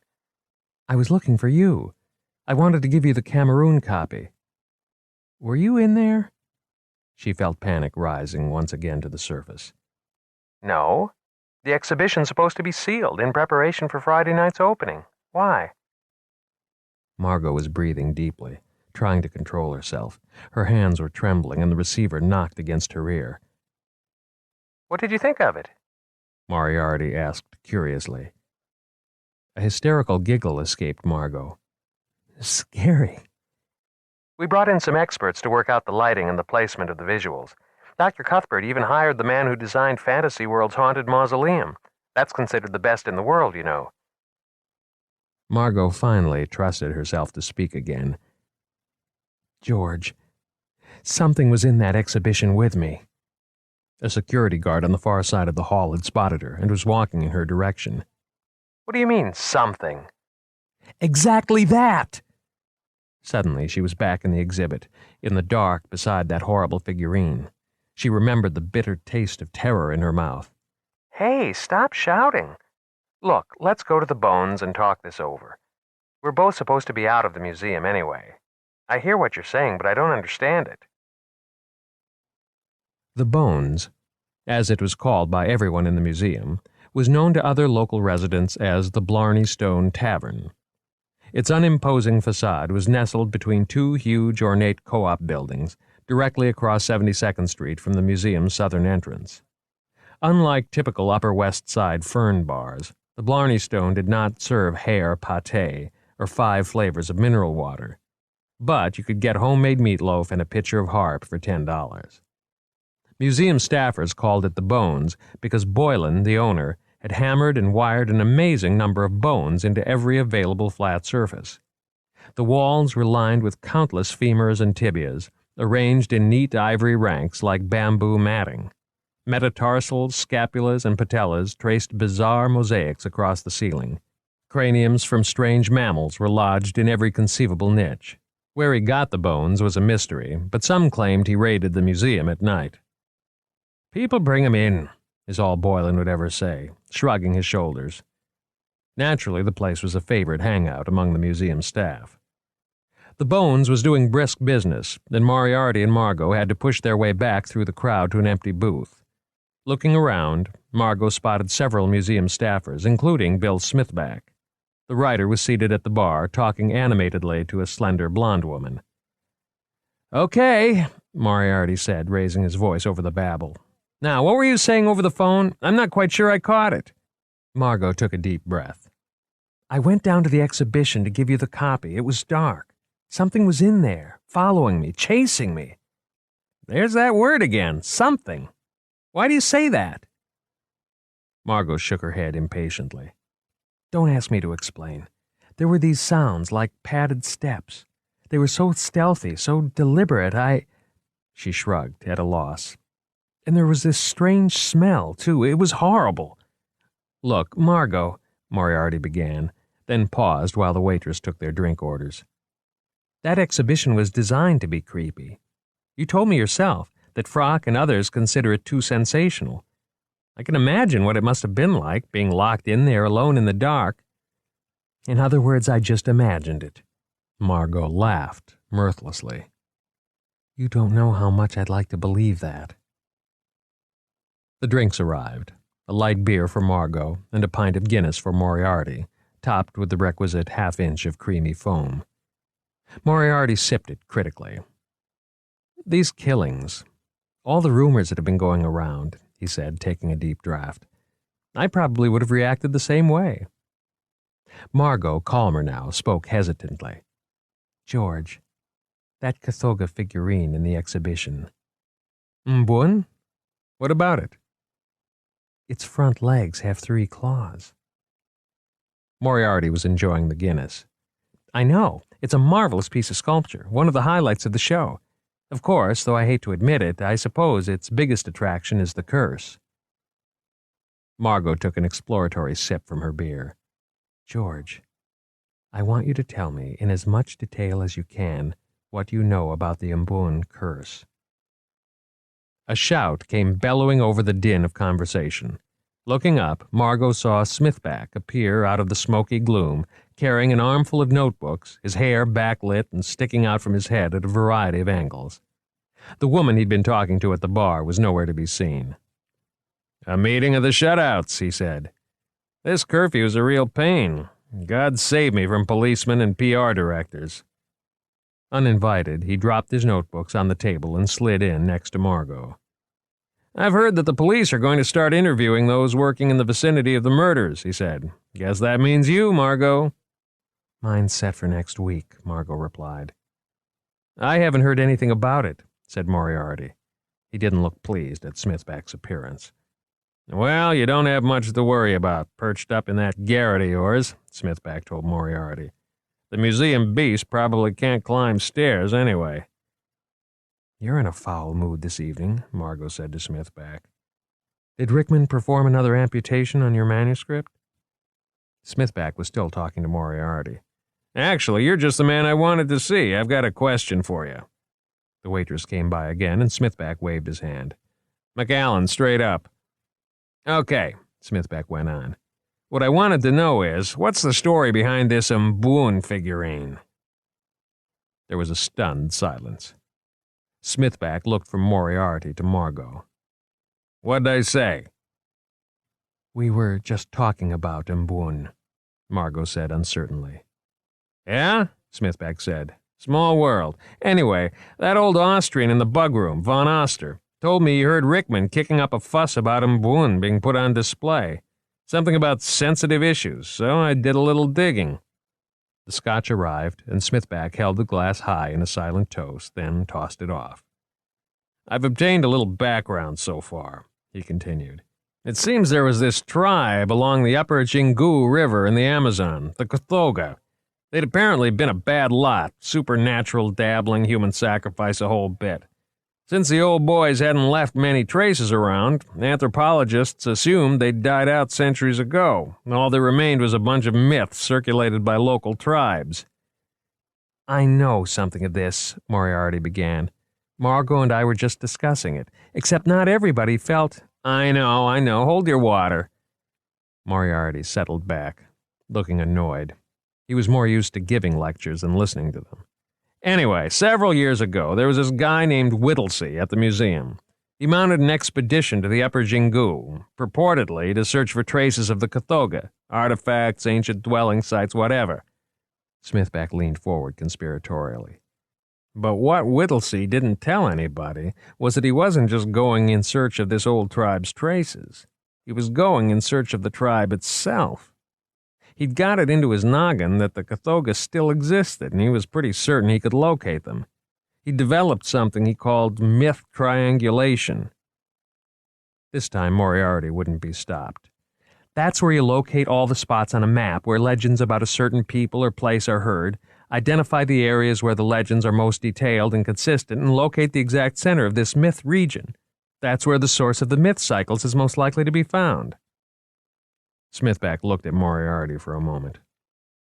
No kidding, he said. Anyway, this Whittlesey goes off in 1987 and disappears into the Amazon rainforest, never to be seen again. Von Oster told you all this? Moriarty rolled his eyes. Tiresome old guy. He may be tiresome, but he knows a hell of a lot about this museum. Smithback examined his empty glass forlornly. Apparently, there was a big confrontation in the jungle, and most of the expedition team started back early. They'd found something so important they wanted to leave right away, and Whittlesey disagreed. He stayed along with a fellow named Crocker. Apparently, they both died in the jungle. But when I asked Von Oster for more details about this Mboon figurine, he suddenly clammed up. Smithback stretched languorously and began looking for the waitress. Guess I'll have to hunt down somebody who was part of that expedition. Lots of luck, Margot said. They were all killed in a plane crash coming back. Smithback peered at her intently. No shit. And how do you know that? Margot hesitated, remembering Pendergast's request for confidentiality. Then she thought of Frock and how he'd gripped her hand so fiercely that morning. We can't miss this opportunity. We must not let this chance slip us by. I'll tell you what I know, she said slowly. But you must keep this to yourselves. And you must agree to help me in any way you can. Be careful, Margot, Moriarty cautioned. Help you? Sure, no problem, said Smithback. With what, by the way? Hesitantly, Margot told them about the meeting with Pendergast in the secure room, the casts of the claw and wound, the crates, Cuthbert's story. Then she described the sculpture of Mboon she'd seen in the exhibition, omitting her panic and flight. She knew Smithback wouldn't believe her any more than Moriarty had. So what I was asking George when you came up, she concluded, is exactly what he knows about this curse of the Cathoga. Moriarty shrugged. Not all that much, really. In local legend, the Cathoga tribe was a shadowy group, a witch doctor cult. They were supposed to be able to control demons. There was a creature, a familiar, if you will, they used for vengeance killings. That was Mboon, he who walks on all fours. Then Whittlesey came across this figurine and some other objects, packed them up, and sent them back to the museum. Of course, such disturbance of sacred objects has been done countless times before. But then, when he gets lost in the jungle and never comes out, and the rest of the expedition dies on the return trip, he shrugged his shoulders. The curse. And now people are dying in the museum, Margot said. What are you saying? That the Mboon curse, the stories of a museum beast, and these killings are all linked? Asked Moriarty. Come on, Margot, don't read too much into it. She looked at him intently. Didn't you tell me that Cuthbert kept the figurine out of the exhibition until the last minute? That's right, Moriarty said. He handled all the work on that relic himself. Not unusual, considering it's such a valuable piece. As for delaying its placement in the exhibition, that was Rickman's idea, I believe. Probably thought it would generate more interest. I doubt it, Smithback replied.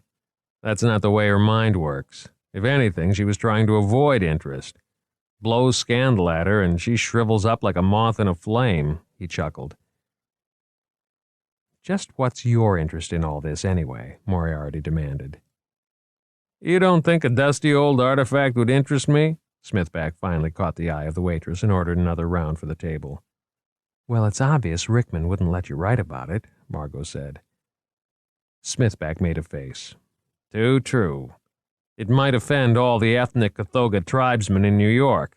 Actually, it's because Von Oster said that Rickman was bent out of shape about this. So I thought maybe I could dig around, get some dirt. Something that will put me in a better bargaining position when our next tete-a-tete comes along. You know, this chapter stays or I'm taking the Whittlesey story to Smithsonian Magazine, that sort of thing. Now, wait a minute, Margot said. I didn't take you into my confidence just so you could make some money off it. Don't you understand? We have to learn more about these crates. Whatever is killing people wants something that's in them. We have to find out what it is. What we really need to do is find that journal, Smithback said. But Cuthbert says it's been lost, Margot said. Have you checked the accession database? Smithback said. Maybe there's some information there. I'd do it myself, but my security rating is rock bottom. So is mine, Margot replied, and it hasn't been my day for computers. She told them about her talk with Kawakita. How about Moriarty here? Smithbeck said. You're a computer whiz, right? Besides, as an assistant curator, you have high security access. I think you should let the authorities handle this. Moriarty drew back, dignified. This isn't for us to mess around with. Don't you understand? Margot pleaded. Nobody knows what we're dealing with here. People's lives, perhaps the museum's future, are at stake. I know your motives are good, Margot, Moriarty said, but I don't trust Bill's. My motives are pure as the Pierian spring, Smithbeck retorted. Rickman is storming the citadel of journalistic truth. I'm just looking to defend the ramparts. Wouldn't it be easier to just do what Rickman wants? Moriarty asked. I think your vendetta is a little childish, and you know what? You won't win. The drinks came, and Smithbeck tossed his off and exhaled with gusto. Some day I'll get that bitch, he said. 22. Beauregard finished the entry, then stuffed his notebook in a back pocket. He knew he really ought to call the incident in. Hell with it. That girl had looked so scared it was obvious she wasn't up to anything. He'd make his report when he got the chance, and no sooner. Beauregard was in a bad mood. He didn't like door-shaker duty. Still, it beat directing traffic at a broken light, and it made a good impression down at Orion's. Yeah, he would say, I'm assigned to the museum case. Sorry, can't talk about it. For a museum, this place is damn quiet, Beauregard thought. He supposed on a normal day the museum would be bustling with activity. But the museum hadn't been normal since Sunday. At least during the day, staff members had come in and out of the new exhibition halls, but then they'd closed it off for the opening. Except with written permission from Dr. Cuthbert, you couldn't get in unless you were police or security on official business. Thank God his shift ended at 6 and he could look forward to 2 days away from this place. A solo fishing trip to the Catskills. He'd been looking forward to it for weeks. Beauregard ran his hand reassuringly along the holster of his S&W 38 Special. Ready for action, as always. And on his other hip, a shot-shell pistol loaded with enough capstun to bring an elephant to his knees. Behind him, Beauregard heard a muffled pattering sound. He spun around, heart suddenly racing, to face the closed doors of the exhibition. He located a key, unlocked the doors, and peered in. Who's there? Only a cool breeze fanned his cheek. He let the doors close and tested the lock. You could come out, but you couldn't go in. That girl must have gone in through the front entrance. But wasn't that kept locked too? They never told him anything. The sound came again. Well, hell, he thought. It ain't my job to check inside. Can't let anyone into the exhibition, never said anything about anyone coming out. Beauregard started humming a tune, tapping the beat on his thigh with 2 fingers. 10 more minutes and he'd be out of this frigging spook house. The sound came again. Beauregard unlocked the doors a second time and stuck his head deep inside. He could see some dim shapes, exhibition cases, a gloomy-looking entranceway. This is a police officer. You in there, respond. The cases were dark, the walls vague shadows. No answer. Withdrawing, Beauregard pulled out his radio. Beauregard to Ops, do you copy? TDN, what's up? Reporting noises at the exhibition's rear exit. What kind of noises? Uncertain. Sounds like someone's in there. There was some talk and a stifled laugh over the band. Fred? What? Beauregard was growing more irritated by the minute. The dispatcher in the Situation Room was a first-class asshole. Better not go in there. Why not? It might be the monster, Fred. Might get ya. Go to hell, Fred muttered under his breath. He wasn't supposed to investigate anything without backup, and the dispatcher knew it. A scratching noise came from behind the doors, as if something with nails was scrabbling against it. Beauregard felt his breath come hard and fast. His radio squawked. Seen the monster yet? Came the voice. Trying to keep his voice as neutral as possible, Beauregard said, Repeat. Reporting unidentified sounds in the exhibition. Request backup to investigate. He wants backup. There was the sound of muffled laughter. Fred, we don't have any backup. Everyone's busy. Listen, said Beauregard, losing his temper. Who's that with you? Why don't you send him down? McNitt, he's on a coffee break, right, McNitt? Beauregard heard some more laughter. Beauregard switched off the radio. Fuck those guys, he thought. Some professionalism. He just hoped the lieutenant was listening in on that frequency. He waited in the dark hallway. 5 more minutes and I'm history. TDN calling Beauregard. You read? 10-4, said Beauregard. McNitt there yet? No, said Beauregard. He finally finished his coffee break? Hey, I was just kidding around. TDN said a little nervously. I sent him right up. Well, he's lost then, said Beauregard. And my duty ends in 5 minutes. I'm off the next 48 and nothing's going to interfere with that. You better radio him. Jesus. He isn't reading. An idea suddenly occurred to Beauregard. How did McNitt go? Did he take the Section 17 elevator, the one behind the sit room? Yep, that's what I told him. Section 17 elevator. I got this map, same one you have. So in order to get here, he has to go through the exhibition. That was real smart. You should have sent him up through food service. Hey, don't talk to me about smart, Freddy boy. He's the one who's lost. Call me when he arrives. One way or another, I'm out of here in 5 minutes, said Beauregard. It'll be Effinger's headache then, over and out. That was when Beauregard heard a sudden commotion from the exhibition. There was a sound like a muffled thud. Jesus, he thought, McNitt. He unlocked the doors and went in, unsnapping the holster of his .38. TDN placed another donut in his mouth and chewed, swallowing it with a mouthful of coffee. The radio hissed. McNitt to Ops. Come in, TDN. 10-4, where the hell are you? I'm at the rear entrance. Beauregard ain't here. I can't raise him or anything. Let me try. He punched the transmitter. TDN calling Beauregard. Fred, come in. TDN calling Beauregard. Hey, McNitt, I think he got pissed off and went home. His shift just ended.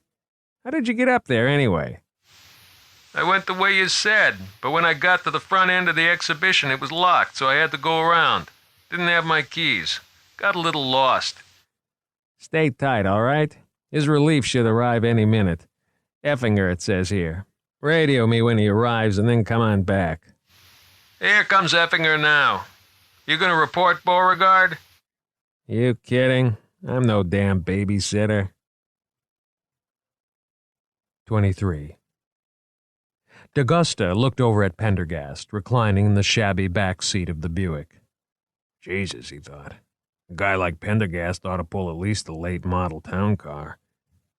Instead, they gave him a 4-year-old Buick and a driver who could barely speak English. Pendergast's eyes were half closed. "Turn on 86th and take the Central Park transverse," shouted D'Augusta. The driver swerved across 2 lanes of Central Park West and roared into the transverse. "Take 5th to 65th and go across," said D'Augusta. "Then go 1 block north on 3rd and take a right at 66th. 59 faster," said the driver, in a thick Middle Eastern accent. "Not in the evening rush hour," called D'Augusta. Christ, they couldn't even find a driver who knew his way around the city. As the car swerved and rattled down the avenue, the driver flew on past 65th Street. "What the hell are you doing?" said D'Augusta. "You just missed 65th. "Apology," said the driver, turning down 61st into a massive traffic jam. "I can't believe this," D'Augusta said to Pendergast. "You ought to have this joker fired." Pendergast smiled, his eyes still half closed. He was, shall we say, a gift of the New York office, but the delay will give us a chance to talk. He settled back into the torn seat. Pendergast had spent the last half of the afternoon at Jolly's autopsy. Augusta had declined the invitation. This lab found several kinds of DNA in our sample, Pendergast continued.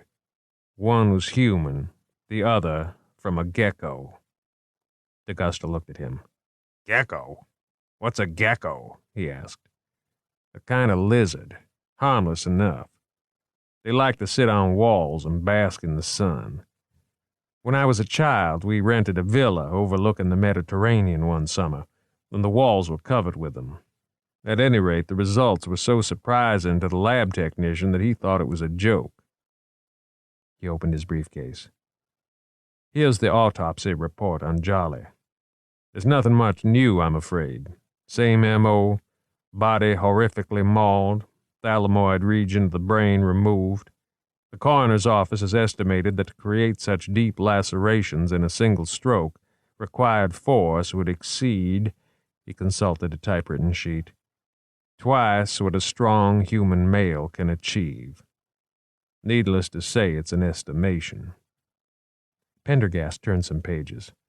Also, they've now run salivase enzyme tests on brain sections from the older boy and from Jolly. And both brains tested positive for the presence of saliva. Jesus. You mean the killer's eating the fucking brain? Not only eating, Lieutenant, but slobbering over the food as well.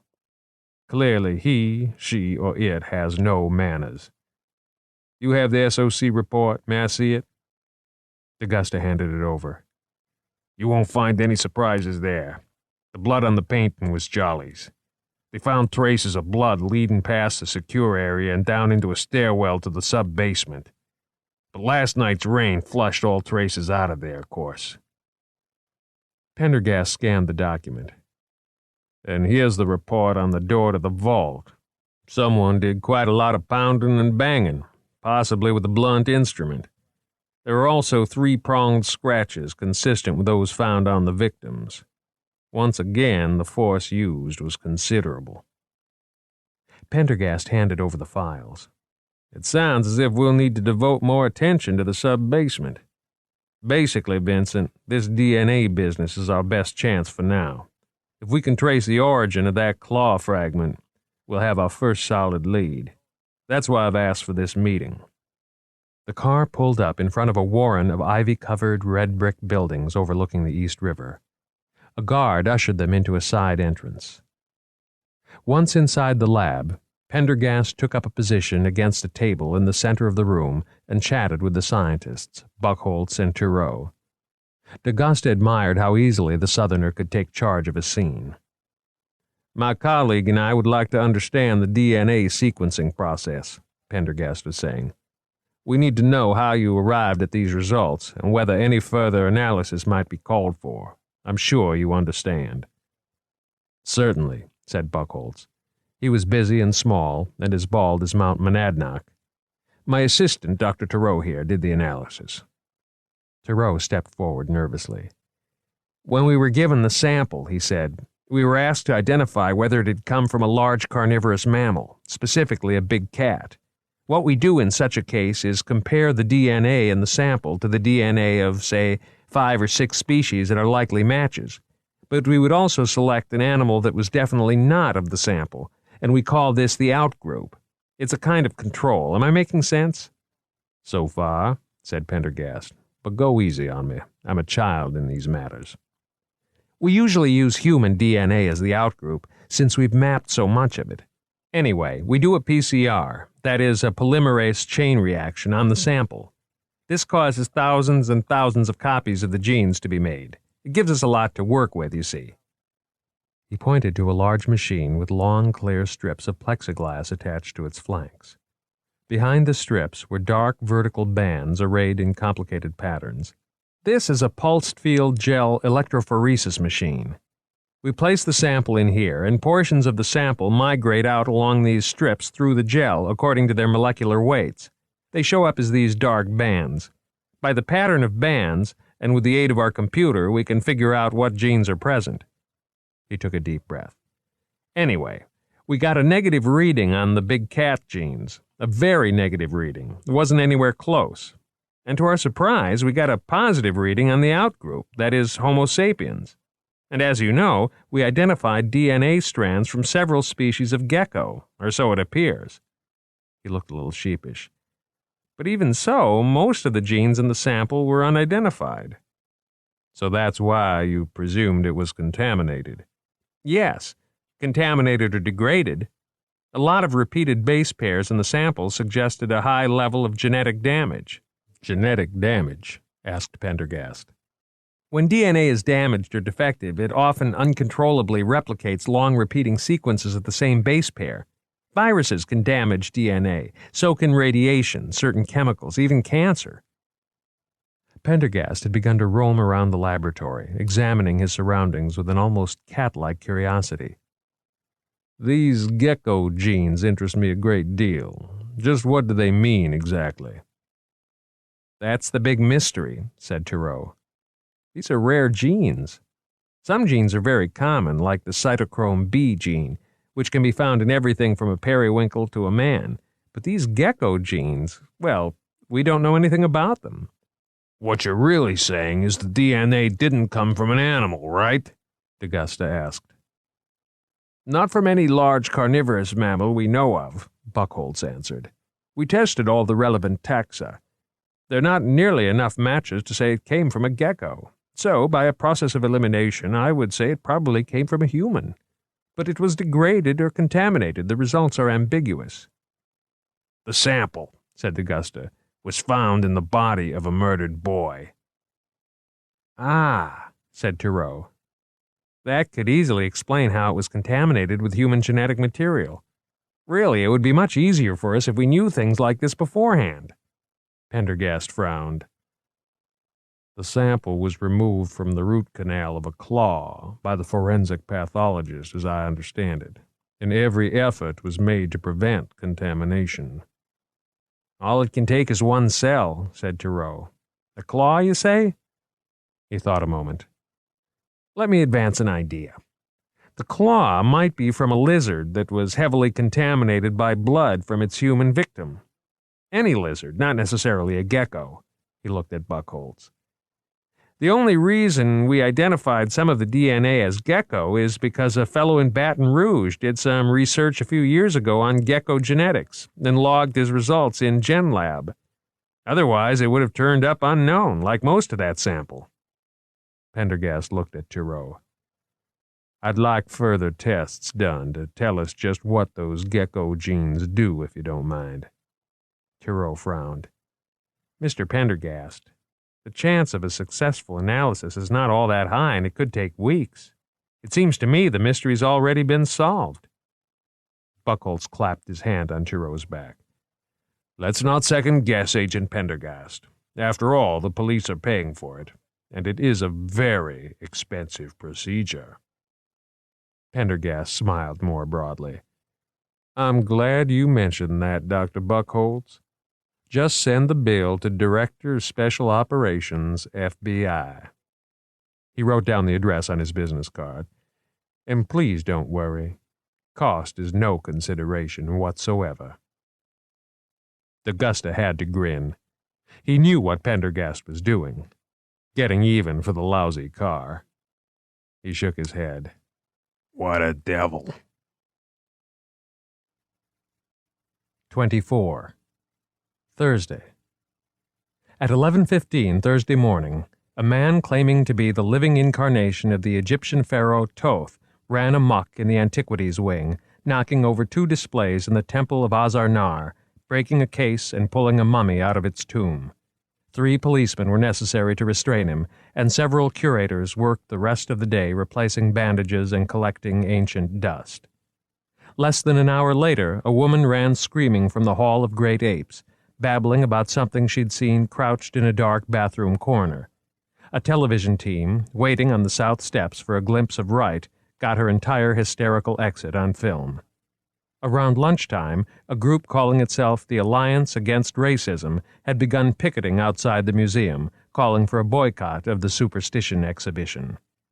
Early that afternoon, Anthony McFarlane, a world-renowned philanthropist and big game hunter offered a reward of $500,000 for the capture and safe delivery of the museum beast. The museum immediately disclaimed any connection with McFarlane. All of these events were duly reported in the press. The following incidents, however, went undisclosed to the world outside the museum. By noon, 4 employees had quit without notice. 35 others had taken unscheduled vacations. Nearly 300 had called in sick. Shortly after lunch, a junior preparator in the vertebrate paleontology department collapsed at her laboratory table. She was taken to medical, where she demanded extended leave and workers' compensation, citing severe emotional and physical stress. By 3 p.m., security had responded to 7 requests for investigations of suspicious noises in various remote sections of the museum. By curfew, police from the museum command post had responded to 4 suspected sightings, all of which remained unverified. Later, the museum switchboard would tabulate the number of creature-related calls it received that day, 107, including crank messages, bomb threats, and offers of assistance from exterminators to spiritualists. 25. Smithback eased open the grimy door and peered inside. This, he thought, had to be one of the more macabre places in the museum. The storage area of the Physical Anthropology Laboratory, or in museum parlance, the skeleton room. The museum had one of the largest collections of skeletons in the country, second only to the Smithsonian, 12,000 in this room alone. Most were North and South American, Indian, or African, collected in the 19th century during the heyday of physical anthropology. Tiers of large metal drawers rose in ordered ranks to the ceiling. Each drawer contained at least a portion of a human skeleton. Yellowed labels were slotted into the front of each drawer. On these labels were numbers, names of tribes, sometimes a short history. Other, briefer labels carried the chill of anonymity. Smithback had once spent an afternoon wandering among the boxes, opening them and reading the notes, almost all of which were written in faded, elegant scripts. He had jotted several down in his notebook. Specimen number 1880, 1770. Walks in cloud, Yankton Sioux. Killed in Battle of Medicine Bow Creek, 1880. Specimen number 1899, 1206. Maggie Lost Horse, Northern Cheyenne. Specimen number 1933, 43469. Anasazi, Canyon del Muerto, Thorpe Carlson Expedition, 1900. Specimen number 1912, 695. Luo, Lake Victoria, gift of Major General Henry Throckmorton, Bart. Specimen number 1872-10, Aleut, provenance unknown. It was a strange graveyard indeed. Beyond the storage area lay the warren of rooms housing the Physical Anthropology Lab. In earlier days, physical anthropologists had spent most of their time in this laboratory measuring bones and trying to determine the relationship between the races, where humanity had originated, and similar studies. Now, much more complex biochemical and epidemiological research was being done in the Physical Anthro Lab. Several years earlier, the museum, at Frock's insistence, had decided to merge its genetics research and DNA laboratories with the lab. Beyond the dusty bone storage area lay a spotless assortment of huge centrifuges, hissing autoclaves, electrophoresis apparatuses, glowing monitors, elaborate blown glass distillation columns, and titration setups, one of the most advanced technical facilities of its kind. It was in the no-man's land between the old and the new that Greg Kawakita had set up shop. Smithback looked through the tall racks of the storage room toward the lab doors. It was just after 10, and Kawakita was the only one around.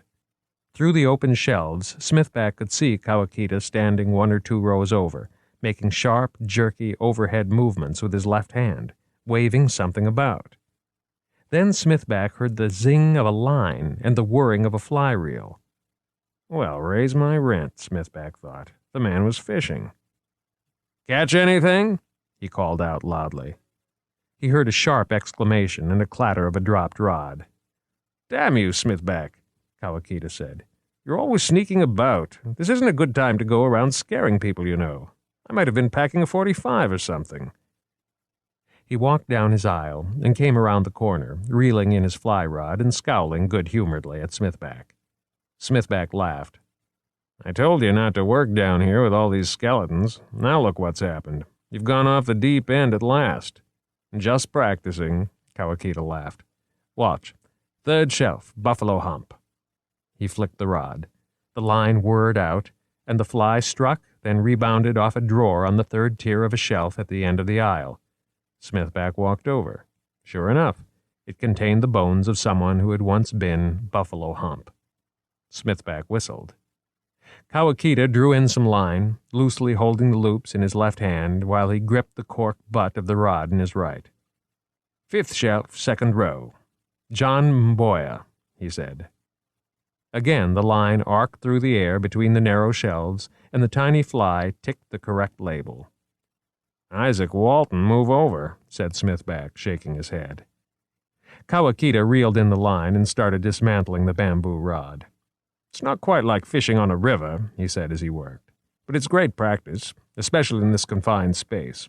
Helps me relax during breaks. When I don't tangle my line in one of the cases, that is."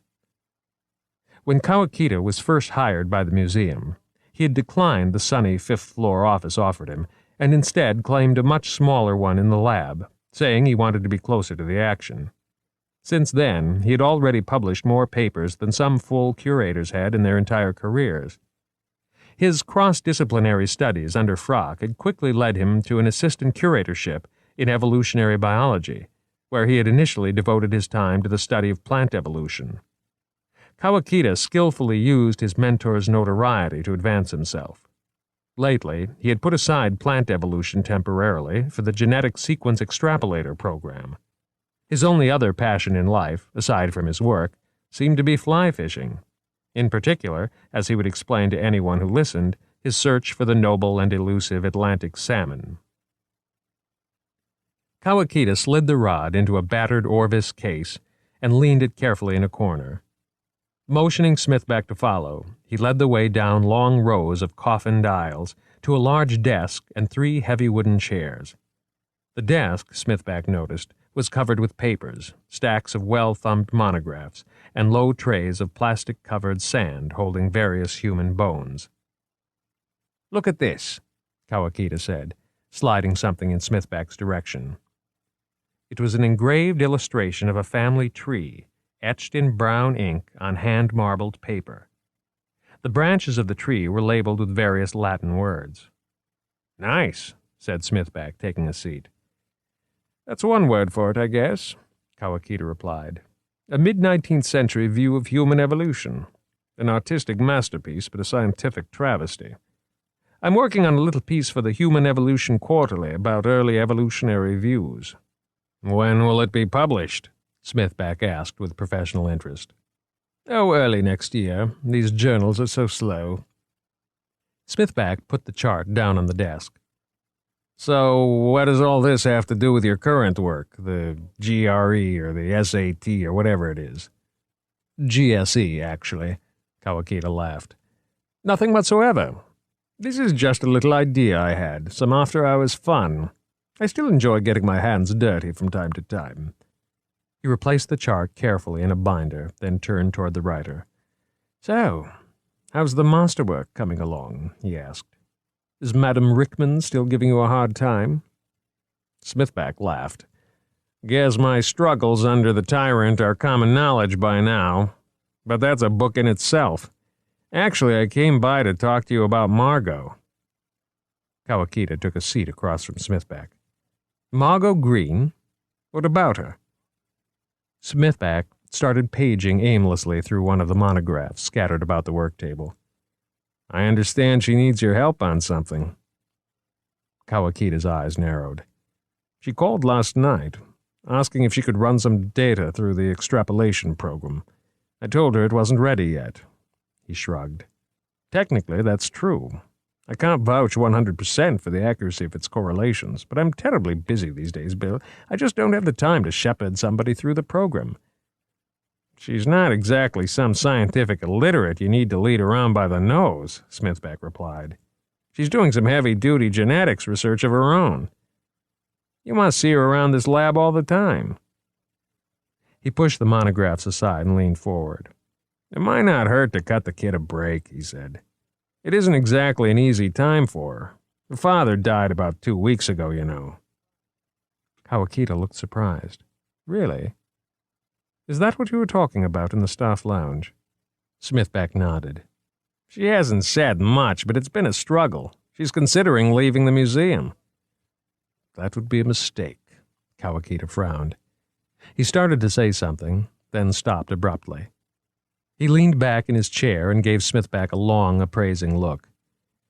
This is a mighty altruistic gesture on your part, Bill. He pursed his lips, nodding slowly. Bill Smithback, the Good Samaritan. New image for you, eh? That's William Smithback, Jr. to you. Bill Smithback, the Eagle Scout, Kawakita continued. Then he shook his head. Nope, it just doesn't ring true. You didn't really come down here to talk about Margot, did you? Smithback hesitated. Well, that was one of my reasons, he admitted. I knew it, Kawakita crowed. Come on, out with it. Oh, all right, Smithback sighed. Listen, I'm trying to get some information on the Whittley expedition. The what? The South American expedition that brought back the Mboon figure. You know, the showpiece for the new exhibition. Recognition flooded Kawakita's face. Oh, yes. That's the one old man Smith must have been talking about in the herbarium the other day. What about it? Well, we think there's some kind of link between that expedition and these murders. What? Kawakita said incredulously. Don't tell me you're starting up with this museum beast stuff. And what do you mean, we? I'm not saying I believe anything, okay? Smithback replied evasively. But I've been hearing a lot of strange stuff recently, and Rickman's all tense about having the Mboon figure in the exhibition. Other things came back from that expedition besides this one relic, several crates, in fact. I want to find out more about them. And what exactly do I have to do with all this? Kawakita asked. Nothing. But you're an assistant curator. You have high-security access to the museum computer. You can query the accession database, find out about those crates. I doubt they've even been logged, Kawakita said. But either way, it wouldn't matter. Why not? Smithback asked. Kawakita laughed. Wait here a minute. He stood up and headed for the lab. In a few minutes he returned, a piece of paper in one hand. You must be psychic, he said, handing over the paper. Look what I found in my mail this morning. 2. Curators and senior staff. From Lavinia Rickman.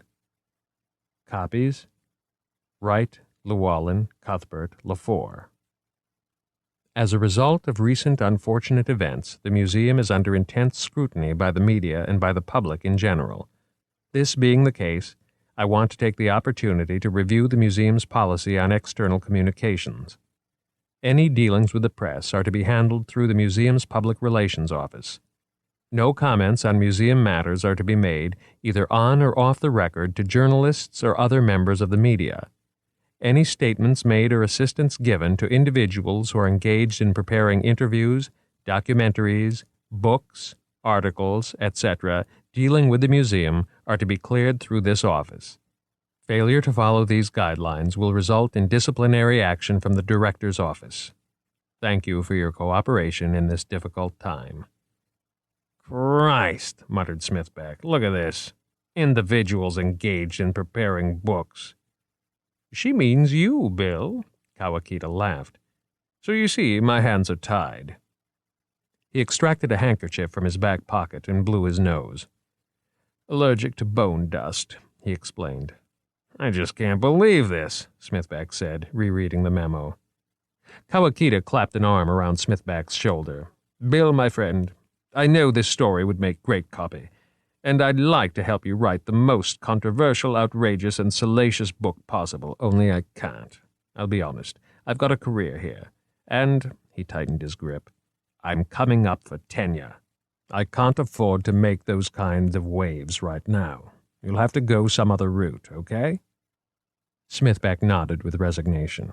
Okay. You look unconvinced, Kawakita laughed. But I'm glad you understand anyway. He gently propelled the writer to his feet. I'll tell you what. How about a little fishing on Sunday?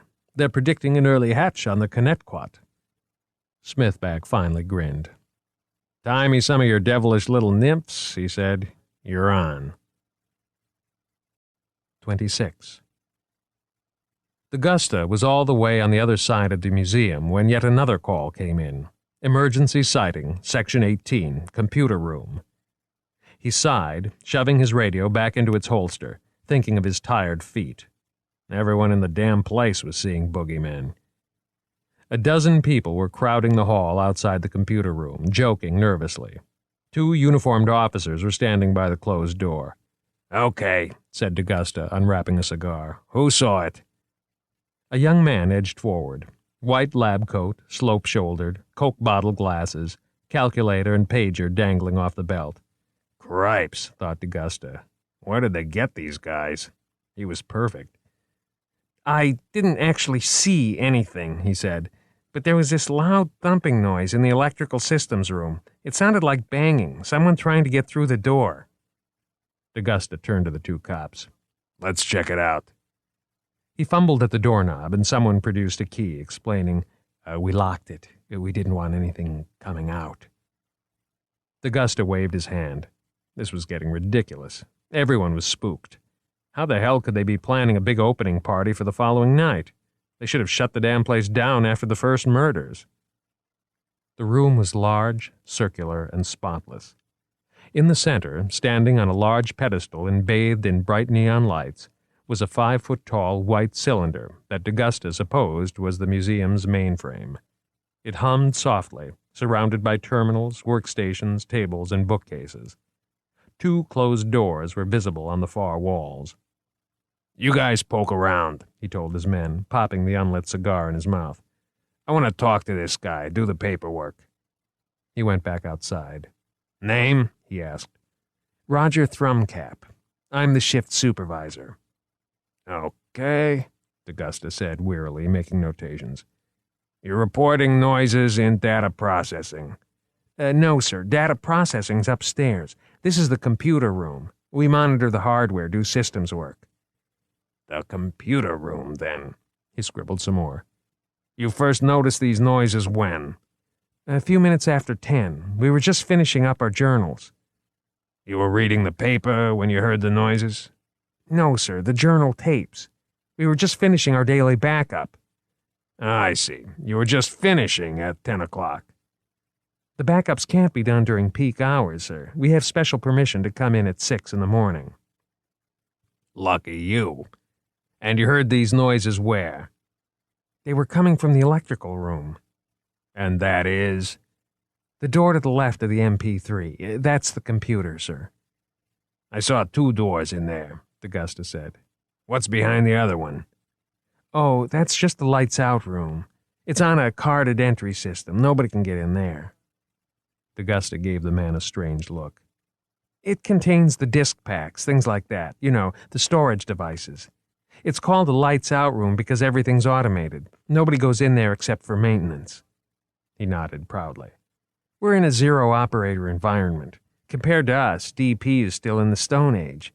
They still have operators manually mounting tapes, no silos or anything. D'Augusta went back inside. They heard the noises on the other side of that door to the left, there in the back. Let's take a look. He turned around. Keep them out here, he said to Thrumcap.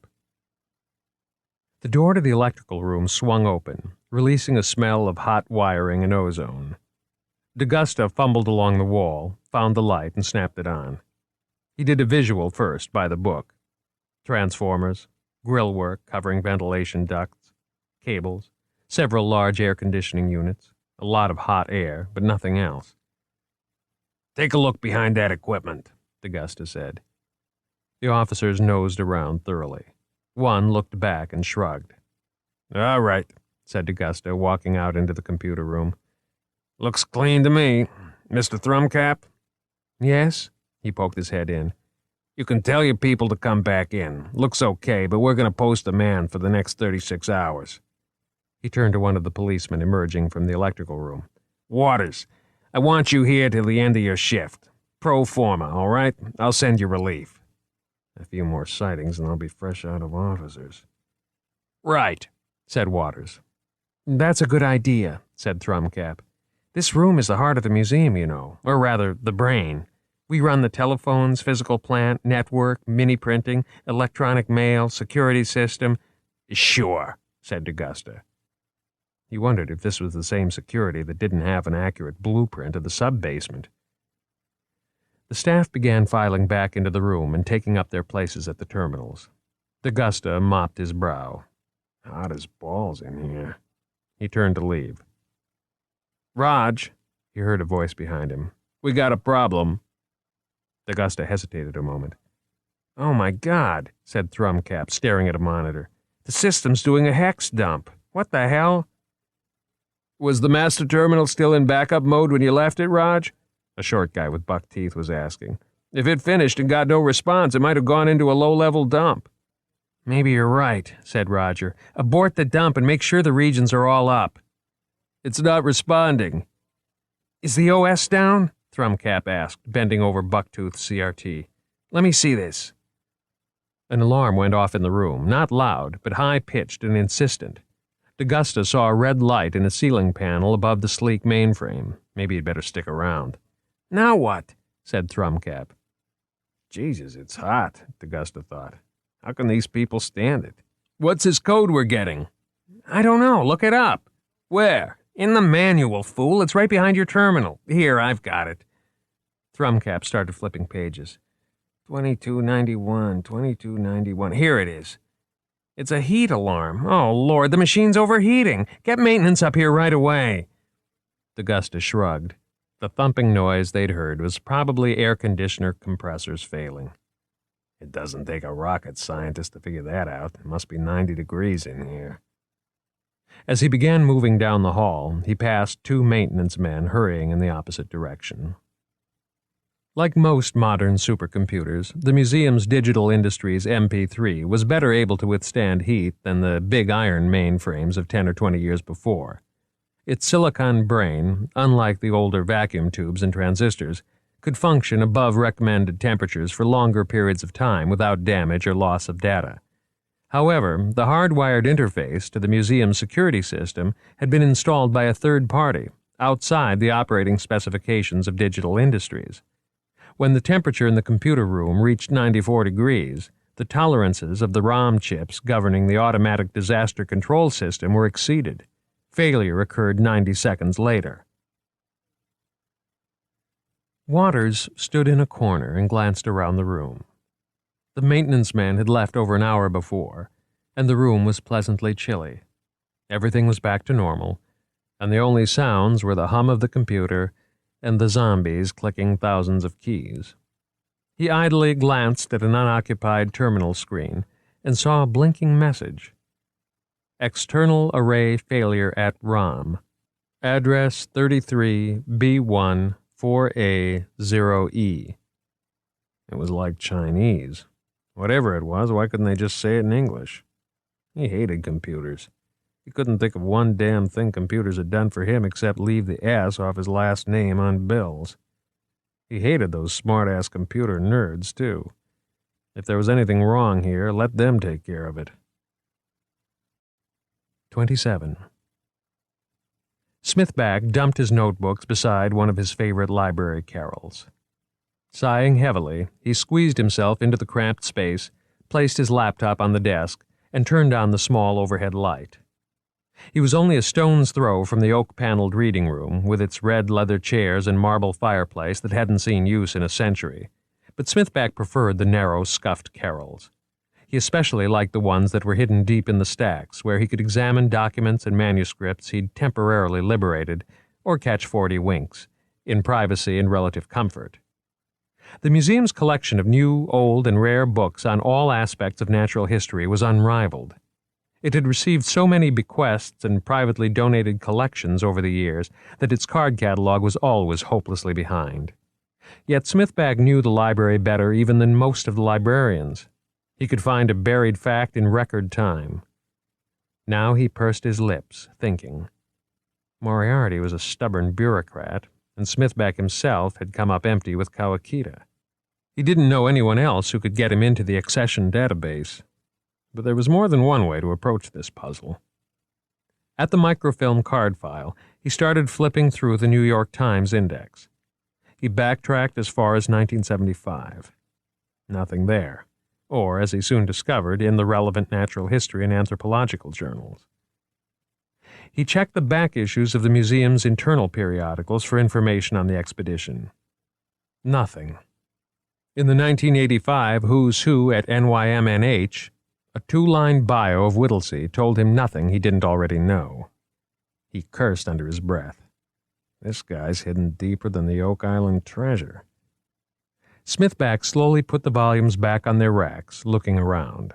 Then, taking some sheets from a notebook, he strolled nonchalantly up to the desk of a reference librarian, first making sure he hadn't seen her before. "Gotta put these back in the archives," he told the librarian. She blinked up at him severely. "Are you new around here?" "I'm from the science library. Just got transferred up last week. On rotation, you know." He gave her a smile, hoped it looked bright and genuine. She frowned at him, uncertain, as the phone on her desk began to ring. She hesitated, then answered it, distractedly handing him a clipboard and a key on a long blue cord. "Sign in," she said, covering the mouthpiece with her hand. The library archives lay behind an unmarked gray door in a remote corner of the library's stacks. It was a gamble in more ways than one. Smithbag had been inside once before on legitimate business. He knew that the bulk of the museum's archives were stored elsewhere and that the library's files were very specific. But something was nagging him. He closed the door and moved forward, scanning the shelves and the stacks of labeled boxes. He had progressed down one side of the room and was starting up the other when he stopped. Carefully, he reached up and brought down a box labeled Central Receiving Shipping, Air Cargo Receipts. Squatting down, he rustled quickly through the papers. Once again, he went back as far as 1975. Disappointed, he rustled through them again. Nothing. As he returned the box to its high perch, his eye caught another label. Bills of Lading, 1970 to 1990. He couldn't risk more than another 5 minutes, tops. His finger stopped near the end of the pile. "Gotcha," he whispered, pulling a smudged sheet free of the box. From his pocket, he extracted his microcassette recorder and quietly spoke the pertinent words, dates, and places. Balem, Port of New Orleans, Brooklyn. The Strella de Venezuela, Star of Venezuela. Odd, he thought. Awfully long layover in New Orleans. "You seem pretty pleased with yourself," the librarian said as she stowed the key back in the desk. "Have a nice day," Smithbag said. He finished the entry on the archives clipboard. Sebastian Melmoth, in 11:10, out 11:25. Back at the microfilm catalog, Smithbag paused. He knew the New Orleans newspaper had a strange name, very antebellum sounding. Times-Picayune, that was it. He scanned the catalog quickly. There it was, Times-Picayune, 1840 to present. He snapped the 1988 reel into the machine. As he neared October, he slowed, then stopped completely. A large 72-point banner headline stared at him out of the microfilm viewer. "Oh, God," he breathed. He now knew, without a shred of doubt, why the Whittley crates had spent so long in New Orleans. 28. "I'm sorry, Miss Green, but his door is still closed. I'll give him your message as soon as possible." "Thanks," Margot said, hanging up her phone with frustration. How could she be Frock's eyes and ears if she couldn't even talk to him? When Frock was deeply involved in a project, he often locked himself in his office. His secretary knew better than to disturb him. Margot had tried to reach him twice already that morning, and there was no telling when he'd reemerge. Margot glanced at her watch. 11:20 a.m. The morning was almost gone. She turned to her terminal and tried logging on to the museum's computer. Hello, Margo Green at Biotech at STF. Welcome back to MuseNet. Distributed Networking System, Release 15.5. Copyright 1989 to 1995, NYMNH and Cerebral Systems, Inc. Connecting at 11:20:45, 3:30:95. Print service routed to LJ56. All users, important notice. Due to this morning's system outage, a restore will be performed at noon. Expect degraded performance. Report any missing or corrupted files to Systems Administrator ASAP. Roger Thrumcap at admin at systems. You have one message waiting. She brought up the electronic mail menu and read the waiting message. Mail from George Moriarty at exhib at STF. Sent 10/14/7, 3:30:95. Thanks for the label copy. Looks perfect. No changes necessary. We'll put it in with other finishing touches before opening to the general public. Care to have lunch today? George. Reply, delete, file, RDF. Her telephone rang, shattering the silence. Hello, she said. Margo, hi, it's George, Came Moriarty's voice. Hi, she replied. Sorry, just got your message now. I figured as much. He responded cheerfully. Thanks again for helping out. Glad to, replied Margot. Moriarty paused. So, He began hesitantly. how about that lunch? Sorry, Margot said.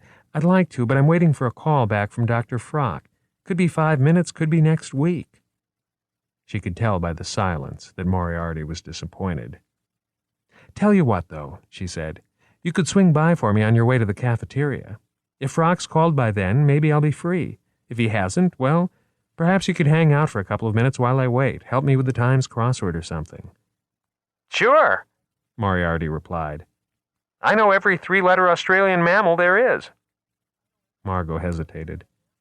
And perhaps while you're down here, we can take a peek into the accession database, see about the Whittley crates?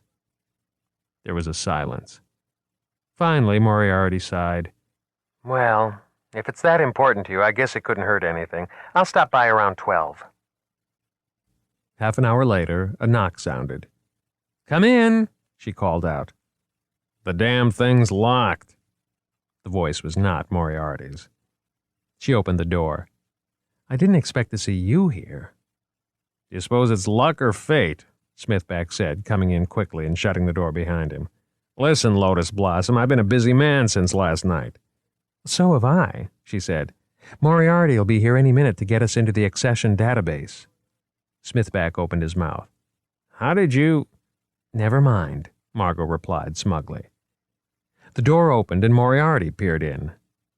Margot? He asked. Then he caught sight of Smithback. Don't fret, Professor, it's safe, the writer said. I'm not in a biting mood today. Don't mind him, Margot said. He has this annoying habit of popping up unannounced. Come on in. Yes, and make yourself comfortable, Smithback said, pointedly gesturing to the chair in front of Margot's terminal.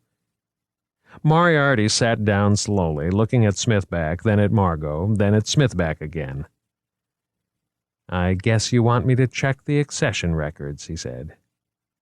If you wouldn't mind, Margot said quietly. Smithback's presence made the whole thing seem like a setup.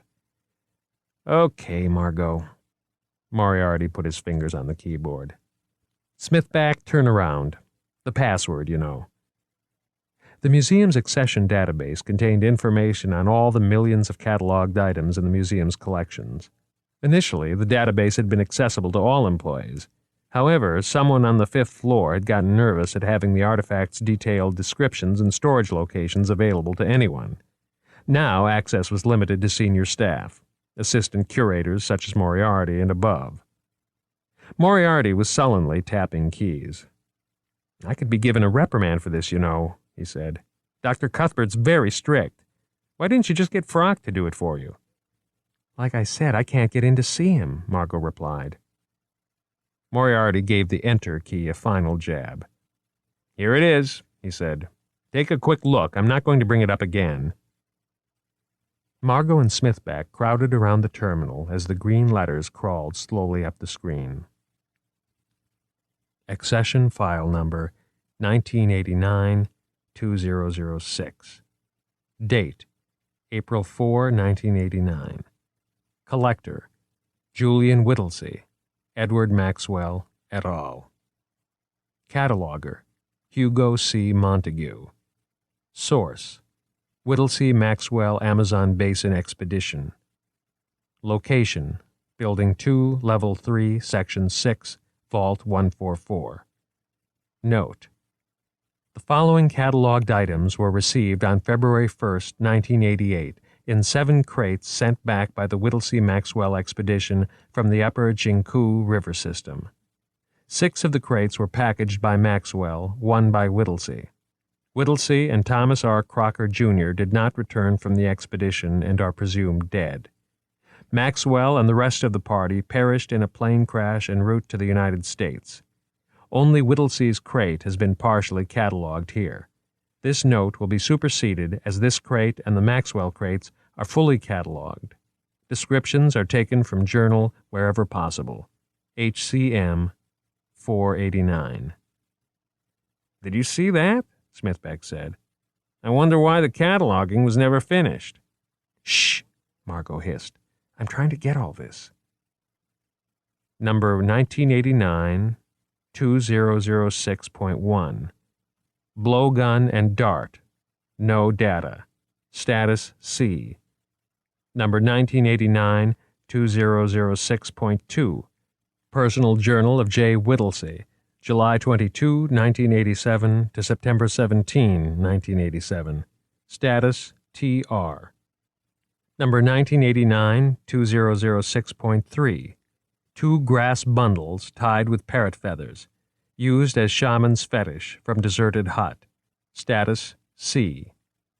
Number 1989-2006.4. Finely carved figurine of beast. Supposed representation of Mbuun. Cf.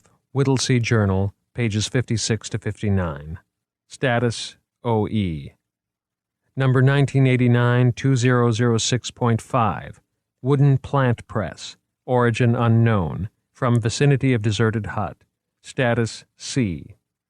Number 1989-2006.6. Disc incised with designs. Status C. Number 1989-2006.7. Spear points. Assorted sizes and condition. Status C. Note: all crates temporarily moved to Secure Vault Level 2B per Ian Cuthbert 3/2095. D. Alvarez, Secretary. What do all those codes mean?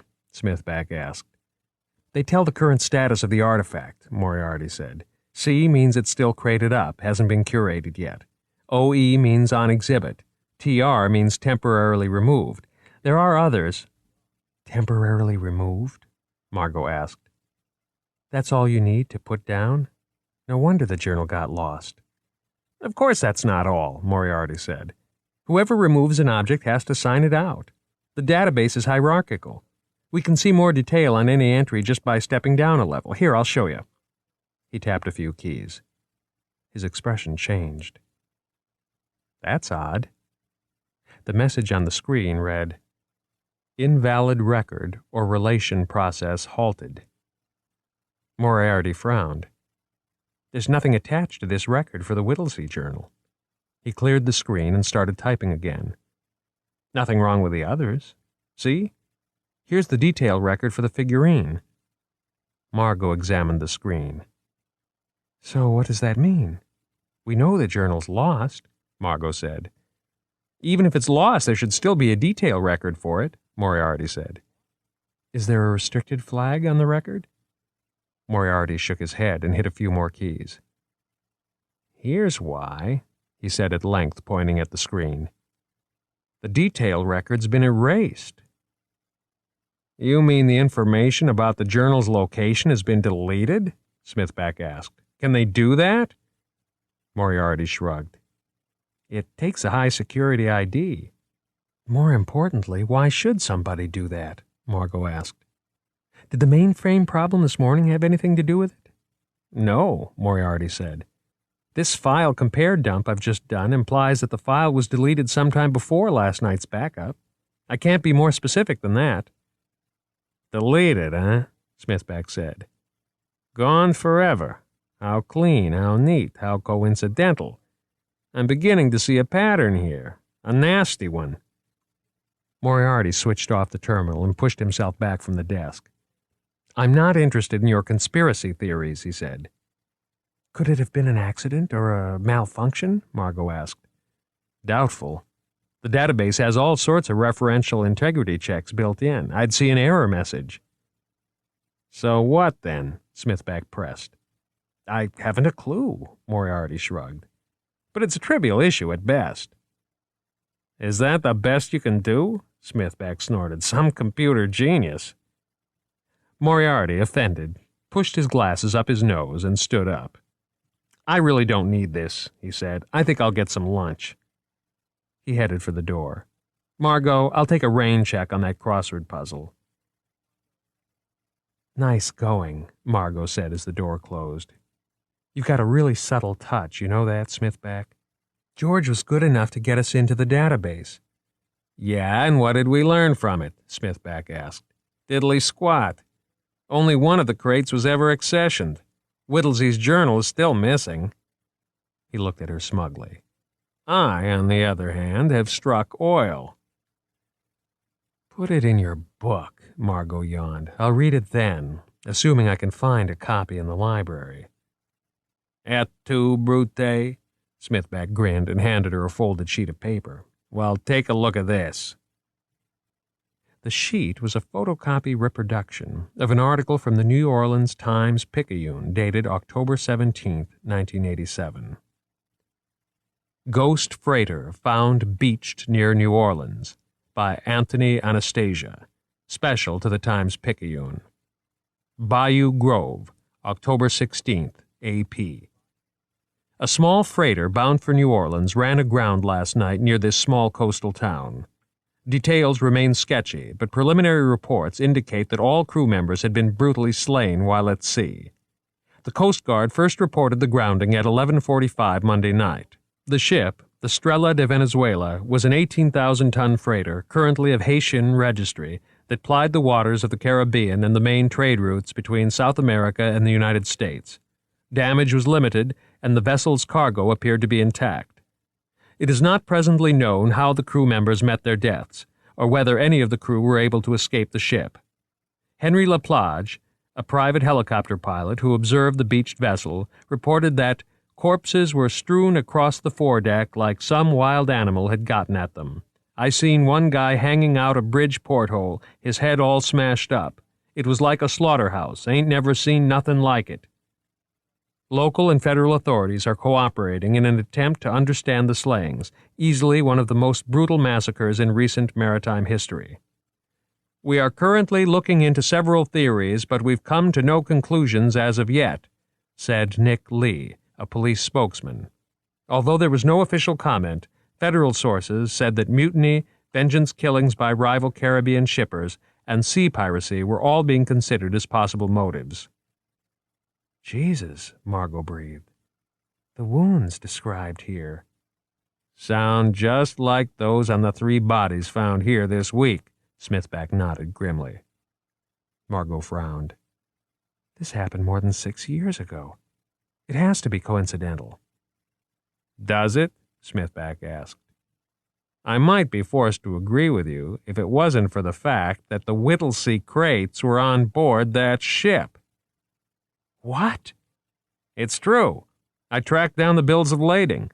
The crates were shipped from Brazil in August of 1988, almost a year after the expedition broke up, as I understand it. After this business in New Orleans, the crates sat in customs while the investigation was being conducted. It took them almost a year and a half to reach the museum. The ritualized murders have followed the crates all the way from the Amazon, Margot said. But that means... It means, Smithback said grimly, that I'm going to stop laughing now when I hear talk about a curse on that expedition.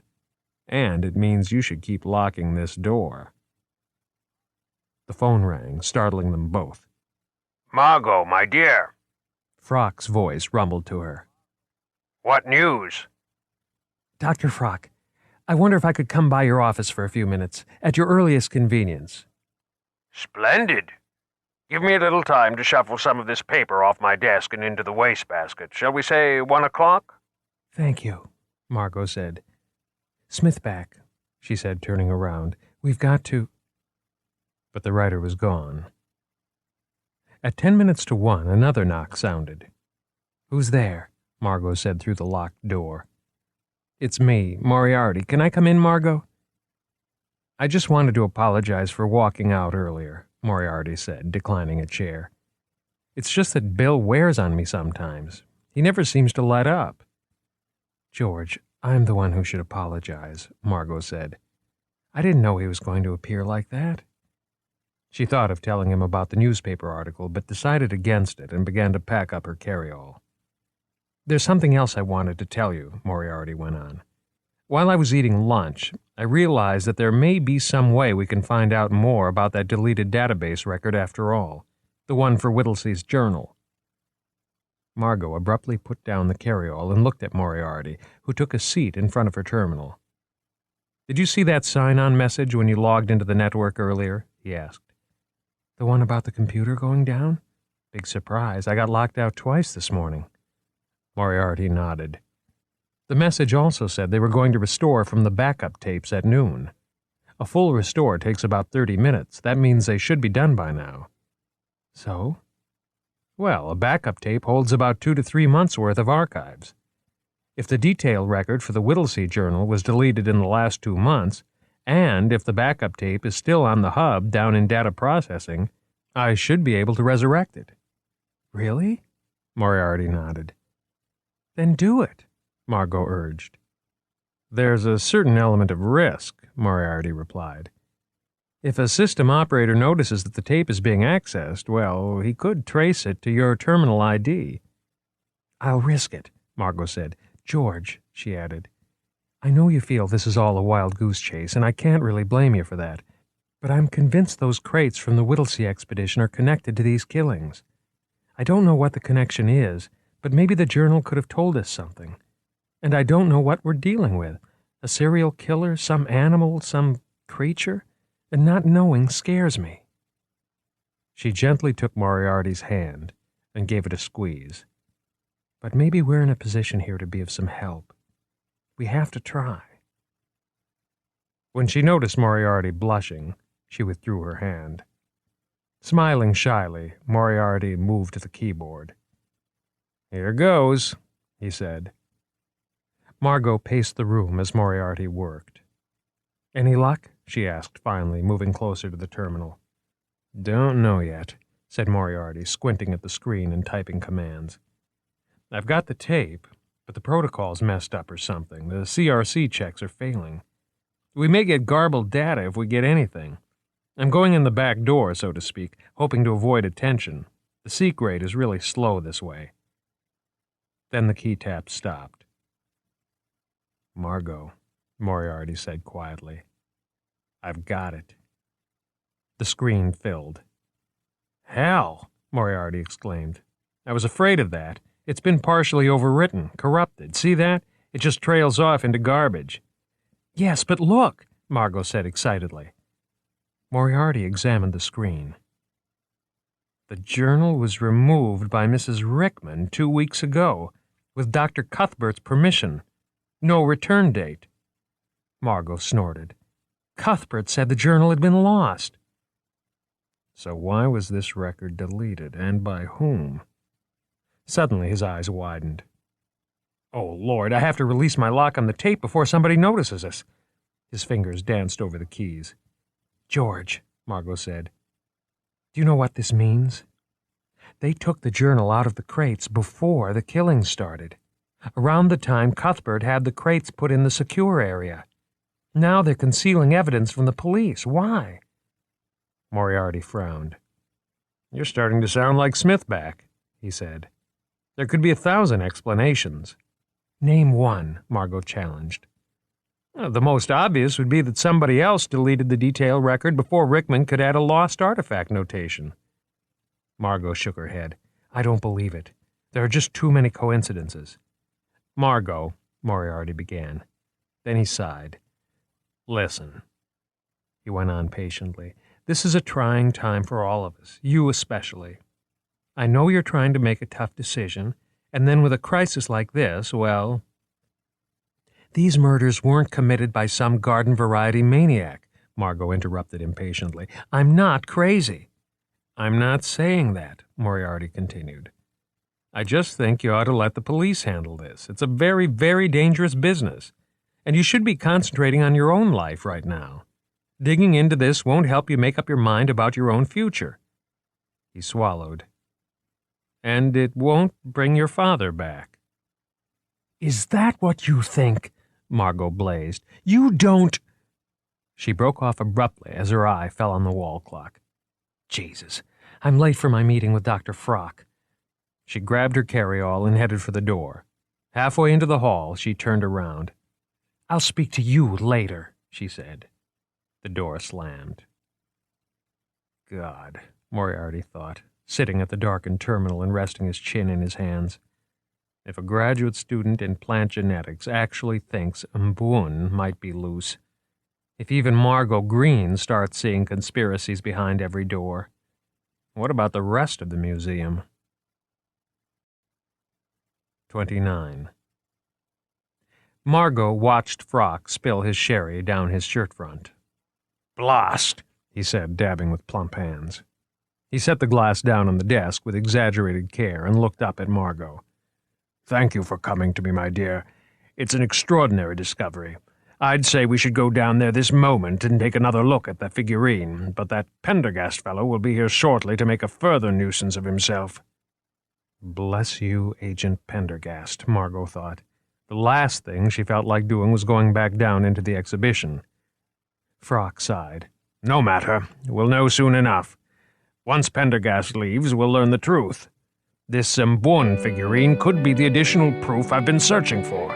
If, that is, you are correct about the claws matching the lacerations in the victim." "But how could such a creature be loose in the museum?" Margot asked. "Ah," Frock explained, eyes shining.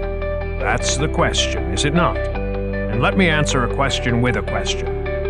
What thing, my dear Margot, is Rugos?" "I don't know," Margot said. "I'm not sure I even know the meaning of the word. Bumpy?" "Rugos.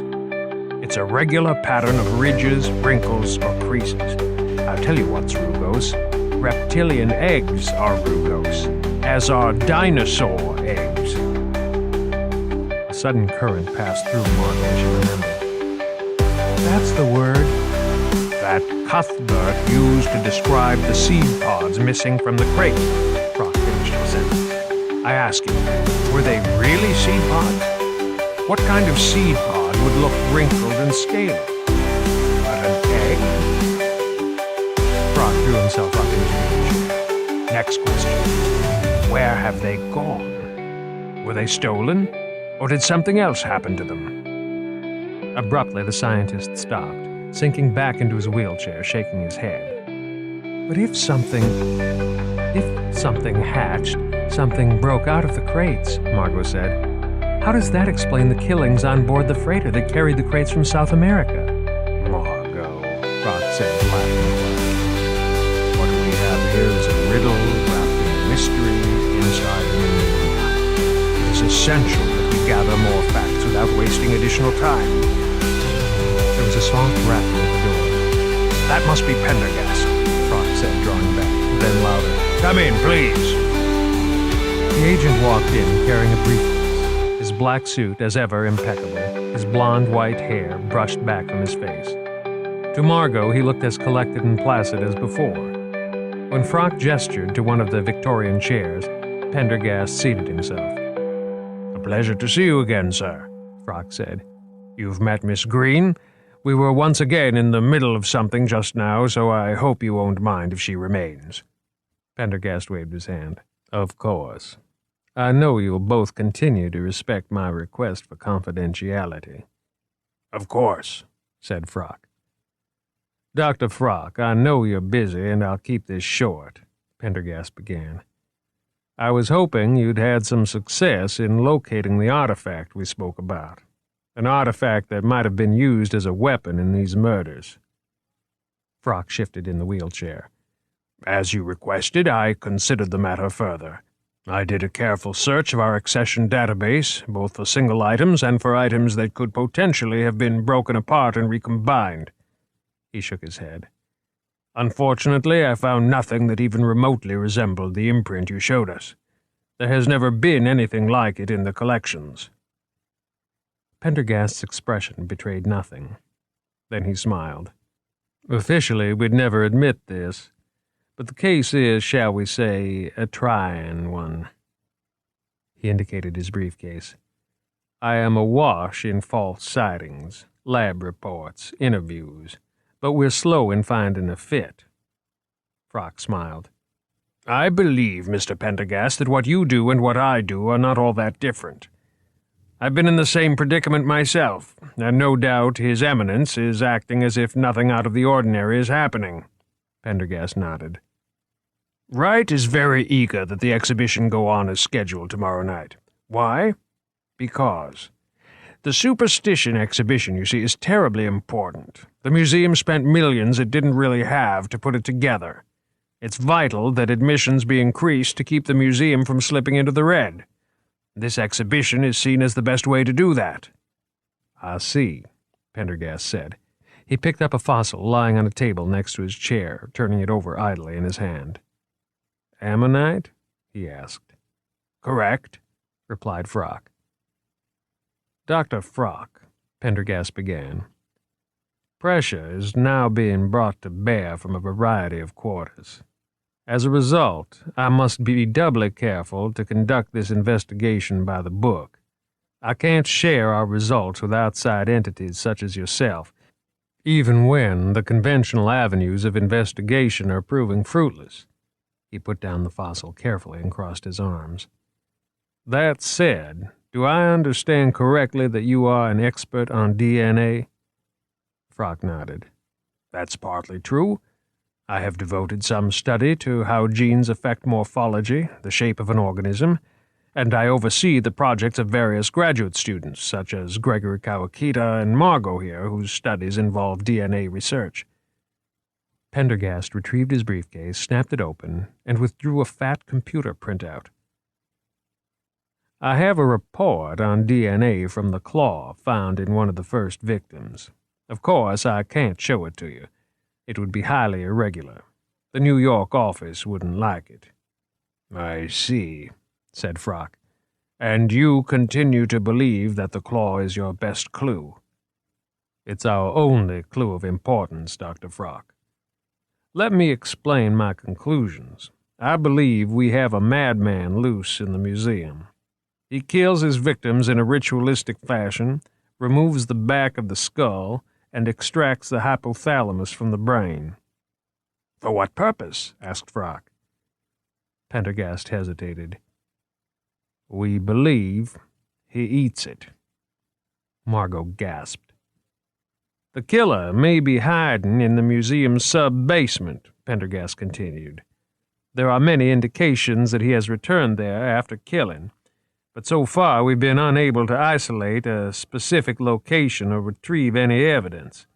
2 dogs were killed during searches. As you probably know, it's a perfect warren of tunnels, galleries, and passages spread over several subterranean levels, the oldest dating back almost 150 years. The museum has been able to furnish me with maps covering only a small percentage of its total area. I call the killer he because the force used in the killings indicates a male and a strong one at that. Almost preternaturally strong.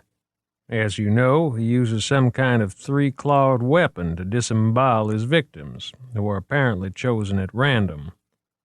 We have no motive. Our interviews with selected museum staff have turned up no leads as yet." He looked at Frock. "You see, Doctor, our best clue remains our only clue. The weapon. The claw. That is why I continue to search for its origin." Frock nodded slowly. "You mentioned DNA." Pendergast waved the computer printout. "The lab results have been inconclusive, to say the least." He paused.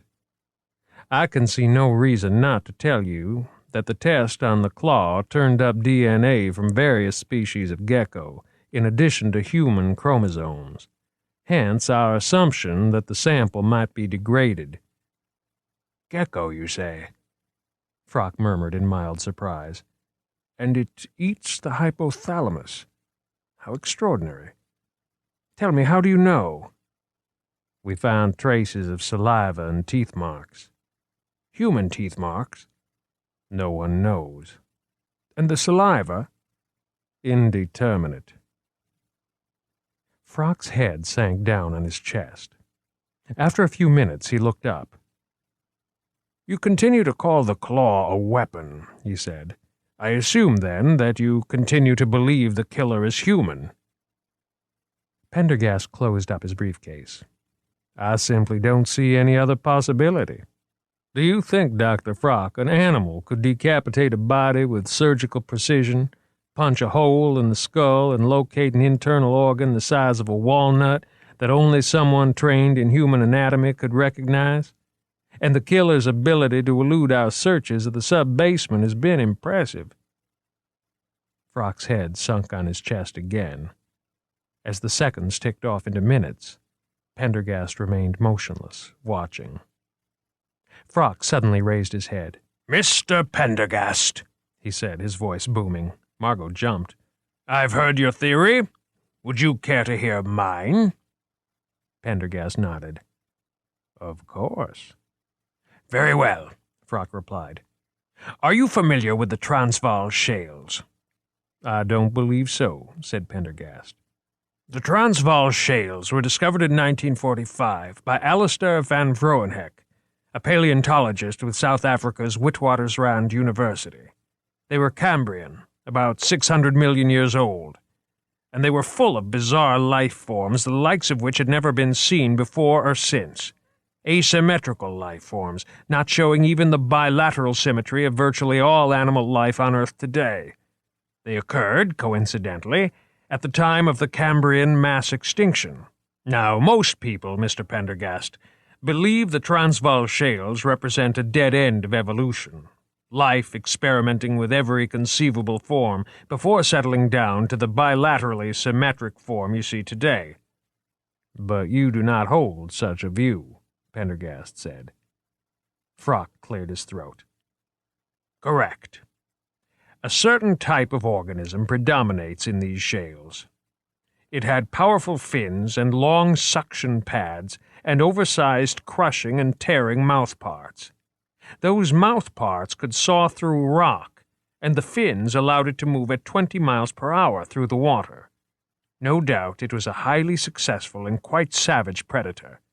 It was, I believe, too successful. It hunted its prey into extinction and then quickly became extinct itself. It thus caused the minor mass extinction at the end of the Cambrian era.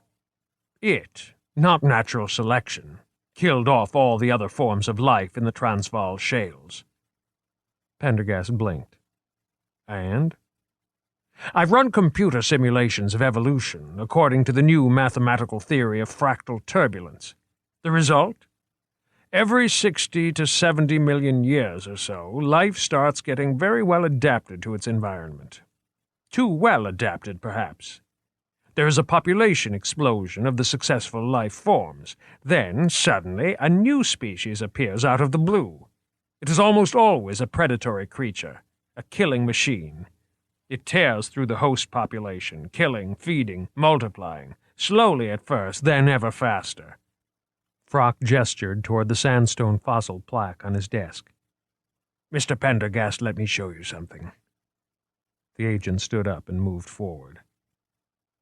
This is a set of tracks made by a creature that lived during the Upper Cretaceous, Frock continued. Right on the KT boundary, to be exact. This is the only such fossil of its kind we've found. There is no other. KT? Asked Pendergast. Cretaceous Tertiary. It's the boundary that marks the mass extinction of the dinosaurs. Pendergast nodded, but still looked puzzled. There is a connection here that has so far gone unnoticed, Frock continued.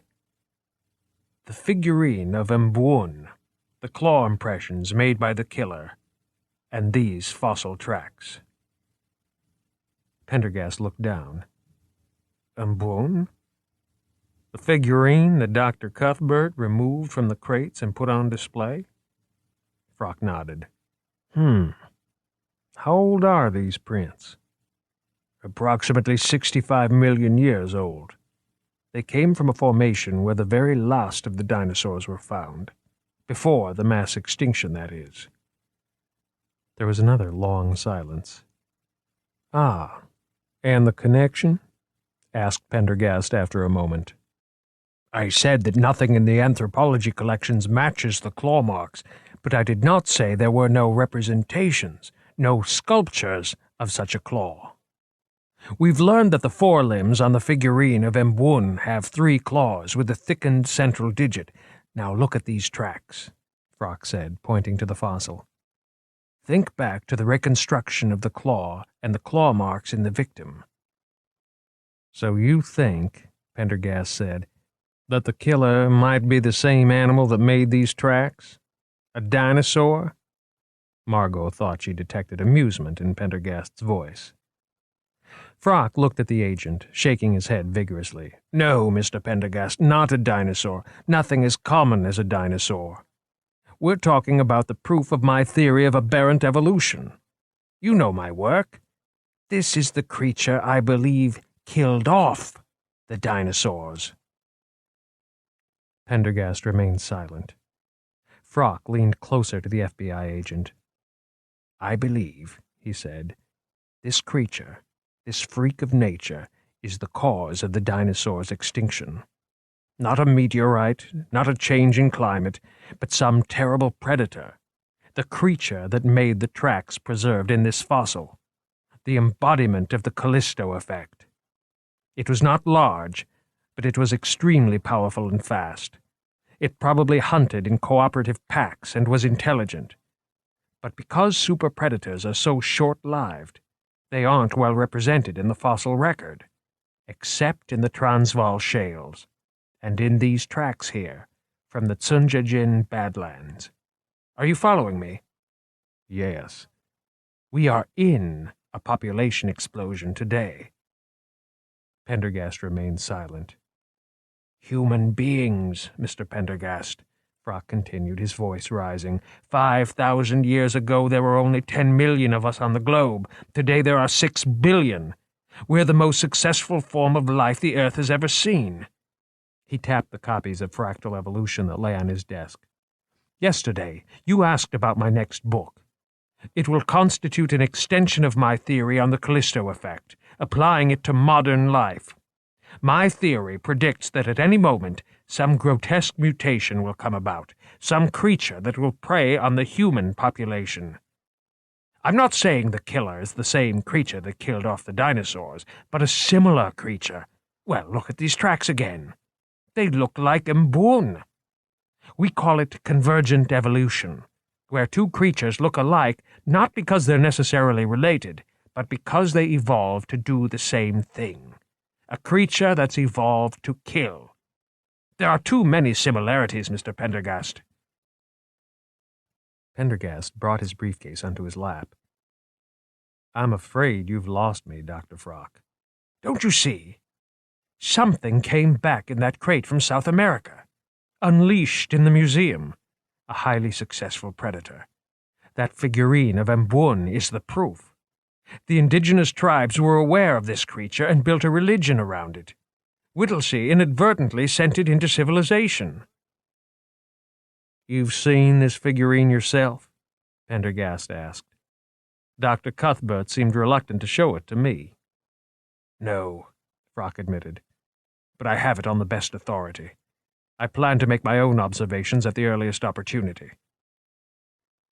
Dr. Frock, we looked into the matter of the crates yesterday, Pendergast said. Dr. Cuthbert assured us there was nothing of value in them, and we have no reason to disbelieve him. He stood up, impassive. I thank you for your time and help. Your theory is most interesting, and I truly wish I could subscribe to it. He shrugged. However, my own opinion remains unchanged for the time being. Forgive me for being blunt, but I hope you will be able to separate your conjectures from the cold facts of our investigation and help us in any way you can. He walked toward the door. Now, I hope you'll excuse me. I'm going to have to see this madman caught before the end of the day, or I'll have no choice but to delay the opening. If anything comes to mind, please contact me. And he left. Frock sat in his wheelchair, shaking his head. What a shame, he murmured. I had high hopes for his cooperation, but it seems he's like all the rest. Margot glanced at the table next to the chair Pendergast had just vacated. Look, she said.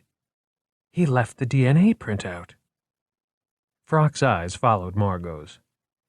Then he chuckled. I assume that's what he meant by anything else coming to mind. He paused. Perhaps he isn't like all the rest after all. Well, we won't tell on him, Margo, will we?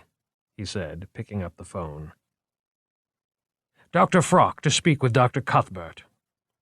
A pause. Hello, Ian. Yes, I'm fine, thank you. No, it's just that I'd like to get into the Superstition exhibition right away. What's that?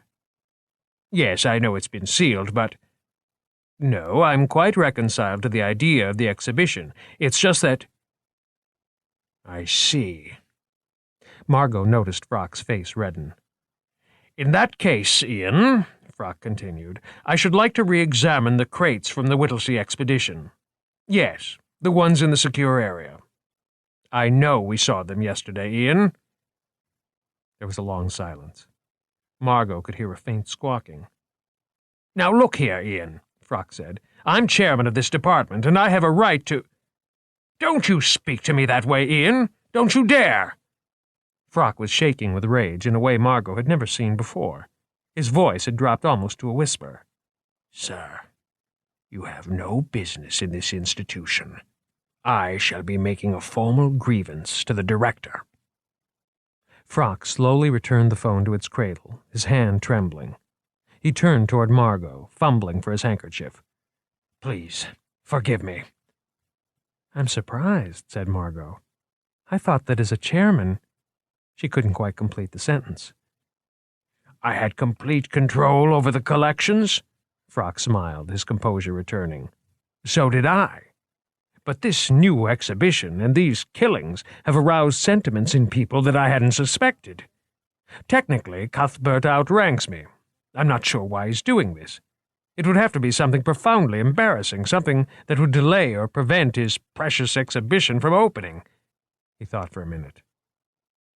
Perhaps he's aware of this creature's existence. After all, he was the one who moved the crates. Perhaps he found the hatched eggs, made the connection, hid them, and now he wants to deny me my right to study it. He sat forward in the wheelchair and balled his fists. Dr. Frock, I don't think that's a real possibility, Margot warned. Any thoughts she'd had of telling Frock about Rickman's removal of the Whittley journal evaporated. Frock relaxed. You're right, of course. This isn't the end of it, though, you can be sure. Still, we don't have time for that now, and I trust your observations of Mbun. But, Margot, we must get in to see those crates. How? Said Margot. Frock slid open a drawer of his desk and fished around for a moment.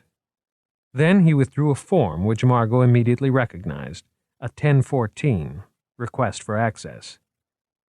My mistake, he went on, was in asking. He started to fill out the form longhand. But doesn't that need to be signed by central processing? Margot asked.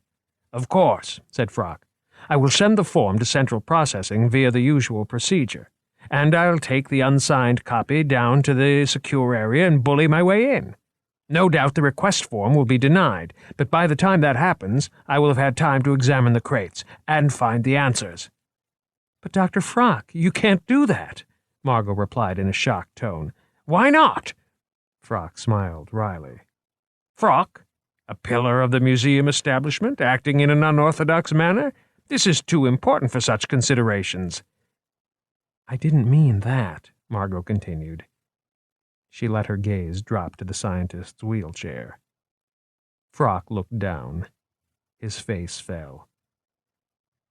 Ah, yes, he said slowly. I see what you mean. Crestfallen, he started to return the paper to his desk. Dr. Frock, Margot said, give me the form. I'll take it down to the secure area. Frock's hand froze. He looked at Margot appraisingly. I asked you to be my eyes and ears, but I didn't ask you to walk over coals for me, he said. I'm a tenured curator, a relatively important figure. They wouldn't dare sack me, but you— He drew a deep breath, raised his eyebrows. They could make an example of you, expel you from the PhD program, and I'd be powerless to prevent it. Margot thought for a moment. I have a friend who's very clever at this kind of thing. I think he could talk his way into or out of any situation. Frock remained motionless for a moment. Then he tore off the copy and gave it to her. I'll have the original delivered upstairs. I have to if we're going to maintain the facade. The guard may call central processing to verify receipt. You won't have much time. As soon as it comes in, they'll be on the alert. You will have to be gone by then. From a desk drawer, he withdrew a yellow paper and a key. He showed them to Margot. This paper holds the combination to the secure area vaults, he said. And here's the key to the vault itself. All directors have them. With luck, Cuthbert won't have thought to change the combinations. He handed them to Margot. These will get you through the doors. It's the guards you'll have to deal with. He was talking fast now, his eyes locked on Margot's. You know what to look for in the crates. Any evidence of eggs, living organisms, even cult objects associated with the creature. Anything that can prove my theory. Check the smaller crate first, Whittley's crate. That's the one that contained the Mbun figure. Check the others if you have time, but for heaven's sake, expose yourself to as little risk as possible. Go now, my dear. And Godspeed. The last thing Margot saw as she left the office was Frock beneath the bow windows, his broad back turned away from her, drumming his fists repeatedly against the arms of his wheelchair. Damn this thing, he was saying. Damn it to hell. 30. 5 minutes later, in her office several floors below, Margot picked up the phone and dialed. Smithback was in a rare mood. As Margot explained Moriarty's discovery of the deleted accession record and, in somewhat less detail, the events in Frock's office, his mood grew even more cheerful. She heard him chuckling. Was I right about Rickman or what? Concealing evidence. Now I'll make her see the book my way, or— Smithback, don't you dare. This isn't for your personal gratification. We don't know the story behind that journal, and we can't worry about it right now. We have to get into those crates, and we only have a few minutes to do it. All right. Meet me at the landing outside entomology. I'm leaving now. I never thought Frock could be such a radical, Smithback said. My respect for the old feller has just gone up 2 notches. He was making his way down a long flight of iron stairs. They'd taken a back way in hopes of avoiding the police checkpoints set up at all elevator banks.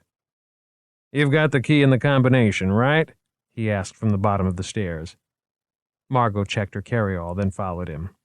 She glanced quickly up and down the corridor. You know how the hall outside the secure area has lighted alcoves along it? You go ahead, I'll follow a minute later. Talk to the guard, try to draw him into an alcove where the light is better, or on the pretext of showing him this form. Get him to turn his back for a couple of minutes, and then I'll unlock the door and go in. Just keep him occupied. You're a good talker." "That's your plan?" Smithback scoffed. "All right." He spun on his heels, continued down the corridor, and vanished around the corner. Margot waited, counting to 60. Then she moved forward, pulling on a pair of latex gloves. Soon she could hear Smithback's voice, already raised in righteous protest. "This paper is signed by the chairman of the department himself. Are you trying to tell me that—" She poked her head around the corner.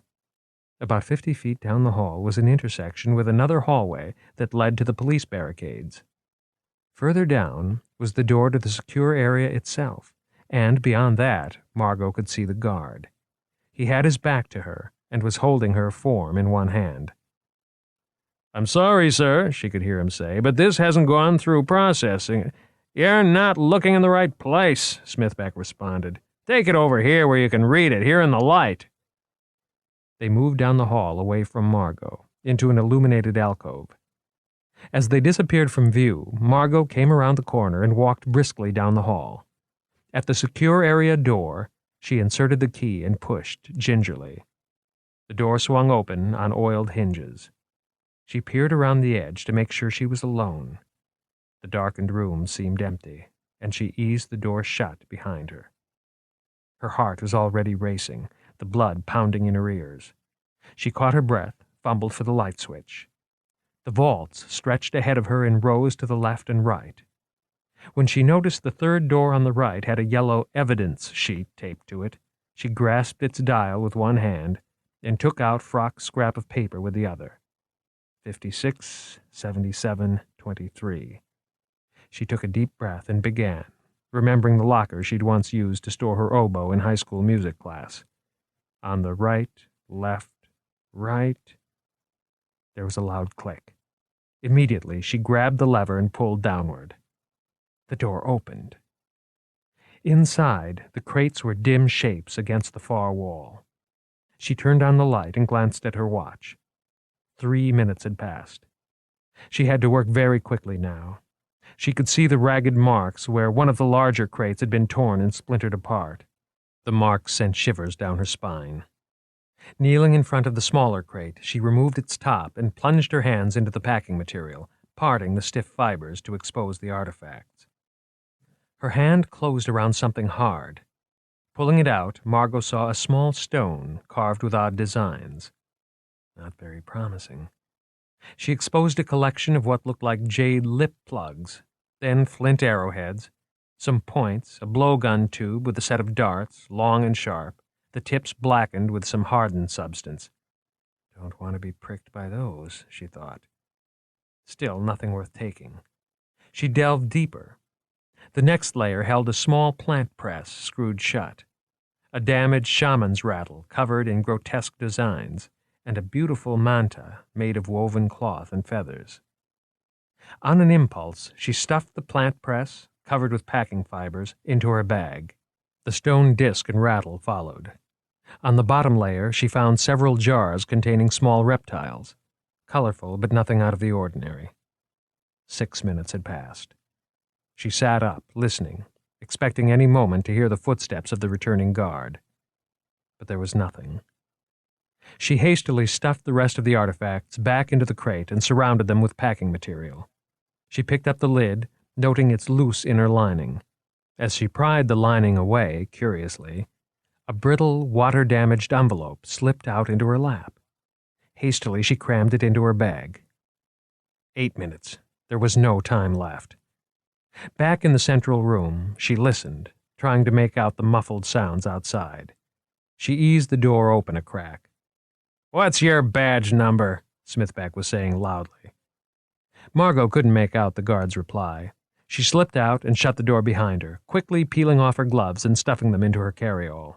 She straightened up, looked herself up and down, then started walking past the alcove where Smithback and the guard were standing. "Hey!" She turned. The guard, flushed, was looking at her.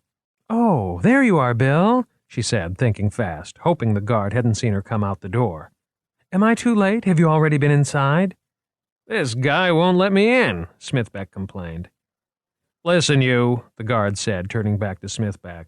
I've told you 1,000 times, and I won't tell you again. That form has to be properly processed before I can give you access. Understand?" They'd pulled it off.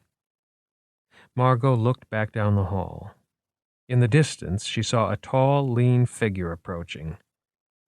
Ian Cuthbert. She grabbed Smithback's arm. "We've got to go. Remember our appointment? We'll have to look at the collection some other time." "That's right, of course," Smithback babbled heartily. "I'll get this taken care of later," he said to the guard. Near the far end of the hall, she pushed Smithback into an alcove. "Get behind those cabinets," Margot whispered. They heard Cuthbert's footsteps behind them as they concealed themselves. Then the footsteps stopped, and Cuthbert's voice echoed loudly down the corridor. "Has anyone tried to gain access to the vaults?" he asked. Yes, sir. There was a man trying to get in. They were just here." "Who?" demanded Cuthbert. "Those people you were just speaking with?" "Yes, sir. He had a form, but it hadn't been properly processed, so I didn't let him in." "You did not let him in?" "That's right, sir." "Who issued the form? Frock?" "Yes, sir, Dr. Frock." "And you didn't get the name of this person?" "I think his name was Bill. I don't know about the woman, but—" "Bill? Bill? Oh, that's bloody brilliant. The first thing you should do is ask for identification." "I'm sorry, sir. It was just that he insisted it was—" But Cuthbert was already striding back angrily. The footfalls faded down the corridor. At a nod from Smithback, Margot rose gingerly and dusted herself off. They stepped out into the hall. "Hey, you there!" shouted the guard. "Come here! I need to see your ID! Wait!" Smithback and Margot took off at a sprint. They raced around a bend, then ducked into a stairwell and dashed up the wide concrete steps. "Where are we going?" Margot panted. "Damned if I know." They reached the next landing, and Smithback stepped out gingerly into the hallway.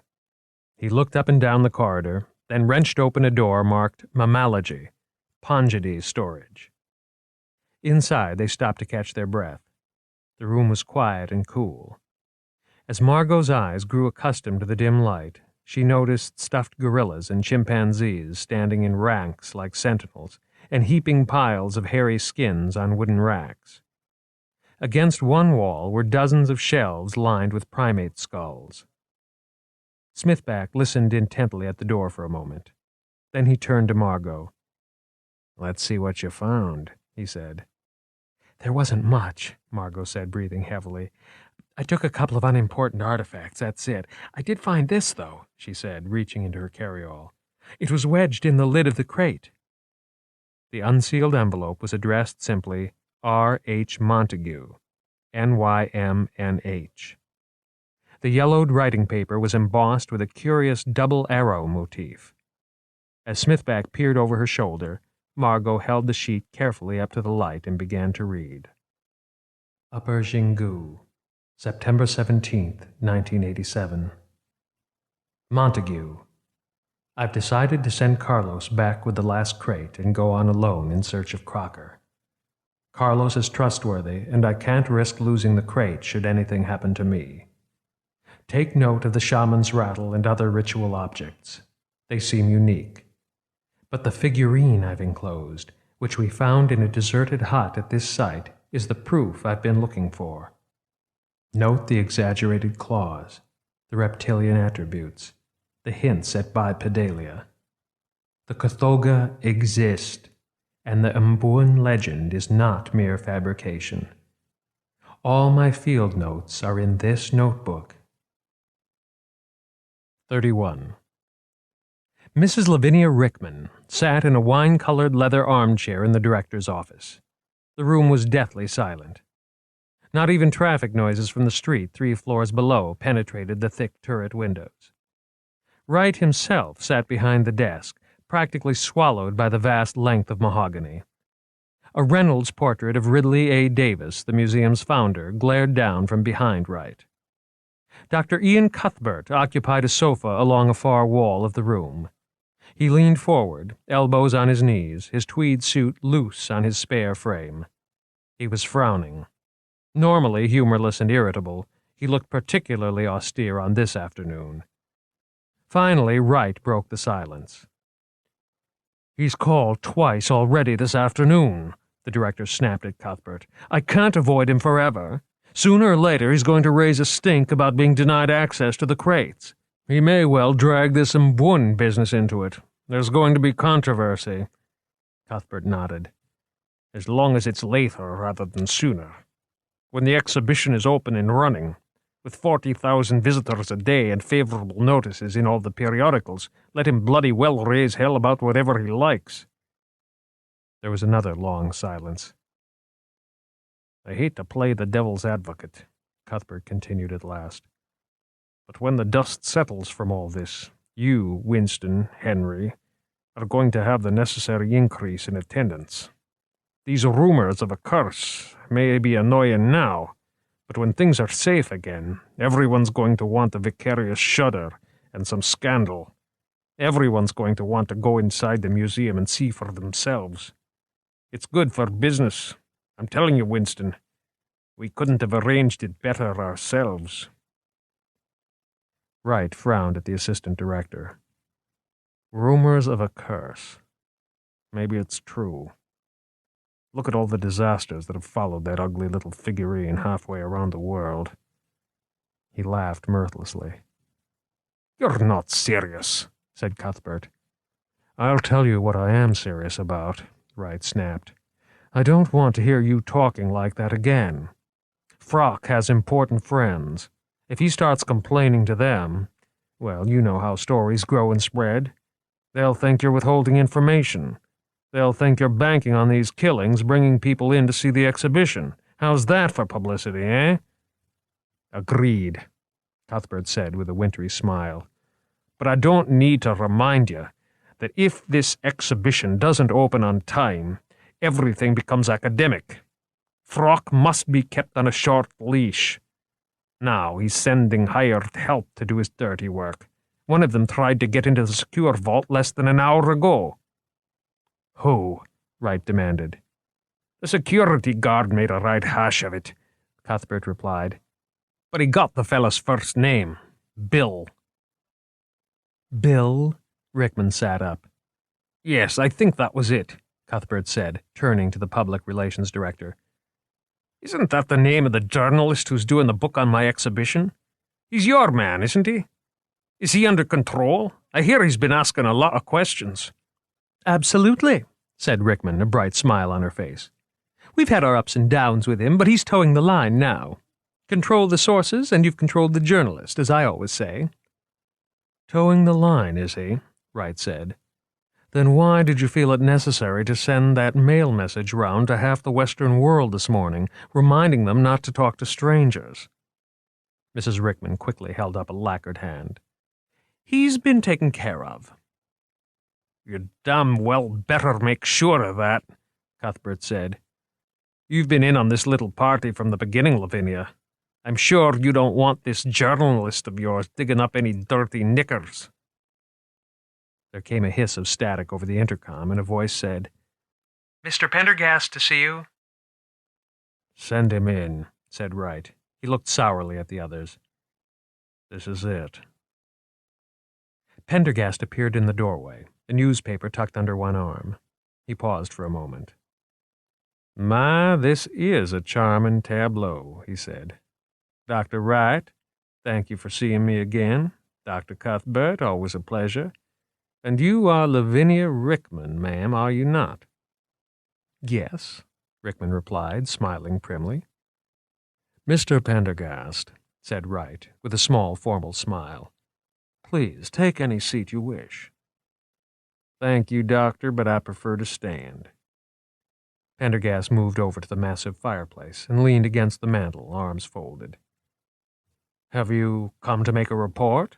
No doubt you've asked for this meeting to inform us of an arrest." "No," said Pendergast, "I'm sorry, no arrests. Frankly, Dr. Wright, we've made very little progress, despite what Ms. Rickman has been telling the newspapers." He showed them the newspaper's headline, "Arrest Near in Museum Beast Murders." There was a short silence. Pendergast folded the paper and carefully placed it on the mantelpiece. "What's the problem?" asked Wright. "I don't understand what's taking so long." There are many problems, as you are no doubt aware, said Pendergast, but I'm not really here to brief you on the case. It's enough if I remind you simply that a dangerous serial killer remains loose in the museum. We have no reason to believe he has stopped killing. As far as we know, all his killings have been nocturnal. In other words, after 5 p.m. As the special agent in charge of this investigation, I'm regretfully informing you that the curfew we've set up must remain in force until such time as the killer is found. There will be no exceptions. The opening, Rickman bleated. The opening will have to be postponed. It may be for a week, it may be for a month. I can't make any promises, I'm afraid. I'm very sorry. Wright stood up, his face livid. You said the opening could go on as scheduled, provided there were no more killings. That was our agreement. I made no agreement with you, Doctor, Pendergast said mildly. I'm afraid we are no closer to catching the murderer than we were at the beginning of the week. He gestured toward the newspaper on the mantel. Headlines like these make people complacent, incautious. The opening would probably be very well attended. Thousands of people in the museum after dark. He shook his head. I have no other choice. Wright stared at the agent in disbelief. Because of your incompetence, you expect us to delay the opening and do the museum irreparable harm in the process? The answer is no. Pendergast, unruffled, walked forward into the center of the room. Forgive me, Dr. Wright, if I didn't make myself clear. I'm not here to ask your permission. I'm merely notifying you of my decision. Right, the director answered, his voice shaking. I see. You can't do your own job, but you still want to tell me how to do mine. Do you have any idea what delaying the opening would do to our exhibition? Do you know what kind of message it would send to the public? Well, Pendergast, I'm not going to allow it. Pendergast stared steadily at Wright. Any unauthorized personnel found on the premises after 5 o'clock will be arrested and charged with trespassing at a scene of crime. This is a misdemeanor. Second violations will be charged with obstruction of justice, which is a felony, Dr. Wright. I trust I make myself sufficiently clear? The only thing that's clear right now is your path to the door, Wright said, his voice rising. It's unobstructed. Please take it. Pendergast nodded. Gentlemen? Ma'am? Then he turned around and moved silently out of the room. Closing the door quietly, Pendergast stopped for a moment in the director's outer office. Then, staring at the door, he quoted, "So I return rebuked to my content, and gain by ills thrice more than I have spent." Wright's executive secretary stopped her gum chewing in mid-snap. "How's that?" she inquired. "No, Shakespeare," Pendergast replied, heading for the elevator. Inside, Wright fumbled at the telephone with shaking hands. "What the hell happens now?" exploded Cuthbert. "I'll be damned if a bloody policeman's going to boot us out of our own museum." "Cuthbert, be quiet," said Wright. Then he spoke into the handset. "Get me Albany right away." There was a silence while he was put on hold. Wright looked over the receiver at Cuthbert and Rickman, controlling his heavy breathing with an effort. "Time to call in some favors," he said.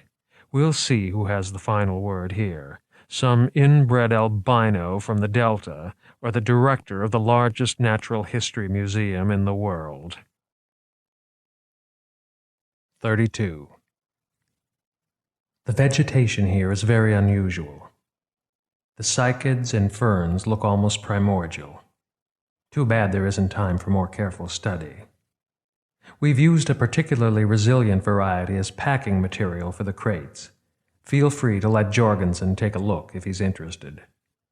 I fully expect to be with you at the Explorers Club a month from now, celebrating our success with a brace of dry martinis and a good macanudo. Until then, I know I can entrust this material and my reputation to you. Your colleague, Whittley. Smithback looked up from the letter. We can't stay here. Let's go to my office. His cubbyhole lay deep in a maze of overflow offices on the museum's ground level. The honeycomb passages, full of noise and bustle, seemed a refreshing change to Margot after the damp, echoing basement corridors outside the secure area. They walked past a large green dumpster overflowing with back issues of the museum's magazine. Outside Smithback's office, a large bulletin board was plastered with a variety of irate letters from subscribers for the amusement of the magazine staff. Once before, hot on the trail of an issue of Science long overdue from the periodical library, Margot had penetrated Smithback's messy lair. It was as she remembered it. His desk a riot of photocopied articles, half-finished letters, Chinese take-out menus, and numerous books and journals the museum's libraries were no doubt very eager to find. Have a seat, Smithback said, pushing a 2-foot stack of paper brusquely off a chair. He closed the door, then walked around his desk to an ancient bentwood rocker. Paper crackled beneath his feet. Okay, he said in a low tone. Now you're sure the journal wasn't there? I told you the only crate I had a chance to look at was the one Whittley packed himself. But it wouldn't have been in the others. Smithback examined the letter again. Who's this Montague the thing's addressed to? He asked. Don't know, Margot replied. How about Jorgensen? Haven't heard of him either. Smithback pulled down the museum's telephone listing from a shelf. No Montague here, he murmured, flipping pages. Of course, that might be a first name for all we know. Aha, here's Jorgensen. Botany. Says he's retired. How come he still has an office? Not unusual in this place, Margot replied. Independently wealthy people with little else to fill up their time. Where's his office? Section 41, 4th floor, Smithback said, closing the book and dropping it on his desk. Near the herbarium. He stood up. Let's go. Wait a minute, Smithback. It's almost 4 o'clock. I should call Frock and let him know what... Later, Smithback said, making for the door. Come on, Lotus Blossom. My journalist's nose hasn't picked up a decent scent all day.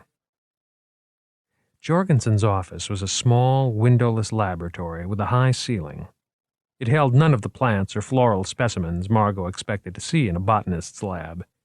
In fact, the room was empty, except for a large workbench, a chair, and a coat rack. A drawer of the workbench was open, exposing a variety of worn tools. Jorgensen was bending over the workbench, fiddling with a small motor. Dr. Jorgensen? Smithback asked. The old man turned and gazed at Smithback. He was almost completely bald, with bushy white eyebrows overhanging intense eyes of the color of bleached denim. He was bony and stooped, but Margot thought he must be at least 6'4". Yes? He said in a quiet voice. Before Margot could stop him, Smithback handed Jorgensen the letter. The man began reading, then started visibly. Without taking his eyes from the letter, he reached around for the battered chair and carefully eased himself into it. Where did you get this? He demanded when he had finished. Margot and Smithback looked at each other. It's genuine, Smithback said. Jorgensen stared at them. Then he handed the letter back to Smithback. I don't know anything about this, he said. There was a silence. It came from the crate Julian Whittley sent back from the Amazon expedition 7 years ago, Smithback prompted hopefully. Jorgensen continued to stare at them. After a few moments, he returned to his motor. The two watched him tinker for a moment. I'm sorry we interrupted your work, Margot said at last. Perhaps this isn't a good time. What work? Asked Jorgensen without turning around. Whatever that is you're doing, Margot replied. Jorgensen suddenly barked out a laugh. This, he said, turning to face him again. This isn't work. This is just a broken vacuum cleaner. Since my wife died, I've had to do the housework myself. Darn thing blew up on me the other day. I only brought it in here because this is where all my tools are. I don't have much work to do anymore. About that letter, sir, Margot pressed. Jorgensen shifted in the creaky chair and leaned back, looking at the ceiling. I hadn't known it existed. The double arrow motif served as the Whittley family crest, and that's Whittley's handwriting all right. It brings back memories." "What kind?" asked Smithback eagerly. Jorgensen looked over at him, his brows contracting with irritation. "Nothing that's any of your business," he said tartly. "Or at least, I haven't heard just why it might be your business." Margot shot Smithback a shut-up look. "Dr. Jorgensen," she began, "I'm a graduate student working with Dr. Frock. My colleague here is a journalist. Dr. Frock believes that the Whittley expedition and the crates that were sent back have a link to the museum murders." "A curse?" said Jorgensen, raising his eyebrows theatrically. "No, not a curse," said Margot. "I'm glad you haven't bought into that one. There's no curse, unless you define a curse as a mixture of greed, human folly, and scientific jealousy.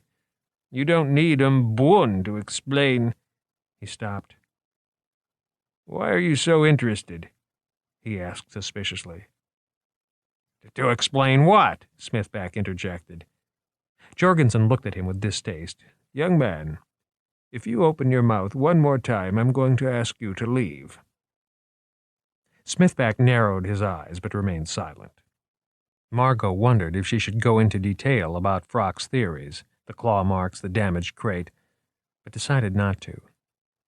"We're interested because we feel that there's a connection here that no one else is paying attention to, not the police and not the museum. You were mentioned in this letter. We hoped you might be able to tell us more about this expedition." Jorgensen held out a gnarled hand. "May I see that again?" Reluctantly, Smithback complied. Jorgensen's eyes passed over the letter again, hungrily, as if sucking in memories. "There was a time," he murmured, "I would have been reluctant to talk about this. Maybe afraid would be a better word. Certain parties might have sought to fire me," he shrugged. "But when you get as old as I am, you don't have much to be afraid of, except maybe being alone." He nodded slowly to Margot, clutching the letter. "I would have been on that expedition if it hadn't been for Maxwell." "He's mentioned in the letter, too. Who's he?" asked Smithback. Jorgensen shot him a look. "I've knocked down bigger journalists than you," he snapped. "Now I said be quiet. I'm talking to the lady." He turned to Margot again. "Maxwell was one of the leaders of the expedition.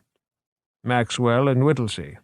That was the first mistake, letting Maxwell muscle his way in, making the two of them co-leaders. They were at odds right from the beginning. Neither one had full control. Maxwell's gain was my loss. He decided they didn't have room for a botanist on the expedition, and that was it for me. But Whittley was even less happy about it than I. Having Maxwell along put his hidden agenda at risk." "What was that?" Margot asked. "To find the Catawba tribe. There were rumors of an undiscovered tribe living on a tepui, a vast tableland above the rainforest. Although the area had not been scientifically explored, the consensus was that the tribe was extinct and that only relics remained. Whittley didn't believe this. He wanted to be their discoverer. The only problem was the local government denied him a permit to study on the tepui. Said it was reserved for their own scientists. Yankee go home." Jorgensen snorted, shook his head. "Well, what it was really being reserved for was depredation, land rape. Of course, the local government had heard the same rumors Whittley had.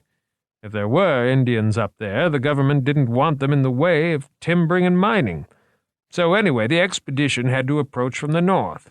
A much less convenient route, but away from the restricted area, and they were forbidden to ascend the tepui itself."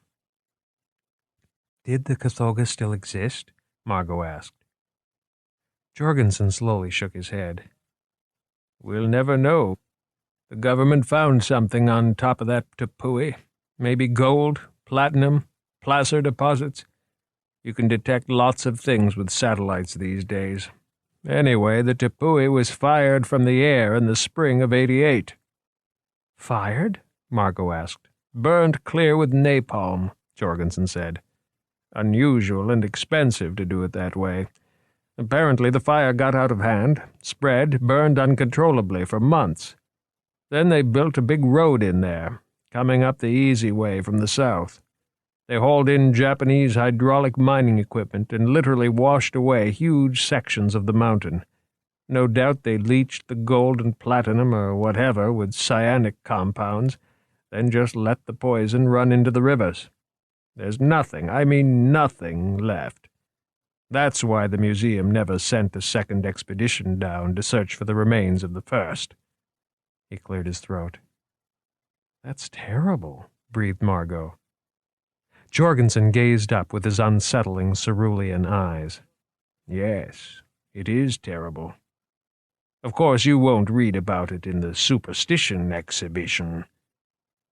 Smithback held up one hand while slipping out his microcassette recorder with the other. Excuse me, may I? No, you may not record this. This is not for attribution, not for quotation, not for anything. I've received a memo to that effect just this morning, as you probably know. This is for me. I haven't been able to talk about this for years, and I'm going to do it now, just this once, so keep quiet and listen. There was a silence. Where was I? Jorgensen resumed. Oh, yes. So, Whittlesey had no permit to ascend the Tepui, and Maxwell was the consummate bureaucrat. He was determined to make Whittlesey play by the rules. Well, when you get out there in the jungle 200 miles from any kind of government, what rules? He cackled. I doubt if anybody knows exactly what did happen out there. I got the story from Montague, and he pieced it together from Maxwell's telegrams, not exactly an unbiased source. Montague? Smithback interrupted. In any case, Jorgensen continued, ignoring Smithback, it appears Maxwell stumbled upon some unbelievable botany. Around the base of the Tepui, 99% of the plant species were absolutely new to science. They found strange, primitive ferns and monocotyledons that looked like throwbacks to the Mesozoic era. Even though Maxwell was a physical anthropologist, he went crazy over the strange vegetation. They filled up crate after crate with odd specimens. That was when Maxwell found those seed pods. How important were they? They were from a living fossil, not unlike the discovery of the coelacanth in the 1930s. A species from an entire phylum they thought had become extinct in the Carboniferous. An entire phylum. Did these seed pods look like eggs? Asked Margot. I couldn't say, but Montague got a look at them, and he told me they were hard as hell. They'd need to be buried deep in the highly acidic soil of a rainforest in order to germinate.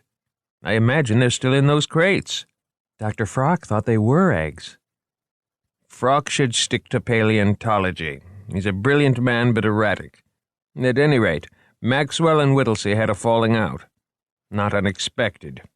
Maxwell couldn't care less about botany, but he knew a rarity when he saw one. He wanted to get back to the museum with his seed pods. He learned that Whittlesey intended to scale the Tepui and look for the Cathoga, and it alarmed him. He was afraid the crates would be seized at dockside, and he wouldn't get his precious pods out. They split up. Whittlesey went on deeper into the jungle, up the Tepui, and was never seen again. When Maxwell reached the coast with the rest of the expedition, he sent back a stream of telegrams to the museum, lambasting Whittlesey and telling his side of the story. Then he and the rest were killed in that plane crash. Luckily, arrangements had been made to ship the crates separately, or maybe it wasn't so lucky. Took the museum a year to untangle the red tape, get the crates back to New York. Nobody seemed in a big hurry to do it. He rolled his eyes in disgust. You mentioned somebody named Montague, Margot asked quietly. Montague, Jorgensen said, his eyes looking past Margot. He was a young Ph.D. candidate at the museum, anthropology, Whittlesey's protege. Needless to say, that didn't exactly put him in the museum's good graces after Maxwell's telegrams arrived. None of us who'd been friendly with Whittlesey were ever really trusted after that. What happened to Montague? Jorgensen hesitated. I don't know, he replied finally. He just disappeared one day, never came back. And the crates, Margot pressed. Montague had been terribly anxious to see those crates, especially Whittlesey's. But as I said, he was out of favor and had been taken off the project. In point of fact, there was no project anymore. The whole expedition had been such a disaster that the top brass just wanted to forget anything had happened. When the crates finally arrived, they sat unopened. Most of the documentation and provenance had burned up in the crash. Supposedly there was a journal of Whittlesey's, but I never saw it. In any case, Montague complained and pleaded, and in the end they gave him the job of doing the initial curating, and then he just up and left. What do you mean, left? Smithback asked. Jorgensen looked at him, as if deciding whether or not to answer the question. He simply walked out of the museum and never came back. I understand his apartment and all his clothes were abandoned. His family instituted a search and found nothing. But he was a rather strange character. Most people assumed he'd gone off to Nepal or Thailand to find himself. But there were rumors, Smithback said. It was a statement, not a question. Jorgensen laughed. Of course there were rumors. Aren't there always? Rumors that he embezzled money, rumors that he ran off with a gangster's wife, rumors that he'd been murdered and dumped in the East River. But he was such a non-entity in the museum that most people forgot about him in a few weeks. Rumors that the museum beast got him? Smithback asked. Jorgensen's smile faded. Not exactly. But it caused all the rumors of the curse to resurface.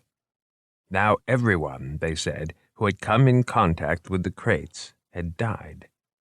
Some of the guards and cafeteria employees, you know those types, said Whittlesey had robbed a temple, that there was something in the crate, a relic with a terrible curse on it. They said the curse followed the relic all the way back to the museum. Didn't you want to study the plants that Maxwell sent back? Smithback asked. I mean, you're a botanist, aren't you? Young man, you know nothing of science. There is no such thing as a botanist, per se. I have no interest in the paleobotany of angiosperms. That whole thing was way out of my field. My specialty is the coevolution of plants and viruses. Or was, he said with a certain irony. But Whittlesey wanted you to take a look at the plants he sent back as packing material, Smithback continued. I have no idea why, Jorgensen said. This is the first I've heard of it. I never saw this letter before. With a certain reluctance, he handed it back to Margot. I'd say it's a fake, except for the handwriting and the motif. There was a silence. You haven't said what you thought about Montague's disappearance, Margot said at last. Jorgensen rubbed the bridge of his nose and looked at the floor. It frightened me. Why? There was a long silence. I'm not sure, he finally said. Montague once had a financial emergency and had to borrow money from me. He was very conscientious and went through great difficulties paying it back. It didn't seem in character for him to just disappear like that. The last time I saw him, he was about to do an inventory of the crates. He was very excited about it. He looked up at Margot. I'm not a superstitious man. I'm a scientist. Like I said, I don't believe in curses and that sort of thing. His voice trailed off. But, Smithback prodded. The old man shot a glance at Smithback. Very well, he glowered. Then he leaned back in his chair and looked at the ceiling. I told you that Julian Whittlesey was my friend, he said. Before he left, Whittlesey had collected all the stories he could find about the Cathoga tribe, mostly from lowland tribes living downstream, Yanomamo and the like. I remember him telling me one story the day before he left. The Cathoga, according to a Yanomamo informant, had made a deal with a being called Zelashki. This was a creature like our Mephistopheles, but even more extreme. All the evil and death in the world emanated from this thing, which slithered around on the peak of the Tepui, or so the legend went. Anyway, according to their arrangement, The Cathoga would get the Zalashki's child for a servant, in return for killing and eating all of their own children, and vowing forevermore to worship him and only him. When the Cathoga had finished their grisly task, the Zalashki sent his child to them. But the beast proceeded to run rampant through the tribe, murdering and eating people. When the Cathoga complained, the Zalashki laughed and said, "What did you expect? I am evil." Finally, using magic or herbal spells or some such thing, the tribe managed to control the beast. It couldn't be killed, you see. So the Zalashki child remained under the control of the Cathoga, and they used it to do their own malignant bidding. But using it was always a dangerous proposition. The legend says that the Cathoga have been looking for a way to get rid of it ever since. Jorgensen looked down at the disassembled motor. That was the story Whittlesey told me.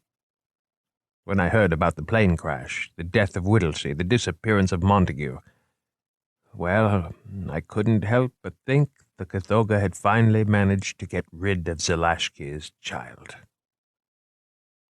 Picking up a piece of the machine, the old botanist turned it over in his hands with a distant expression. Whittlesey told me the name of the Zalashki's child was Mbun, he who walks on all fours. And he dropped the piece with a clank and grinned.